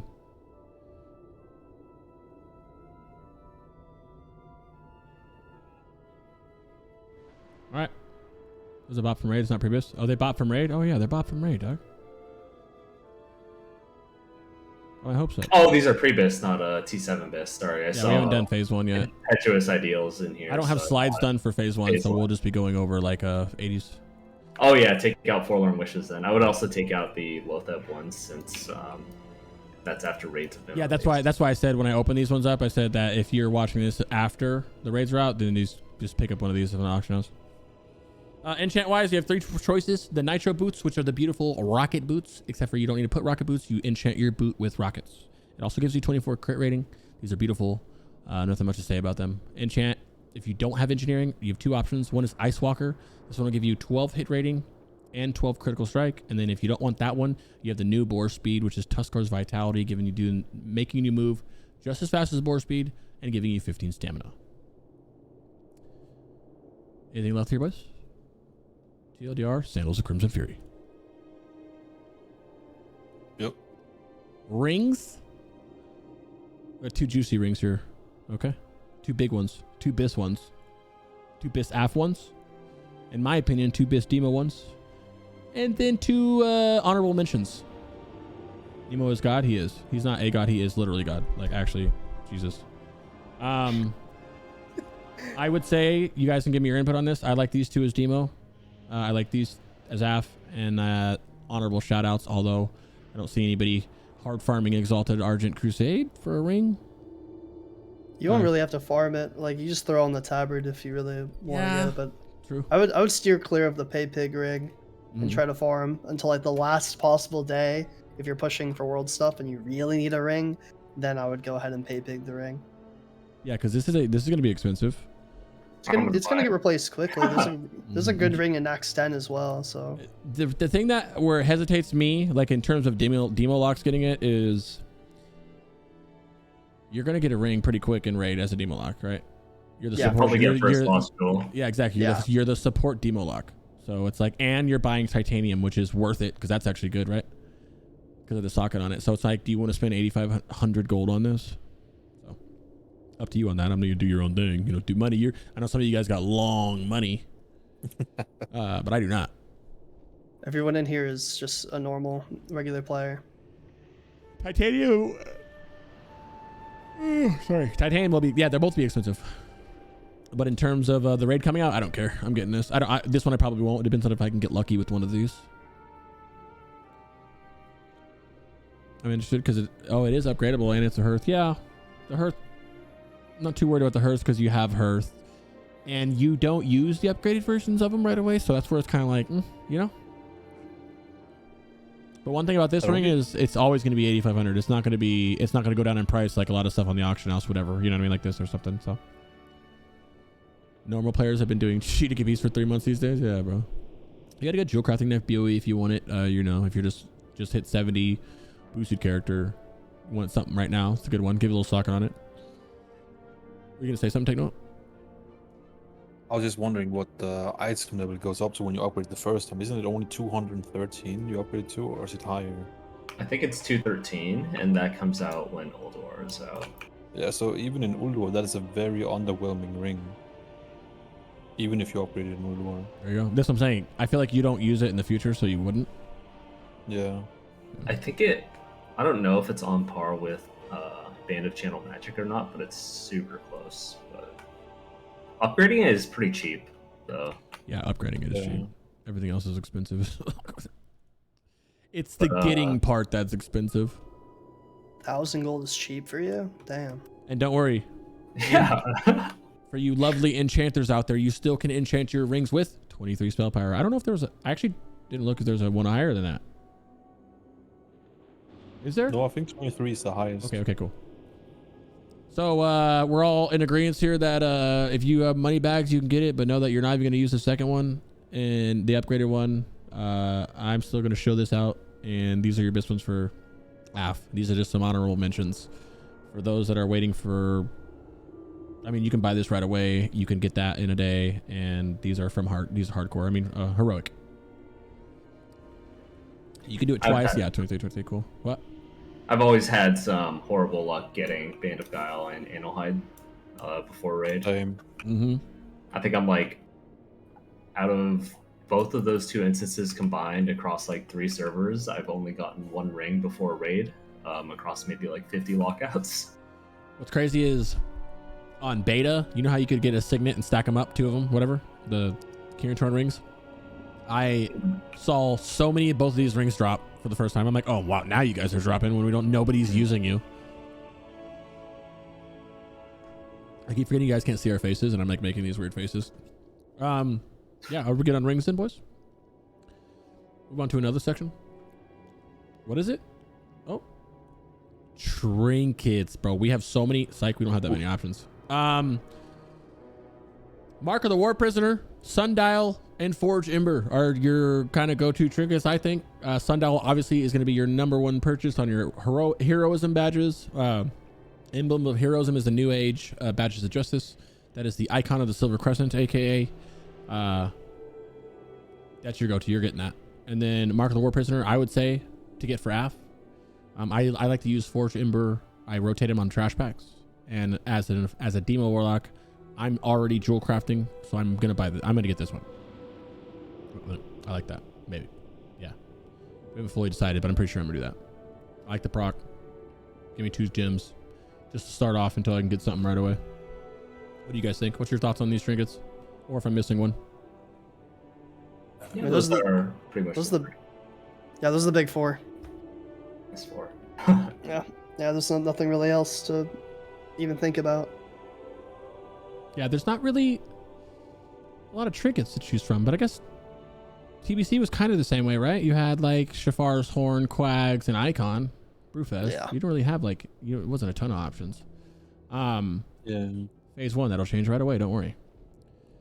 I have like a DMC hate-love relationship though with Mark the War Prisoner. Like, it's so good because it's so hard to get hit early on, but I just hate that it's an unused trinket instead of Forge Ember. Mm-hmm. Yeah. It just feels bad.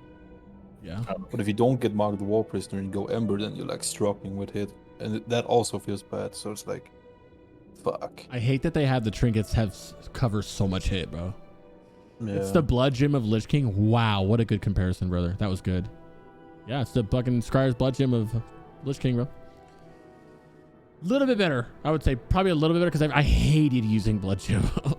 That was so miserable, dude. Where's our trinket enchants, by the way? Next. I wonder if would you use figurine over Mark? No, yeah, never mind. No. Bop, JC, doesn't matter. Weapons. Tie your Mark of the Warbringer to 2-minute CD ability like meta. Well, you tie it to, well, meta's 2.1, right? But you tie it to like your glove enchant. Make sure you use your glove in between your, you know, shit like that. The Titan Spiel Blade, which is highlighted in red because do we know if it's in the game? It was on beta. It's just big highlighted red as in if it's in the game, I would say to get it. I know that some people, what do you guys think about that? Some people are saying that maybe you don't because of how expensive it's going to be. It won't be that bad. I agree. Like if it's in the game, get it. It's just No worth it. discussion. Yeah. Main mice, big Titan Steel Spellblade hater. Yeah. I was leaning towards. Go ahead. No, go ahead. If it's there, I'm buying it. Bottom line, I don't care. I just need to be full pre-BiS. Yeah, it was in beta. It's very, very simple. But I heard it's coming on like TOC, so I don't know. We'll see. If it's in, I'm saying clean it up. It doesn't I make think sense that they originally- would release it though that late. When was it out on private originally servers? It was added in 3.1. 3.1. Like the item got Originally. added later, but there's other variations for other classes earlier on. Like you get your two-handed mace for the physical DPS. You have the one-handed spellcaster mace. You have the one-handed what's it called? Physical damage mace. You have the dagger. So the only like the rogue dagger. So like the only class that doesn't have anything from blacksmithing from a eye level 200 epic equivalent is warlocks and mages. So it just makes sense that they would add it in.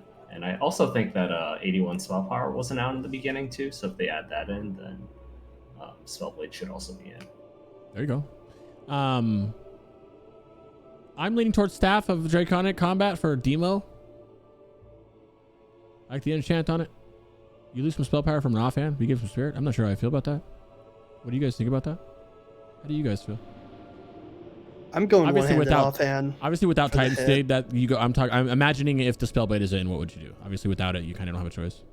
I would go Curse Lich Blade offhand if it's not in, and avoid the staff because hit is so hard to get in the beginning, and I still want to be hit capped. Yeah, and at that Yeah. point, and even me who likes to support like sacrifice hit, that doesn't seem like the best sacrifice because even with the offhand, you have 408 spell power. All you're missing, you're trading up for some spirit. That's it, 55 Yeah. spirit for And the haste. for a lot of hit because there's hit on the offhand. A lot of hit on that epic offhand. Anything here else you guys want to say? Oh, 2 enchants. Use the staff one or use the one. This one is staff. This one, and then this one's the offhand. Yeah, I like Staff of Draconic, man. I don't know. You can make up the hit somewhere. It's nice. A lot of this is like.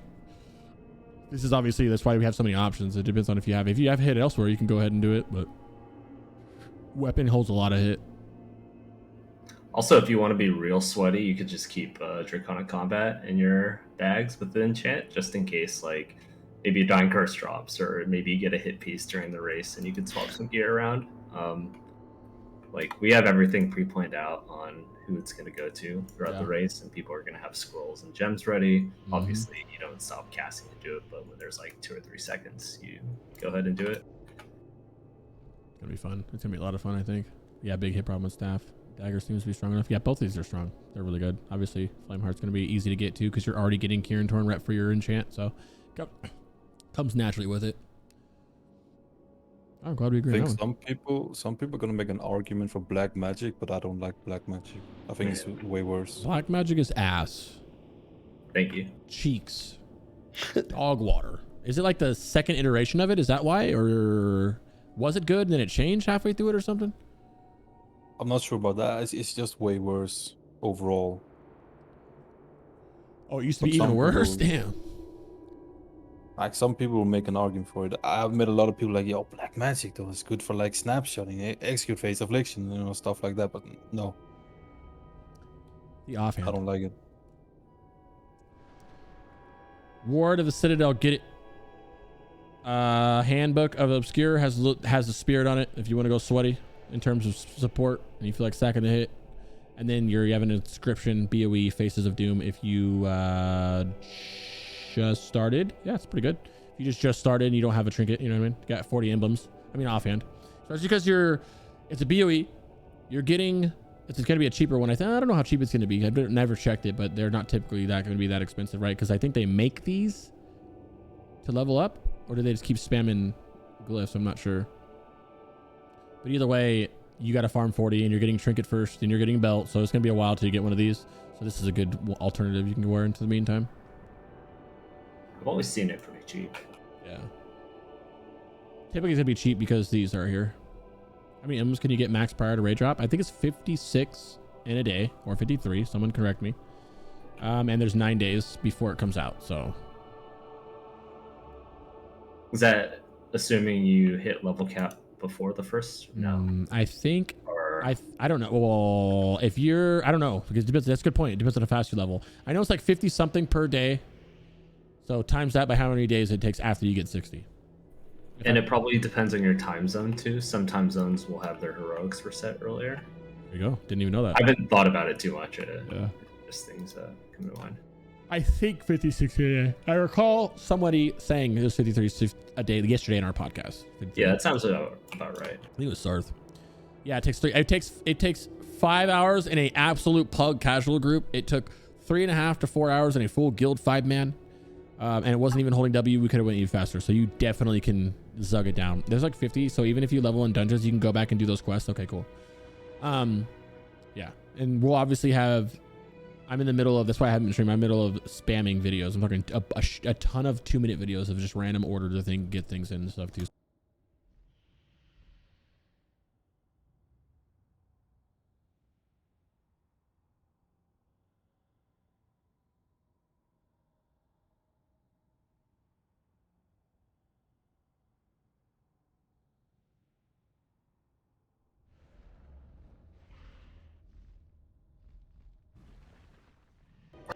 His But I was PC froze. Can't be happening on race cards. He said talk about. Wait, He can you said hear talk me now? about once. What's the thing? Yeah, back to back, you're right. back. You're back. Yeah, my Welcome my back. sound thing, if I bump my table or anything too much, it like shuts my computer down. Thankfully I didn't bump it too hard. How do those correlate? What are you doing on that table? I think it's I googled it. I think it's a USB drive on my GoLXR that's bugged out or something. I have pretty old GoLXR. I think it's just time to wands. You have the 2 wands from Sunwell. Very good wands. Strong wands. I think that you just go Demon Soul for 1 and Demo is the other one. Yeah. I mean, they're close. It doesn't matter at that point. You're swapping 10 haste for 18 spirit. So. And then if you're not playing TBC at all, you have these 2 ranged ones. Which, how do you guys feel about these wands, actually? How do you feel about like the value out of the stats off of wand versus the sockets and stuff like that? Hit wand. You guys like the wand to hit one more? I'll be Yes. keeping Sand Lane and Cleansing Light. I think my highest sim for Pre-BiS uses Cleansing Light. Yeah, same. But I'll have Wand of the Sand Lane in my bags just in case I get like another piece that replaces a hit piece, like mid-raid, you know. Cool. Yeah. The most important thing, once again, for Warlocks, unless you're like going to support, is hit rating. If you tuned in late, you no longer have a chance to miss your hit rating if you were hit capped. That 1% chance is gone. So something as small as I'm missing 1 hit rating, like 1, that 1 hit rating gives you that 1% chance to miss now, right? So just, make sure you're hit capped. Anybody else on I think one? it's fine to sit like 1 or 2 rating below hit cap, honestly. If you hit 1 or 2 rating, are you only missing, you have that 1 or 2 hit rating chance to miss, or is it a full 1%? You should have just the 1 or 2 hit rating chances, Okay, that's right. Cool. Correct me if I'm wrong. But No, that's right. Hey, that's it. We're back. We did it. Let's go. That's Pre-BiS. What else can we talk about Pre-BiS? The Destro Pre-BiS and the Aff Breakdown are pretty much the same thing. You can swap. Destro favors Spirit not as much as it does haste, right? So whereas Affliction, you see us over there trying to stack, we like Spirit. I'd rather take a little bit of the haste as Destro than the spirit, personally. But they gear the same. You can gear the same as affliction and be fine. I'm trying to find the 70s upgrades. There they are. Okay. Do you guys have? I have a phase 1. We're gonna go phase 1 BiS now. If you have any questions, go. We did a mage episode. Yeah, we did already. It was a good one. Criterion, Felipe. I have a phase 1 BiS from Take Note here. I have my own phase 1 BiS from Absolute Troll in terms of I'm at 6% hit. I hate that set so much, man. Jesus. It's like beyond triggering. Oh my gosh. Okay. Phase 1 BiS it. Phase 1 BiS for all 3 specs relatively the same. Unlike where it was a ton of options. Yes, you obviously have these options. I didn't make slides yet for phase 1. I'll do it at some point down the road. So we just have this. There are obviously going to be options. There's just not as much. Like 1, you're wearing 4 set. 4 set is it becomes a big deal instantly. Can I copy? Phase 1 goes instantly in it, right? Phase 1, I'm sorry, 4 piece. This increases or casting life tap grants you an additional 300 spirit for 10 seconds. It's really nice. On that proc, what do you guys think about proc tapping? Do you do anything extra with your taps with that proc once you get 4 set? You're talking about like tapping every 10 seconds or? Yeah, definitely don't tap every 10 seconds, right? But do you ever find spots like I like to tap, I'll tap extra like once before draining or something? You definitely try to tap once before draining, sort of thing, but you just try not to overlap the buff. Mm-hmm. Like you just want to make sure that your taps are spaced out by at least 10 seconds just to get maximum kind of efficiency on it. Okay. And Take Note, you want to talk about this? This is your list. What was Demo as well? One more Yeah, small like thing. I mean, this is just a list that I've been using it on private servers, been looking at different options, and this just comes out on top, in my opinion. This is a horde list, of course. We're going for 14% here, not 13 as Alliance. Getting the 4 set, getting the cloak and the bracers from OS 2 Drake. We're getting illustration from OS. We're getting the belt, legs, and boots from Malygos. We're getting the quest item from Sapphiron. You know, KT weapon, of course, turning tide. We're taking my X now offhand. We're taking Dying Curse, of course. Warlock Prio on Dying Curse. And yeah. I like it. We can do anybody chime in about phase 1 BiS if you want to. In terms of demo, I would say a big difference is swapping illustration for probably Sundial. I would just wear Sundial with it. I wouldn't worry about using illustration as Destro, as demo. Sorry. Feels crafty there, but I would rather take that big proc on my second one than have to worry about stacking your trinket up, which is not a big deal, but it procs your shit, right? You're using life tap, wrinkle and life tap, or funnel, whatever you're using to stack it can proc your the trinket. You can't just trinket swap anymore because when you put it on, it'll incur a 45-second cooldown every time. Maybe there's some finesse where you just make sure that you can start a fight, put this on cooldown, put it on, and then just know, because you're tracking it with weak auras, that when it comes off cooldown, you can go in for a big DP maybe. You can finesse that a little bit. I don't know what you guys think about that. But I'm thinking Dying Curse and yeah. Illustration is one of those items for demo where you just have to work with a different item and divvy it out for the afflictions and the mage and whoever else wants to use it, like healer or whatever, and stick with something that has more spell power. I think illustration provides a cleaner buff because it takes less management because it's always there. You don't need to worry about the procs, unlike the tailoring cloak. But I think I'm personally going to go for Dying Curse and Sundial as well. Boys, you guys have anything to say about that? I like the Dying Curse Sundial for demo. Just I bet you do. Give me the extra spell power. Yeah. It's like what? It's like 50 extra spell power compared to like 20, so it's worth it. Yeah, I like that approach. I think illustrations just chill it out to your Afflocks boys and let them pump, man. I'm Dispriest Prio, of course, because they use it until ICC, right? There you go. Kind of. I'm just kidding. Yeah. Thank you. Majority. Yeah, you can stack it with. I just did it today just to reconfirm it again. You can. Like Next thing you're gonna say like turning tide to holy paladin, something like. Oh my, don't. I think Turning Tide should be demo prior. That's the biggest like single spell 100%. power, like static. That's what I want to do now. Is I want to go Aff. Let's do an Aff one, and do, if you can't, we can consider a circle and do like a lootless prior, like an order of what you would get things in. I think that'd be really fun to do. I don't know how to. Maybe I just open up Notepad or something and do it. I mean, I think the #1 item for like all 3 specs would be Turning Tide. That's like the biggest static spell power upgrade out of like any item. The only thing that might actually be bigger would be the 4-piece, but I'd still want Turning Tide before that. First item I would want is Dying Curse. So Yeah. the first That's thing what I would want personally. So we're already in debate over Turning Tide and Dying Curse. I think Turning Tide. I don't know. What do you think, Nemo? Break the ice. What do you think? I think with splits and 4 bosses being able to drop Dying Curse, it'll be pretty easy to get. So if you're trying to strategize like the most contested ones to get priority on first, then absolutely I would go Pennant Cloak and then Turning Tide.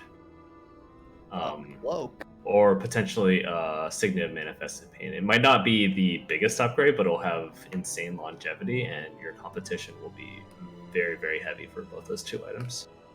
But I'm not too worried about it because I think our guild plans on doing enough splits, and you could honestly 15 to 20 man all 3 of the raids quite easily. Like you should be able to get it unless you have some insanely horrible RNG. Are you saying that this is not? Yeah, this is not in order. I'm just putting them all on here, then I'll rearrange them just so I can. You know what I mean? Offhand doesn't matter. Who cares about offhand that much? I care. I want my spider offhand. All right. So leash of heedless belt, and then we'll go.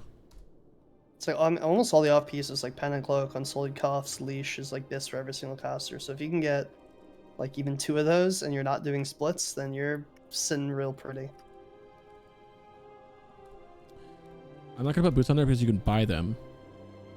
The BOEs. Those are gonna be very expensive. Those Arcanic Tramplers. I'll buy them early on. I'm buying them right away, bro.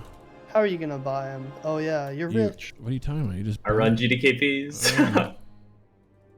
Yeah, GDKPs. That's me too. Sure. What you said. There we go. I think I did it. Do we want to add the? Oh yeah, illusion. We don't have illusion anywhere. Where's illusion going?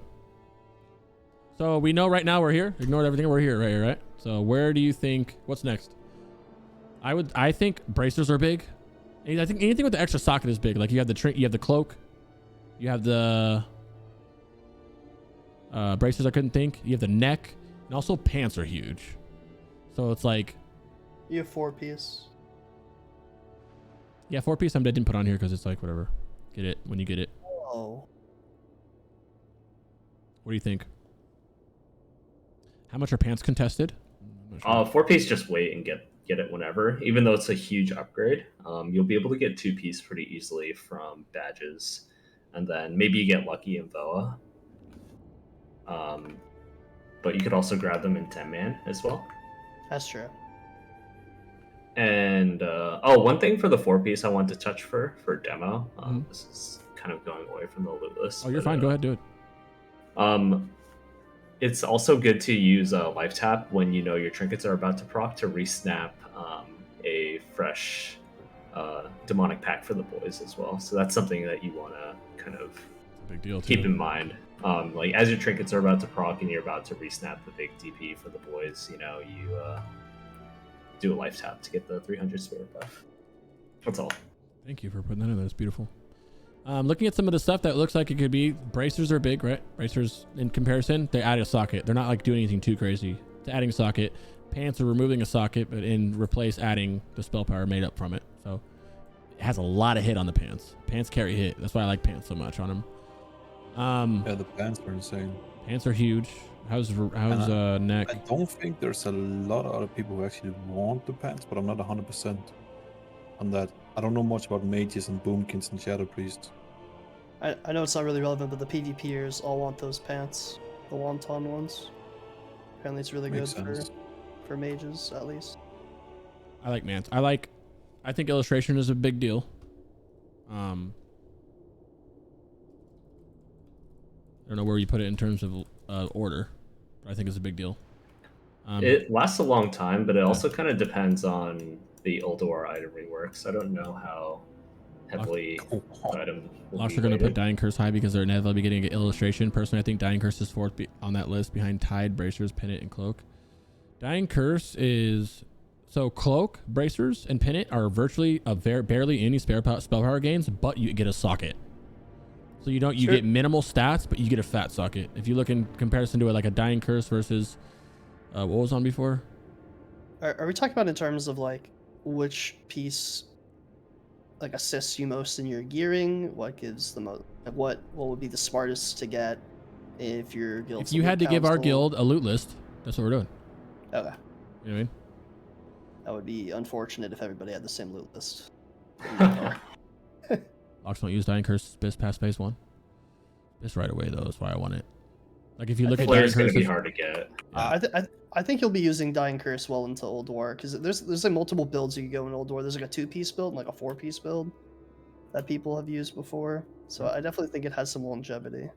I'm I know one of me- those people who loves Dying Curse, even in Old War, because it's a insane proc trinket together with Flare. Like, I love it. For demo, That's what I would go in Old War. I don't know with the new item level stuff, but that's what I always did in Old War. Flare and Dying Curse. I think for demo, Flare and Dying Curse is 100% the play. That's what I'm going Fiction for. could be close as well. Giving up any sort of illustration dream for Flare. Yeah. I'll take it all. Ring Slight. I mean, I think we should have enough by the time Ulduar's out, unless we're unlucky. Or Demo, you can keep ICs. Keep it to IC. Yeah, it's a fat proc, bro. TOC trinkets suck too. I don't know where to put this loot list at. Yeah. I don't know what's going up. I mean, the I mean, neck, it's so the hard, neck is but- really important. The like Malagos neck that has Mhm. really long longevity because it's like the replace neck is like some hard mode. Like I think it's Yeah, Freya. or Flame. something. Flame. Hard mode, Flame. yeah. It's Yeah, and contested too, right? it's Yeah, very it's massive competition. and you get a blue socket out of the neck too, which is kind of hard to get for Warlocks. Easy little blue Net. gem. Is So that I in think- Pennant Cloak? Would you Yeah. put them above illustration?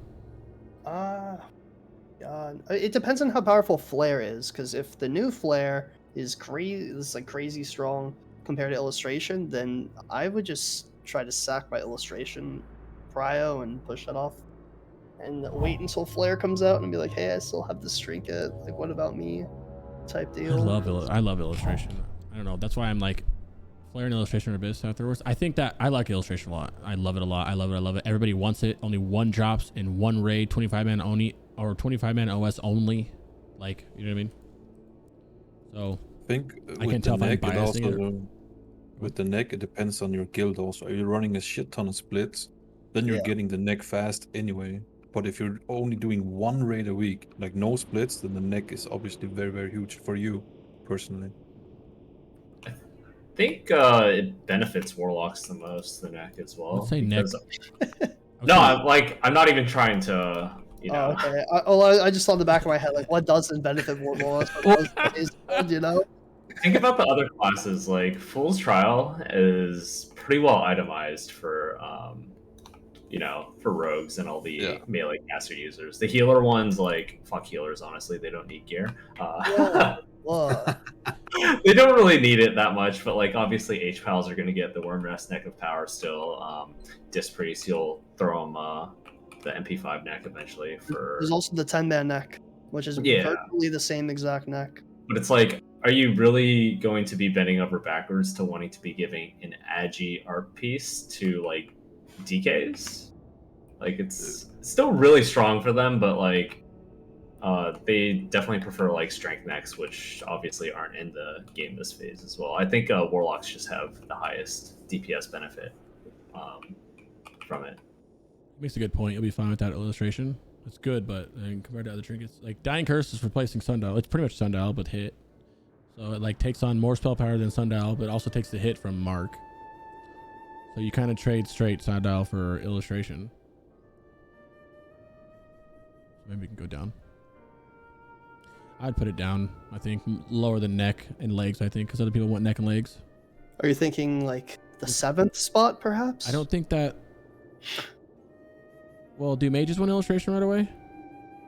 Mages want Dying Curse right away because they need the hit to go fire, apparently. Don't they? Yeah, but don't they want spider and curse? Am I wrong?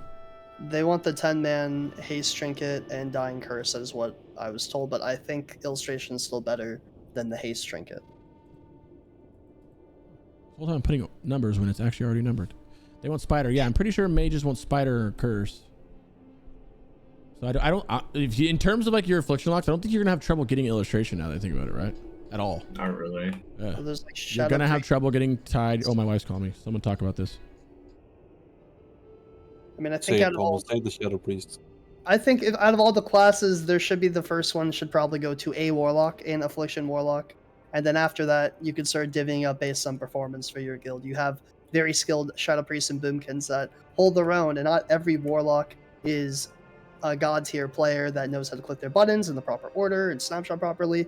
And if you have a very talented S Priest or Boomkin, like you should toss them a bone too. It's especially if you're running splits. There's gonna be plenty of illustrations to go around. I agree completely. And to Drake, obviously without the Zerg, you just do mechanics. You could just run with like 12 to 15 people, depending on gear. So I want to see you try to do that week 1. You're gonna do a 12-man Sarthe 2 Drake real quick? no, we're doing 3 Drake with our main raid that week. I don't think we're splitting Sarthe week 1. Yeah. You think you're gonna try it week 2 once you get a little bit of gear? I think so. We should Yeah. Try. Like a 15-man 2 Drake? Yeah. It's pretty easy to do. You just have to do the mechanics and Yeah, select the right Drake to throw down. Everybody was freaking out about like the whole Zerg strategy. Oh, it's dead now. We can't do it. Oh, we're gonna do it normally. It's like, okay, we get to do mechanics. Get excited. I don't know. I think it's cool. Half the people on the beta didn't get to experience the mechanics because all the pugs were just Zerging and leaving. But they didn't buff the HP of like the shitty dragons, right? It's only the big boy. Whoa. Don't talk about them like they don't matter. That's really fucked Oh, up. sorry, you're right. But yeah, the shitty dragons don't matter and they'll die really easily. Yeah, exactly. Like they die. I held my wife with insane something for like fast. 30 seconds. Sorry. No problem. It's alright, bro. She alright? Oh, he like left. I thought he meant like the call was 30 seconds. But yeah, illustration is kind of important. Dying Curse. I think the first Dying Curse should go to a Demo Lock for obvious reasons. Agree. And then it's another performance item. I mean, all these shared items are so performance based. You got to make sure just not one person is getting literally everything, and as long as people are happy, you get to have a successful raid, I guess. I mean, if you're a drama-free guild, I would give everything to the support demo first. If it is decided that that guy is our support demo, he's happy to do it, give him everything. If there's no loot drama in the guild, that's what I would do. It also depends, like, if you care about speedrunning and are trying to go for early speed and you're trying to optimize gear versus if you're just trying to spread loot around and be like an older waiting room sort of guild where you just clear and have fun. I think it's hard for me personally because like I'm the loot council in the raid I'm in and I'm the Demo Lock, and I don't want to be viewed as like, no, take everything. You deserve it. You're playing Demo. Like unless everyone plays Demo. If you're playing, just like NLG did that one video talking about it, you deserve the gear if you're playing with the mindset to support it, not being just like greedy and be like, I need to loot. You know what I mean? yeah, I'm greedy and need the loot. I mean, I can't wait to play support. Oh, wait. Just do both, right? There you go. Did we change any of this on this list right now? Are you guys talking about it? No, I mean that's pretty much it. I mean, leash I don't think is the end of the world for not getting leash. And the rings, it's like, Look at the difference. they're rings, you know, they're rings. I mean, the channeled magic is just from 25 valor points, right? So that's after the first I almost max didn't you even done, put- you can go buy it. Didn't even want to put rings on here almost, but yeah. I like this. I like the 10-man axe ring. I forget what it's called, like manifest. Signet of the Malevolent is really Yeah. strong. Yeah, Yeah, it's actually. right? People sleeping on 10-man axe loot. It's like it's obviously worse. Like, You won't catch me in there. You couldn't pay me. dude, I swear to God, you're gonna be bored on like a Thursday, and you're just gonna see that you have a lockout available, and you're gonna be running it. And I'm gonna Load up and Yeah, all, with the or boys. load up Dota. One of the two. Dude, a little 10-man axe with the homies. Ain't nothing better. I can't, bro. 10-man Dota, though. Oh, the why? Is that contested? Oh fuck, the KT1 from 10-man Axe. Actually, yeah, I need to get that. Yeah, Is this one contested? Not really. The hit one? Oh, that's all right. Which one? Oh, No, there's the 25-man hit one. Oh, you already have the gemmed one.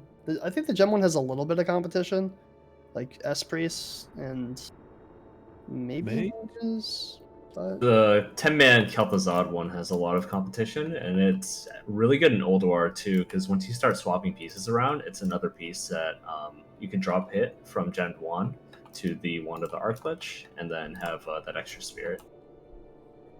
A lot of gear juggling once like random pieces in Old War comes out. Mm-hmm. I like this.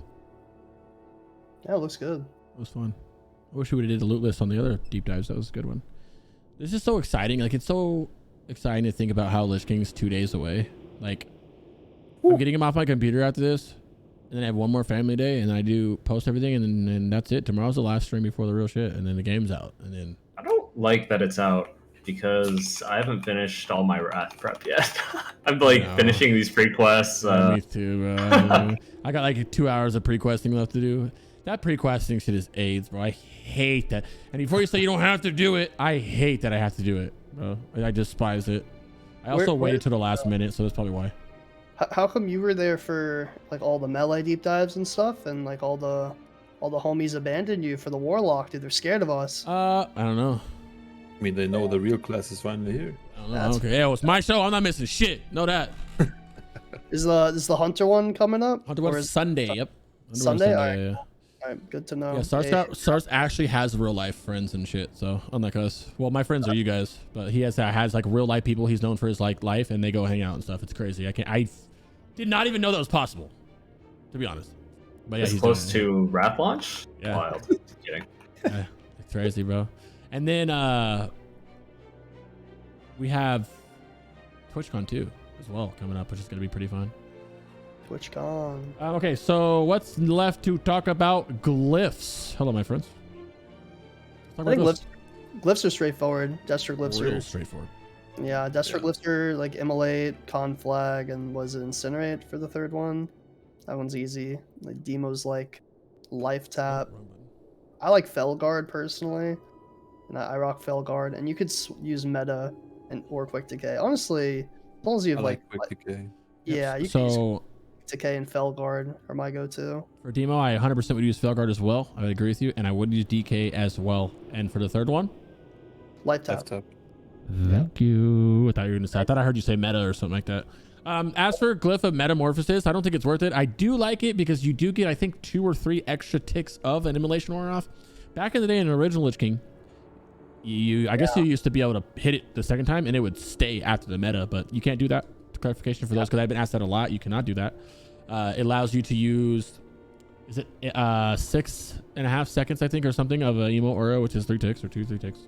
It's not worth it. I don't think it's worth it. Maybe if I was dungeon cleaving, it would be, but it's a lot of mana. I don't think it's worth it to get the extra ticks. A lot of mana, and you get to use it once every 3 minutes, 2.1 or whatever at best. So versus a glyph that you depends on the boss fight. Then like there might be a good boss fight. Like I used to do it in Trial of Crusader Room, like a new Barak, for example. I would time it so I could do the first pack of ads coming in, we get an Immolation Aura. And then the second packs are coming in just as my Metamorphosis like kind of ending, and I can get some Immolation Aura ticks on those as well.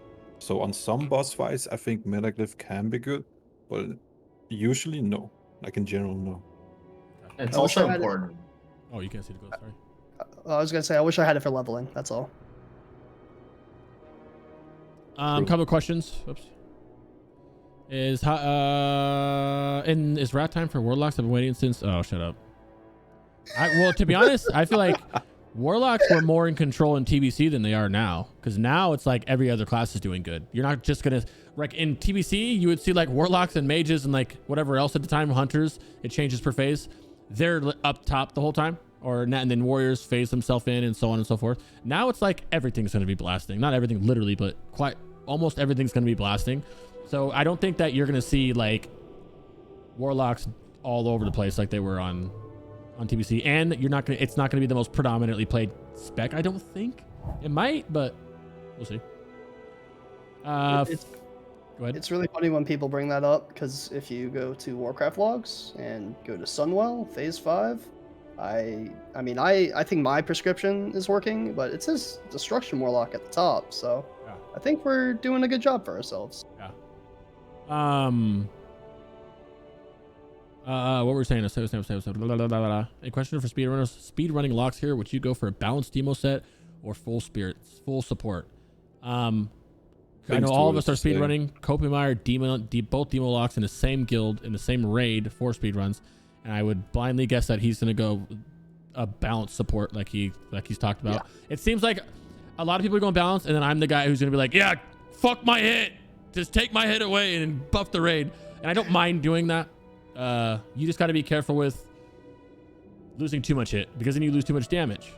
And you don't want to lose a lot of damage, not for your personal benefit, but because that is then killing the boss significantly lower, right? But I don't think you could really sack yourself too much to be like significantly losing it, right? But you'll see.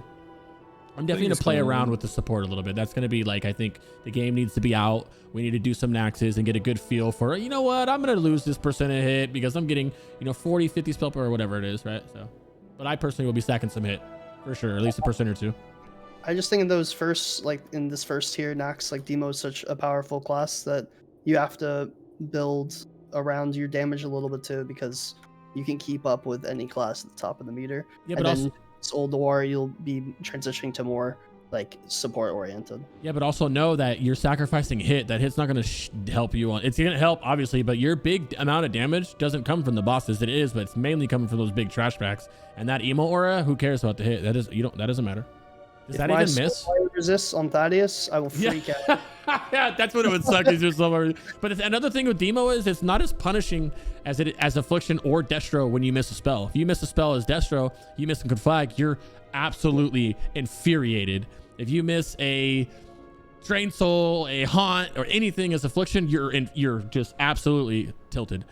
If you miss, at best you're missing a Soulfire, yes, true. But if you're missing, what are you missing? A Corruption? Emulate? Maybe your opening Shadow Bolt would suck to miss. I put an ISB up. There you go. That's a good one. But granted, everybody's opening with ISB or Shadow besides Destro.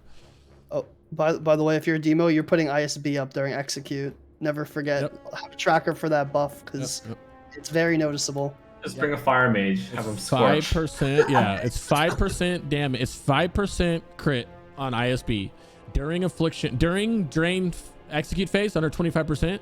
Affliction Warlocks are draining as much as they can. They don't need the Shadow Bolt. They'll get Nightfall procs, which you don't really use unless you're like, oh, I wasn't paying attention to my Shadow Embrace, and you got to get it up right away. But more than likely, they're draining the whole time, and they don't need to Shadow Bolt because they can Haunt refresh. So the Demo Lock is the one who needs to stop what they're doing. Hey, you can even just do a rank 1 Shadow Bolt, just real quick, and then go back to your Soulfires if you want. Although once the mages go fire, we don't need to worry about it anymore. And it's also the bosses are going to die so fast, but I would be surprised if ISB, it's a 30-second ISB is? Yeah, so, I would surprise, obviously they'll be longer than 30-second execute. So that's a very good. Thanks for reminding them of that, Pummel. Of course. Yeah, but I definitely back to the glyphs agree. Glyph Felguard, Glyph Quick Decay, Glyph Light Tap. This whole time I have not been paying attention to the time or timestamps. So I actually had to go back and go through all this and timestamp it later. I forgot about that. Minor glyphs. Glyph of Drain Soul gives you an additional chance at getting a Soul Shard when you're draining. For those that weren't here earlier that didn't know, Drain Soul was reworked. It still gives you a Soul Shard when someone dies, but it also gives you a chance to get a Soul Shard on every Drain Soul tick. You can also farm Soul Shards off of training dummies that are your level. So if you're level 80, you need to go to level 80, 83. If you're level 70, go to 70, 73. You can do it in duels as well, I heard. Oh man, you can do it in duels as well, gentlemen. Obviously you're not going to get it off the last tick because you're not killing the thing, but you are getting it off of damage, right? Yeah. We don't know if it's a bug or not. All I know, it was in originally, it was in private servers, it was in beta. There's no reason to get rid of it. It's literally just a quality of life. We still have to sit there for 20 minutes farming shards on a dummy. So it just makes it so you don't have to waste an hour in doing it, Glyph of Souls, just because it'll make a little mana mana reduction on your Ritual of Souls, which is like whatever. A big change, we didn't talk about it earlier, is Warlock. Everybody can only have 1 Soul Healthstone in their bag now. So there's no more of like, hey, Copium, you go 2, I'll go 1, Spoon goes 0, 2. Like there's none of that anymore. It's just whatever one person puts 2 into there, usually your Demon Lock, And then that's Hellstone. That's the guy who puts them down. You know, I need Hellstones, so you put them down. Reduces the mana. We don't really have any good glyphs to put. Glyph of Unending Breath, I personally like. It increases the swim speed of everybody with your Unending Breath. Not the biggest deal. I mean, a lot of you guys have seen the Knack skip where you go through the water. That can help you if you're shard farming now, like in the SSC. I don't know. There's not a lot of times you're swimming in Lich King, like unlike TBC where you had to swim every week to go to the SSC or all those dungeons. But yeah, that's about it. Isn't there affliction glyphs too? I think the we're go-to going is, to Aff right now. Yep, go ahead. We're just flipping one. Go is ahead. it haunt, life tap, quick decay. Yep, there it is. You just switch one single one for affliction. That's it. It's kind of nice that they all kind of like at least Demo and Affley very similar glyphs and stuff. So yep, very similar glyphs, but you notice a big difference if you don't have them. Oh, this is not that bad. It's only 3%, which I feel like is not a lot. But what else would you use besides like corruption, which gives you another nightfall? Which, dude, Dire Maul buff was 3% crit. Notice that. That's true, but this is not 3% crit. It's 3% damage. But yeah, you're right. Yeah, that's it. I mean, nothing really to talk about. Aff, like he's like Pummel said, is just put on haunt.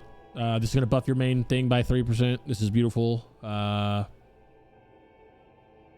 Quick decay does the same thing for your corruption ticks. Corruption is your main spell. As demo, this is only a big deal because it's faster corruptions, faster chance at molten cores, and this is just faster chance at nightfalls, faster chance at eradication. I guess more chances, I should say. Whatever, you get it. Quick decay is the main glyph, yes, and then life tap for the same reason as the other one. Can it be details or something? Because causing FPS drops during fights. I got the latest version from 10th of August. I have no idea. Here's the latest version, and also it could be other add-ons too. When I lag, I disable all my add-ons, and then I slowly add the ones I need the most. LBY, okay. Details, okay. What? And then I find which one it is. Quick decay is our biggest DPS increase, yes. And just in case someone didn't know, yes, it was bugged out for the entirety of freaking the game, but it's working now. Everything's fine with affliction. Life tap for life tap. Next is Destro. You're gonna go conflag. This makes it so your conflag no longer consumes your immolate or shadow flame. And then incinerate. This is gonna increase your damage done by incinerate by 5%. And the last one is up in the air. You can do chaos bolt, which reduces it by 2 seconds, which puts it on the same cooldown as conflag. I personally really like that one as well. You can also use immolate, which will buff your immolate damage, which is really nice. Immolate already does a actual shit ton of damage, right? And you can also do imp to buff your imp up, so your imp's doing more damage. You can also do life tap as well, and you go for life tap to get some more life tap. Spirit is not as valuable as Destro as it is like where you want haste or wherever else. Haste and crit versus the spirit. Like if I had to go over here and look at, I hope I can find an easy example right here. Yeah, I bet you this would be a good example right here. I bet you. Yeah, right there. T7 gloves. You would run T7 gloves as Destro. I don't care about that spirit. I care a lot about that little bit of, well, the gym makes up for the spell power, but I also care about that crit and a haste too, right? Haste swap even, but you get some crit. So I'd probably run T7 plus the 2 set. It's going to be not that bad and not that good regardless, but whatever. Buster incinerate. Small things like that, but that's probably on par. That's blindly without me simming it. Other than that, would you run life tap? I probably wouldn't run life tap in phase 1 as Destro. I'd probably wait till I get some more gear later on when more spirits on your gear naturally, and then I would run it. I really like the Chaos Bolt one. I don't know if it's better than running Immolate. 2% off Chaos Bolt. That's every 6 Chaos Bolts to get a free one. That's how I look at it, right? Yeah, anything on that, guys? Sounds I'm good. not sure which is better. Me neither, bro. I feel like live tap, but like I feel like live tap would be better when you get more spirit. So like maybe like phase 2 you would phase it out and go into it. But I love that immolate one, man. And imp too. Imp does good damage, bro. But it's hard not to take live tap. You don't corruption as Destro. Unless you're moving. Still run life tap, I think. Yeah. Yeah, unless you're moving, don't corruption as Destro. It is good damage. It's not like it would be you would lose damage to keep it up full time, but if you're like, oh, I accident, it's not the end of the world if you do corruption at it. But yeah, you shouldn't. What's the actual BiS glyphs? Are they this even that you can't use interchangeably? Yeah, the actual BiS glyph. There's no BiS glyphs for every when you say you have dual swap, say your affliction, or say your Destro right here, right? Whether this one's kind of up to you. We all think that it would be life tap, but you can make an argument for whatever one in the meantime. Say you switch to your dual spec, which is Aff, it resets your glyphs, and then it's saved, like it's pre-saved with whatever your Aff glyphs are or whatever else. Do you still need to seed at 35%, or can you overwrite corruption? No, you just play normally. Yeah. Jack, I'll link my PC specs in a little bit. Remind me when the show's over. I got you, brother. What is it? Yeah, okay, I did. What is the YouTube video? Yes, it'll be on Sunday. I can't post it till Sarthe gets back. This and the Warrior want to be up Sunday. Making sure I miss any questions. For Aff lock, should you haunt first or dot first? Somebody would take note. You want to take note? Rotation God X, you want to touch on that? He missed it. I don't like to put haunt up fast, but there is some situations where it can be good. The reason I don't like haunt fast is that it does very minimal damage, and then the debuff does nothing if you don't have any dots up. So that's my take on it. My take is, sometimes I change it. Sometimes I'll put haunt up first. Sometimes I don't. This goes about your range. If I'm for some reason a little bit closer to the boss, which I typically find myself at 15, 20 yards, that's a haunt at 3 seconds or whatever. It goes, travels there, and it lands, right? You have the people who like to put haunt up first so that when their dots hit the target, they're immediately getting value. And then you have the people who like to put their dots up first, so then when the haunt goes up, that's immediately getting value. I don't know which one was right. Every time you do a sim, they change, it feels like. I don't know if the sim is still working in progress with it or what. So, yeah. I typically base it on range.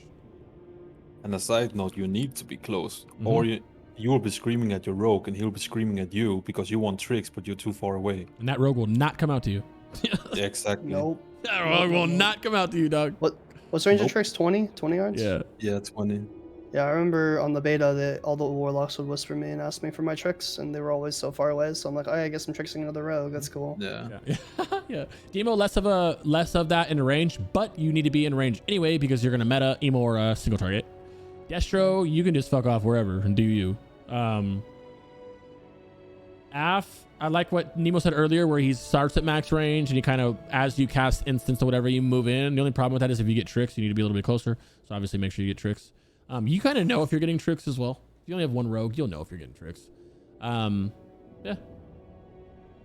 saying a lot. So if you're watching this on YouTube and you don't like it, sorry, it happened. Deuce, what are you gonna do about it? You know what I mean? If you start channeling a Drain Soul on a target that's like 25.5% health and it drops to 25% before the first tick lands, does that entire Drain Soul get the benefit of the target below 25%, or do you have to rechannel? You are gonna have to resnap that. As soon as you hit 20, isn't it like 20, literally 24.999 or something? Yeah, it has to be under 25%. So technically 24.999. Why do you yell so? What's the mute troll? I don't know which one it is. But yeah, so you want to resnap it afterwards. And that's a big thing that you have to pay attention to. When I first started playing, 9 months ago, I'm talking, I didn't know what the fuck I was doing with that. I'm not pre-potting. I don't know what I'm doing, right? One of my issues I had was I would drain right at 25 and I'd be like, my drain soul's not going up at all. And then, yeah. Then I figured it out. Like, oh, you got to wait till 24.99999. And after that was, well, actually, to be fair, after I got a weak aura that told me that I was at that, then it got way better. And like I said, we have weak auras for everything in the world. There is not, you don't need to use this one. There's tons of weak auras. Everybody in the world in here can link them if you have them. That's the one that I personally use, made by my guildie, who is a sweaty warlock. Foji has one who's a sweaty warlock. Help me. Bananas. Everybody, there's so many people that have one. They all kind of have, I like to have it, but like 4 people's weak auras and take little bits and pieces of it and kind of just like which one I like. And then I make that one my own. You know what I mean? So I, urge you to shop around. But it's very important. I would say mandatory weak auras to play if you're playing Warlock. And if you're in here like, oh, I don't use weak auras, and I'm proud of you. Good job. But I'm telling the people, I know my community. I'm telling you, mandatory weak auras, bro. Get a weak aura. It's going to make your life easier. I know you can look up here and see your buffs and look over here to see the buffs over here, but it's night and day better when you can just pump, bro. And you're not looking all over you're not supposed to be looking all over the map. You want to be focused on what you're looking at. You know what I mean? And we all know that I can't play without weak auras. So yeah. That's glyphs. I dig. We already talked about any from TBC you need. You do not need anything, but if you weren't here for it, I can show you quickly again. You don't need, I don't think you need anything from TBC, do you guys? There's just some stuff that can kind of be cool with it. No, there's nothing you need. Yeah, nothing you need. There's some pieces here if you want to that'll help a little bit. In terms of these pieces, Amos is a good Pre-BiS option. If you're like, oh, what do I have? Like these, if you have any of these, you're in a good spot. Dark Conjurer, you'll replace with actual Pre-BiS. Sunfire, you'll replace with actual Pre-BiS. You can get away with Cape, but you will, you can wear it until you can afford Death Chill or whatever. You're replacing that with your tier 7. You're replacing that with your tier 7. You're replacing this right away with the rep. You will actually wear staff. I mean, not staff, I'm sorry, Amos. If you can get Amos, so there's one. You replace handguards with your proper gloves. However, these are actually, I think it was like 5 spell power less than the proper ones. I could be wrong, so these are really good. Your legs are Pre-BiS. If you have one of these, you're wearing one of those, whichever ones you have. And then your wand is Pre-BiS if you're, well, your wand is Pre-BiS if you don't need hit, but you more than likely will need hit, so you'll use a different one. So pretty much pants, shoulders. Got Amos last raid. Cool. Congratulations, my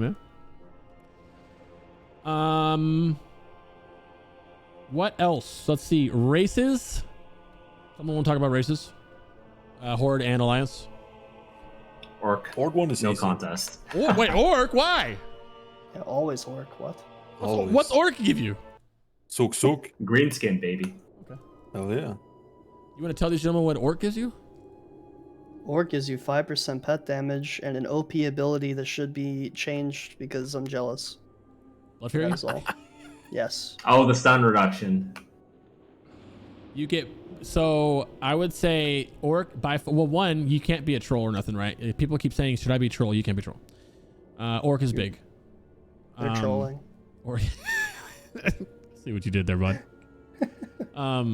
Orc, obviously, you get 5% on your pet, very big, as demo, as everything, because remember, all 3 pets once again have a pet. All 3 specs once again have a pet out as a demon out. Let's see. And Blood Fury is big. Blood Fury is very big. I have an Orc Warlock, and I'm very happy it's my Affliction Warlock. I'm a gnome. Yeah, yeah. And Alliance, it goes between human. Well, Draenei Warlocks have 1%. You just don't need. You shouldn't have to be the one to bring that. Draenei can be. You can't be a warlock. Oh, good, even better. I despise Draenei. Is that weird? I have like an unnatural hate for Draenei. It's human. It's kind of nice to have like the 5% int sometimes because that int translates to crit. Female Draenei is so thick though. Humans just like that's it. Human's better than gnome. Yeah, 3% spirit. I'm just a human. I'm a bald black human in all my characters. That's why I didn't even know that you can't even do that as a Draenei. Human, the spirit is nice. Not just that, but will to survive or whatever it's called can get you out of some situations. It cannot get you out of this though. I learned that the web wrap right here. Just tried it. Not in this exact pool. I didn't, but I tried it before. Oh, I did try it. Didn't get out of it. Gets you out of some other stuff though. That'll be really helpful. And yeah, because it works for souls and stuff too. Just anything. You could just be slowed and behind your raid and either holding W and you can just pop out of it. Go, you know. Take notes. That why your Ellie shaman's always noggins because you hate the way Draenei look. Yep. The same thing. But like for races for a warlock, I think human is really good early on because you're gonna have a lot of natural items with spirit on it. But when you get in late game like ICC, there's not gonna be many items left with actually spirit on it. It's gonna be like mostly hit crit, hit haste. You know, there's not a lot of spirit, so I actually like gnome late game more. So you're gonna swap to gnomes? Is what you're saying? No, I'm a Suk enjoyer, right? But if it was Alliance, I would go gnome if I could in ICC. I don't know the math behind it, but it just seems natural because you're not really using any spirit items anymore. Yeah. I wonder if that means like when you get to the end, like if Demo gonna be sacking some good spell power because you need the spirit from the previous. It is kind of nice that I start out with 390 NG and everyone's at 375. So that's true. Okay, show there you off. go. There you go. Yeah. Hey, save some pussy for the rest of us, bud. Yeah, I can give you guys some extra repair bots I have left over. At 390. Oh man. We already talked about professions. Let's talk about leveling. We got a dungeon cleaver here. All 3 of you guys. Are you guys all demo for dungeon cleaving? Yeah. Okay. I'm personally leveling in the open world. I'm gonna have fun doing it. Let's talk about I guess I would say to build a dungeon cleaving spec just to show it. However, I'm gonna go deep demo and then into 5% crit on seed in affliction and 20% threat reduction, and then I'm going into Destro after that. I'm not doing it, but if I was, I would be going exactly what you just said. I think the whole spec is. I don't know, so I'm going all the way to my spec to find out.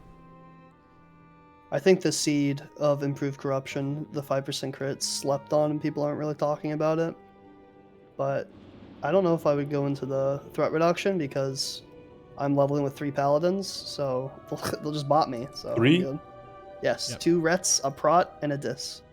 Yeah. This is exactly what I'm doing. Yep, I'm doing the same thing you said then, yeah. I go down the demo, then I go pick up the 5% and the threat reduction, if I was doing it. And then go down Destro for the rest of them. Yeah. Here's a demonology dungeon cleaving guide if anybody, or not dungeon cleaving guide, but dungeon guide if anybody wants it. Also, Pummy's has one as well, bro. Don't forget Pummel, bro. Cool. It's Pummy, bro. You got one, right? I remember that one. It was a while ago, though. Stuff has changed.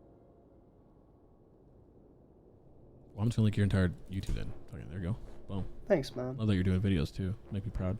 Look at that handsome dude up there, dude. What the hell, bro?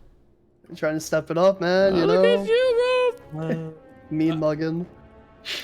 Yeah, right. And then for the anything you want to, how about touch on dungeon cleaving? We don't usually do this for deep dives, but I would like to. Let's talk about like you guys are doing it. Talk like some tips, maybe some like your dungeon cleaving, some good tips for Warlock specific ones. What are you, I got one. Shatter on cooldown all the time. Big pools, shatter. Next, someone go.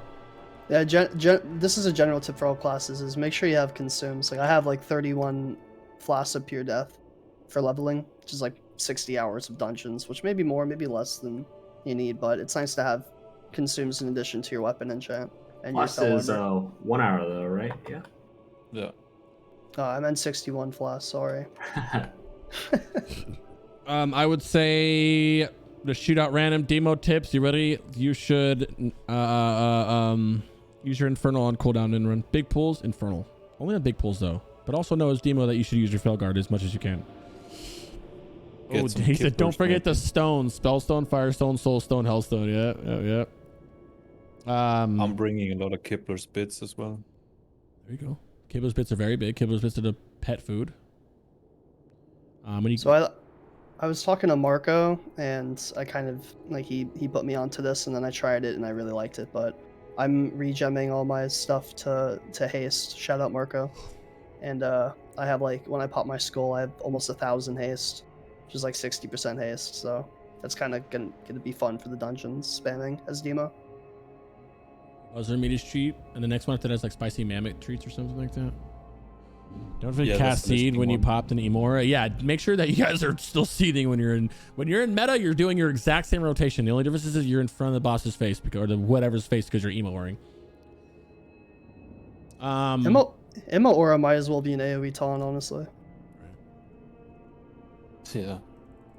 Trying to think of random, unknown, helpful things about demo. Or nothing. If you're microing your pet, you could use the Felguard charge to interrupt like annoying spell casts, like the Spell Weavers in Old Kingdom. I do that all the time. Always macro your pet too. I think you should as well. Yeah. You could also mess things up too if you have it charge in and stun them. Yeah, like while it's bad to have all your pets as no matter what spec you are not attacking because you're not paying attention, which I'm guilty of. It's very bad for demo because Felguard does a lot of damage. Much more than he does. It also is the thing that puts up your buff. Yeah, soulstone yourself. Soulstone yourself because you're not going to die in these dungeons doing normals. Not everybody. You might, but not everybody. You're not going to wipe there. It's crazy if you do. I would soulstone yourself. 50-minute cooldown got changed too, so mental timer that shit. If you're in meta form and you're pulling aggro, you shouldn't die unless your healer is like literally sleeping. Even if you're pulling threat, you're going to be so tanky and you're like full Sunwell base. If you're Sunwell base meta form, you shouldn't die even if you pull aggro. Demonic empowerment is very important. That can go into macros too. A little bit of ones right there is I macro demonic empowerment into literally everything. I macro my demonic empowerment and my like MO aura together, where like I'll pop my meta and then I'll use my Curse of Doom, and like as I'm walking in, then I'll pop demonic empowerment and immolation aura, and just start going to my rotation there. Oh yeah, demonic power. I macro it into your Shadow Bolt, your Seed, and your Soulfire. People forget about Soulfire because when you're spamming obviously dungeons is different. This is just all the way around your demo. Just get used to it. Because when you're spamming Soulfire, you are gonna forget to press demonic empowerment. I don't know, not everybody, but I know I will. The Mount Power has almost 100% uptime, and it's not even on my bars. So, because I just macro it into stuff. Don't forget start attack and cast Shadow Cleave into your spells for meta. Yep. We talked about it earlier when we went over the demo deep dive, but yeah, the demo part of it, put it in with your big cooldown. There's no way to really, Pummel wasn't here for it, but maybe he found some other way. There's no way that we could find to get Shadow Cleave on cooldown and use it on cooldown, because you're not using an instant every 6 seconds or whatever. And the way it queues, if you like put it with a Corruption or a Shadow Fury or whatever, or Shadow Flame, the minute it queues it, so the minute that you start casting, it stops that queue and you're not able to get it off. Does meta snap your spell power? I hate Shadow Cleave. I don't even like the demon charge because it wastes a global. Does meta snap your spell power? No? Like Emo Aura? I don't think it snap. It's like a buff. It's like a 20%. It's a dynamic one. Yeah. I thought it was that kind of like you Emo Aura dynamically goes with your cooldowns. Good question though.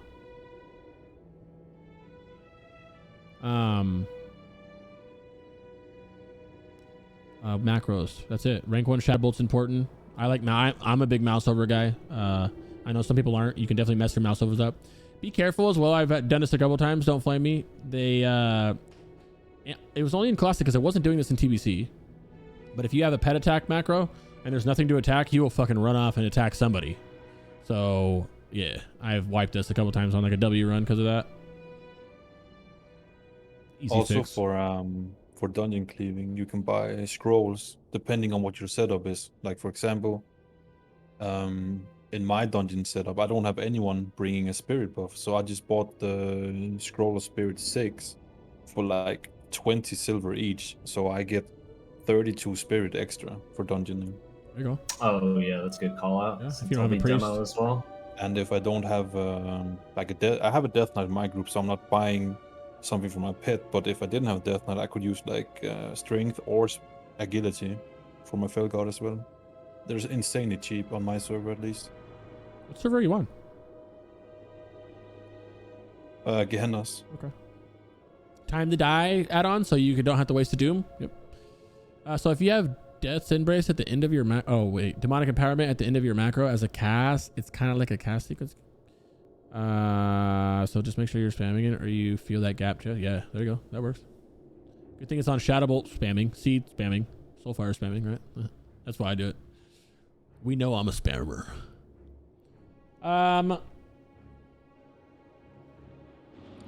That's it. Let me see what else we got here. We have leveling in the open world. That's what I'm doing. That's the other side of leveling. I'll have a leveling guide up beforehand. I don't have one up right now to really even go over a spec. The thing about if anybody is leveling in the open world,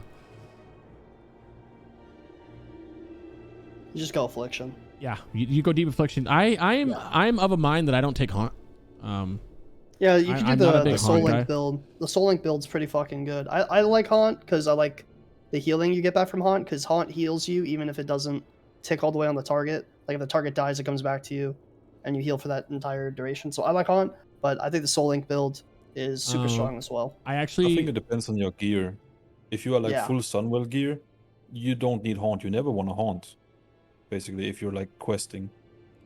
Like every mob will die from a Curse of Agony and a Corruption. It's Everything only will die for from those soloing two. elites, like if you get to elite quests and then you want to more safely solo it. But then again, like Soul Link reduces damage you take, or if you want more self-healing from Haunt. I more single despise Soul Link actually because it just kills my pet. I'm mass pulling nonstop. No, but you're taking the talent to heal your pet though, to get there. Mm-hmm. I hate it. Just at least one of two is really He nice. still dies. Yeah, he still dies. I've done it so many times. He still dies. Oh, do I more don't- damage then. I'm mass pulling everything that's around me, and my pet will still die. We went over this RPG a few times. Yeah, it's too nice. I don't know. Find out. Either way, it's still taking it, but I don't take haunt. I don't drop down and take it. Eradication I like. It's iffy because you're not really casting much, but when you do get it, you can cast like a Drain Soul, Drain Life or something, and it's filler points anyway. Dark Pact is good. I don't care about Death Embrace. I like Death Embrace because at the same time, everything's going to be below 35% health at some point. That's where my logic goes behind it. I don't like it because you need to reapply Corruption to get effect from it. Mm-hmm. Oh, do you? For leveling. Only yeah. Corruption? Yeah. corruption's pretty much your bread and bones too. Yeah, because all you're doing is running dotting. This is also subjective. I run Voidwalker. Between Voidwalker and Felhunter, they're both phenomenal pets. Felhunter does more damage, and you can get better dark packs out of it. I just like to sacrifice with Voidwalker. It's changed. I like the AoE taunt. The AoE taunt on the reduction on hit from it. It's 13% now instead of 10. The sacrifice doesn't kill him anymore. It takes barely any of his health, and virtually 60% your health pool on a 1 minute cooldown. But Felhunter is also great too. They're both. You could probably make Succubus work too if you're a Succubus lover in here. I'm not trying to shit on your pet or anything like that. What about the Incubus? Incubus works great. Yeah, Incubus works great as well. If you are an Incubus Chad, I run Felhunter. Like I said, if you're not running Felhunter, put those points somewhere else. That's the complete subjective thing. You're not incorrect for running it, and you're not incorrect for running the other one. I like doing the improved Felhunter where it gains mana every time it hits, and then having Dark Pact because it's like the infinite mana hack sort of thing, where you don't have to hurt yourself. But with higher levels of gear where you're self-healing more from corruption, I don't think it's 100% necessary. But it's really nice quality of life. Like, you just never have to worry about life tapping.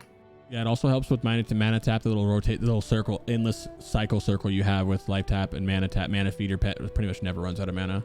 I like this because you can drop all the way down to Master Conjurer, and you can just keep going down without having to get haunting them.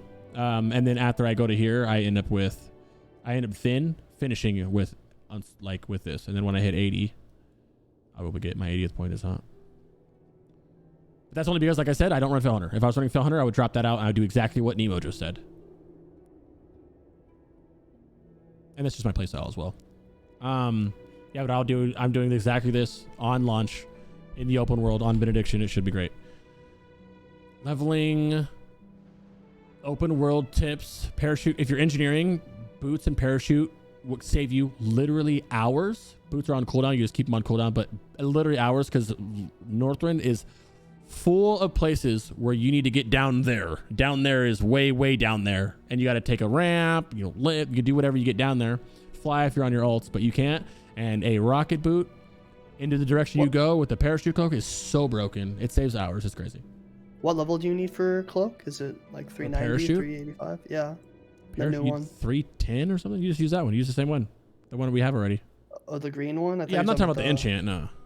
Oh, I was going to say, I think gnomes could use it immediately if they have 390. Yeah, no, I'm just talking about the regular green parachute cloak. Yeah, you're really trying to sell the gnome. No, fine. He's trying to cope with being stuck as a gnome right now, dude. That's exactly it, okay? Hey guys, but gnomes can use like yeah, gnomes are pretty good. They have that intellect to use the NG. Oh, you can get the Shatari Skyguard cloak too if you're not NG. There you go. And just as our buddy Pummel said, he likes to stack the haste, which you should. Haste and crit are beautiful things for seeds, like we already know. In terms, if you're in a beautiful set, this is what you would prefer. This is what you can run in the open world if you're talking about in terms of like what's the BiS gear. I think this is stacking. Remember, Spirit is a much bigger deal than it was, so things like this that gets turned into the healing rings, healing anything that converted into spell power will always have almost 9 times out of 10 a Spirit on it. So that makes old things like this really good. Boots of Blast, Slippers randomly sliding in there because they got Spirit. Boots of Blasting randomly sliding in there with the 2 sockets for more spell power. Airman's Trinket, which is your Shatari Skyguard trinket. It gives you crit is good. Crit is very good. Haste is garbage for you. It's the backwards of the dungeon cleavers. For us, we hate haste. It doesn't do anything at all. We don't have quick decay. If you're watching this or happen to be watching this after launch, then get quick decay. That changes a little bit, but we don't have quick decay. So I like to crit anyway. And it says you have 50% chance on kill to give you 80 spell power. On top of this, giving you each time your corruption deals damage, you have a 20% chance to grant you 220 spell power. The uptime, I did a grind one time for I think 2.5 hours straight in the same spot. And it was at a good pace, like 800k or something like that per hour. And then I had absolutely not one stop, did not stop one time. And this had, I think it was 78% uptime on it. And I think it can go more than that. I think I got shitty RNG on that. This is just gives you the 50% chance on all you're doing is killing things. You're pulling things. And as Affliction Warlock, when you're leveling, if you're watching RXP, Zygors, or whatever you're doing, if you're listening and leveling, know that you should, if you're questing and you find a good spot that's not contested and there's a bunch of mobs, stop what you're doing and kill them all. Just run through agony, corruption, agony first, and then corruption, and kill everything. And then go back to rolling your way. If you find yourself in a nice little spot that you go, say you're running and you go down this like, 300-yard pathway, you kill everything along the way and you turn around and you notice they're spawning back, run through a couple times, because that stuff really helps. Because if you can find a spot as an Affliction Warlock and you're just sitting there, you will have the time of your life. And those trinkets are very good. You have permanent, not perma, right? Because it was only like 80 or something, 80%, but you have like unlimited amount of, you're just shredding nonstop. I'm just putting footage on in the background while we talk about. Anybody else want to chime in on? I feel for athlete open world leveling, I feel like haste could actually be good, because if you're playing on a mega server, people are going to be selling Glyph of Quick Decay after like 30 minutes. So if you have like someone who can hook you up, you can get it really, really fast. You think so? Is it going to be that quick to get it? Isn't it a discovery? There's a trick where you can go walk into Sholazar, walk into Ice Crown, get to a high point, and then you can parachute rocket boot into Dalaran instantly. It's a Dalaran recipe. It's a Dalaran recipe, 100%. All right, then yeah. What level do you need to be to get it? You can buy it at 7. Well, that's just someone from chat fucking mailing me that, bro. That's easy. What you mean? Yeah, someone from Guild doing it. Yeah, I mean, people are gonna be doing it for big gold. Get that glyph fast, sell it for people leveling for a lot of gold. Well, it works out too, because the only glyphs that you can use as Affliction, really, while you're open world leveling, is corruption. Obviously, it gives you 4% more on Nightfall, but I also learned that it's not 4 stacking with 4% Nightfall. It's 2 separate 4%, and not 8%. And then I use Voidwalker glyph because I use my Voidwalker, but that's the perfect time to slot in that Quick Decay. I did not know that. That's cool. That's actually very helpful. Yeah, it's super nice. Damn, I did that rocket boot in there. That's so crazy. The stuff that people think of, bro, is actually remarkable. Yeah, I found that one though. Yeah, I watched the clip of you fall to your death. Yeah. Is that also you? What? Wasn't there a clip of you trying to get in there with noggin foggers and you couldn't get the slow falls, so you just died? Yeah, but then I did it right after, so it's okay. I didn't see that one. I only saw the first one. Man. Did you? But did you clear it? That's all that matters. You figured it out, right? Yeah, I did it live on stream. Did anybody test that Imp Fire demo where you leave out Felguard and play with Imp and Fire spells? Yeah, the hybrid one, yeah. Warlock deep dive, yeah, we're 5 hours deep, buddy. What's up? How you doing, Fogdies? Wrapping it up here in a little bit. We have some stuff to do at 8. You do? We do? Yeah. Oh, we do. Saturday, that's right. At 8. Yes, So like sir. you're talking about 7 minutes, 8? Or 8? Well, you know. 2 hours. I mean 2 minutes, 10 minutes. Yeah. Okay, that sounds fun. Well, luckily, all we have left literally is gold farm. It is pre-patch and gold farming. Pre-patch is done. If you are in here and you're wondering what to do with pre-patch because you have one more raid, then I have this for you. Other than that, gold farming. I don't know any of the gold farming ones. I think it's going to be mob grinding, and you just vendor everything. That's what I think it's going to be. Well, I completely forgot about that thing we had tonight, but I'm glad that you mentioned it because we literally, that's it. That's the agenda. There it is. And of course, we can talk for hours about this, but we have a podcast, if you do not know, called Lock Talk. We're on episode 17. These gentlemen are on it. Take Note's going to be on it. I'm going to make him make his ass get on it. Pummel and Nemow are camera. Yeah. Pummel and Nemow are co-hosts with me on it, so we're bringing that back probably somewhere after launch. Get launch week out of the way, then we'll start bringing that back because now it's going to be a little more interesting. But yeah, that's it. Are you going to be streaming Take Note or anybody? No, I'm not. Tano's probably gonna go to bed. Boomer EU guy. Yeah. No, I'm staying awake. Like, I woke up at 8 p.m. my time. I'm trying to fix the sleep schedule for launch, and it's so hard. I'm staying awake. Yeah, sounds good. Well, I appreciate you guys, bro. That was fun. That was a lot of fun. Great time. Yeah. Learned a lot. Yeah. Using these episodes, I'm all quiet. People are gonna watch that and be like, yo, he talks? What? Yeah. Can anyone buy it? Anybody can buy Quick Decay, yeah, but the person has to get the inscription has to buy. Oh, does the inscription have to buy it to make it? Yeah, right. It's out of the Dalaran.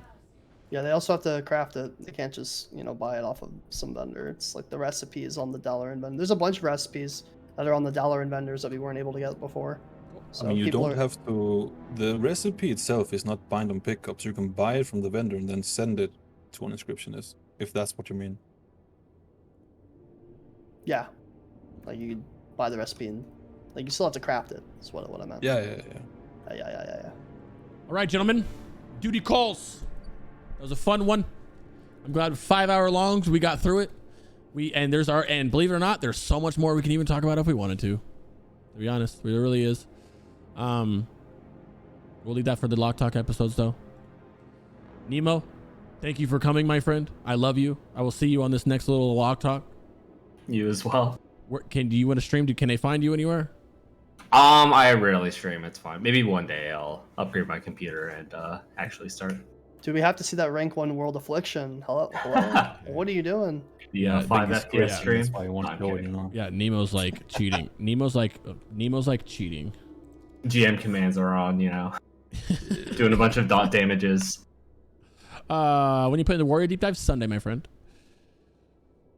And then Take Note, thank you so much for coming, my bro. Chill out. Take Note. Take Note is a better Warlock than me. Go follow him. Also, here's his YouTube where he does nitty gritty, whereas I'm just doing more of like the hey guys, this is what you do. He's doing the nitty gritties, bro. So go follow him. He's already got multiple super in-depth guides on Warlock stuff. Pummel, my friend, I love you, fellow guildie, Sir? fellow demo pumper. Thank you for inviting me. I'm glad I could replace ChairLock in the emergency. ChairLock, you're not here anymore, but I love you, dog. And then yeah, see you guys later. Thank you for having me. I gotta go, boys.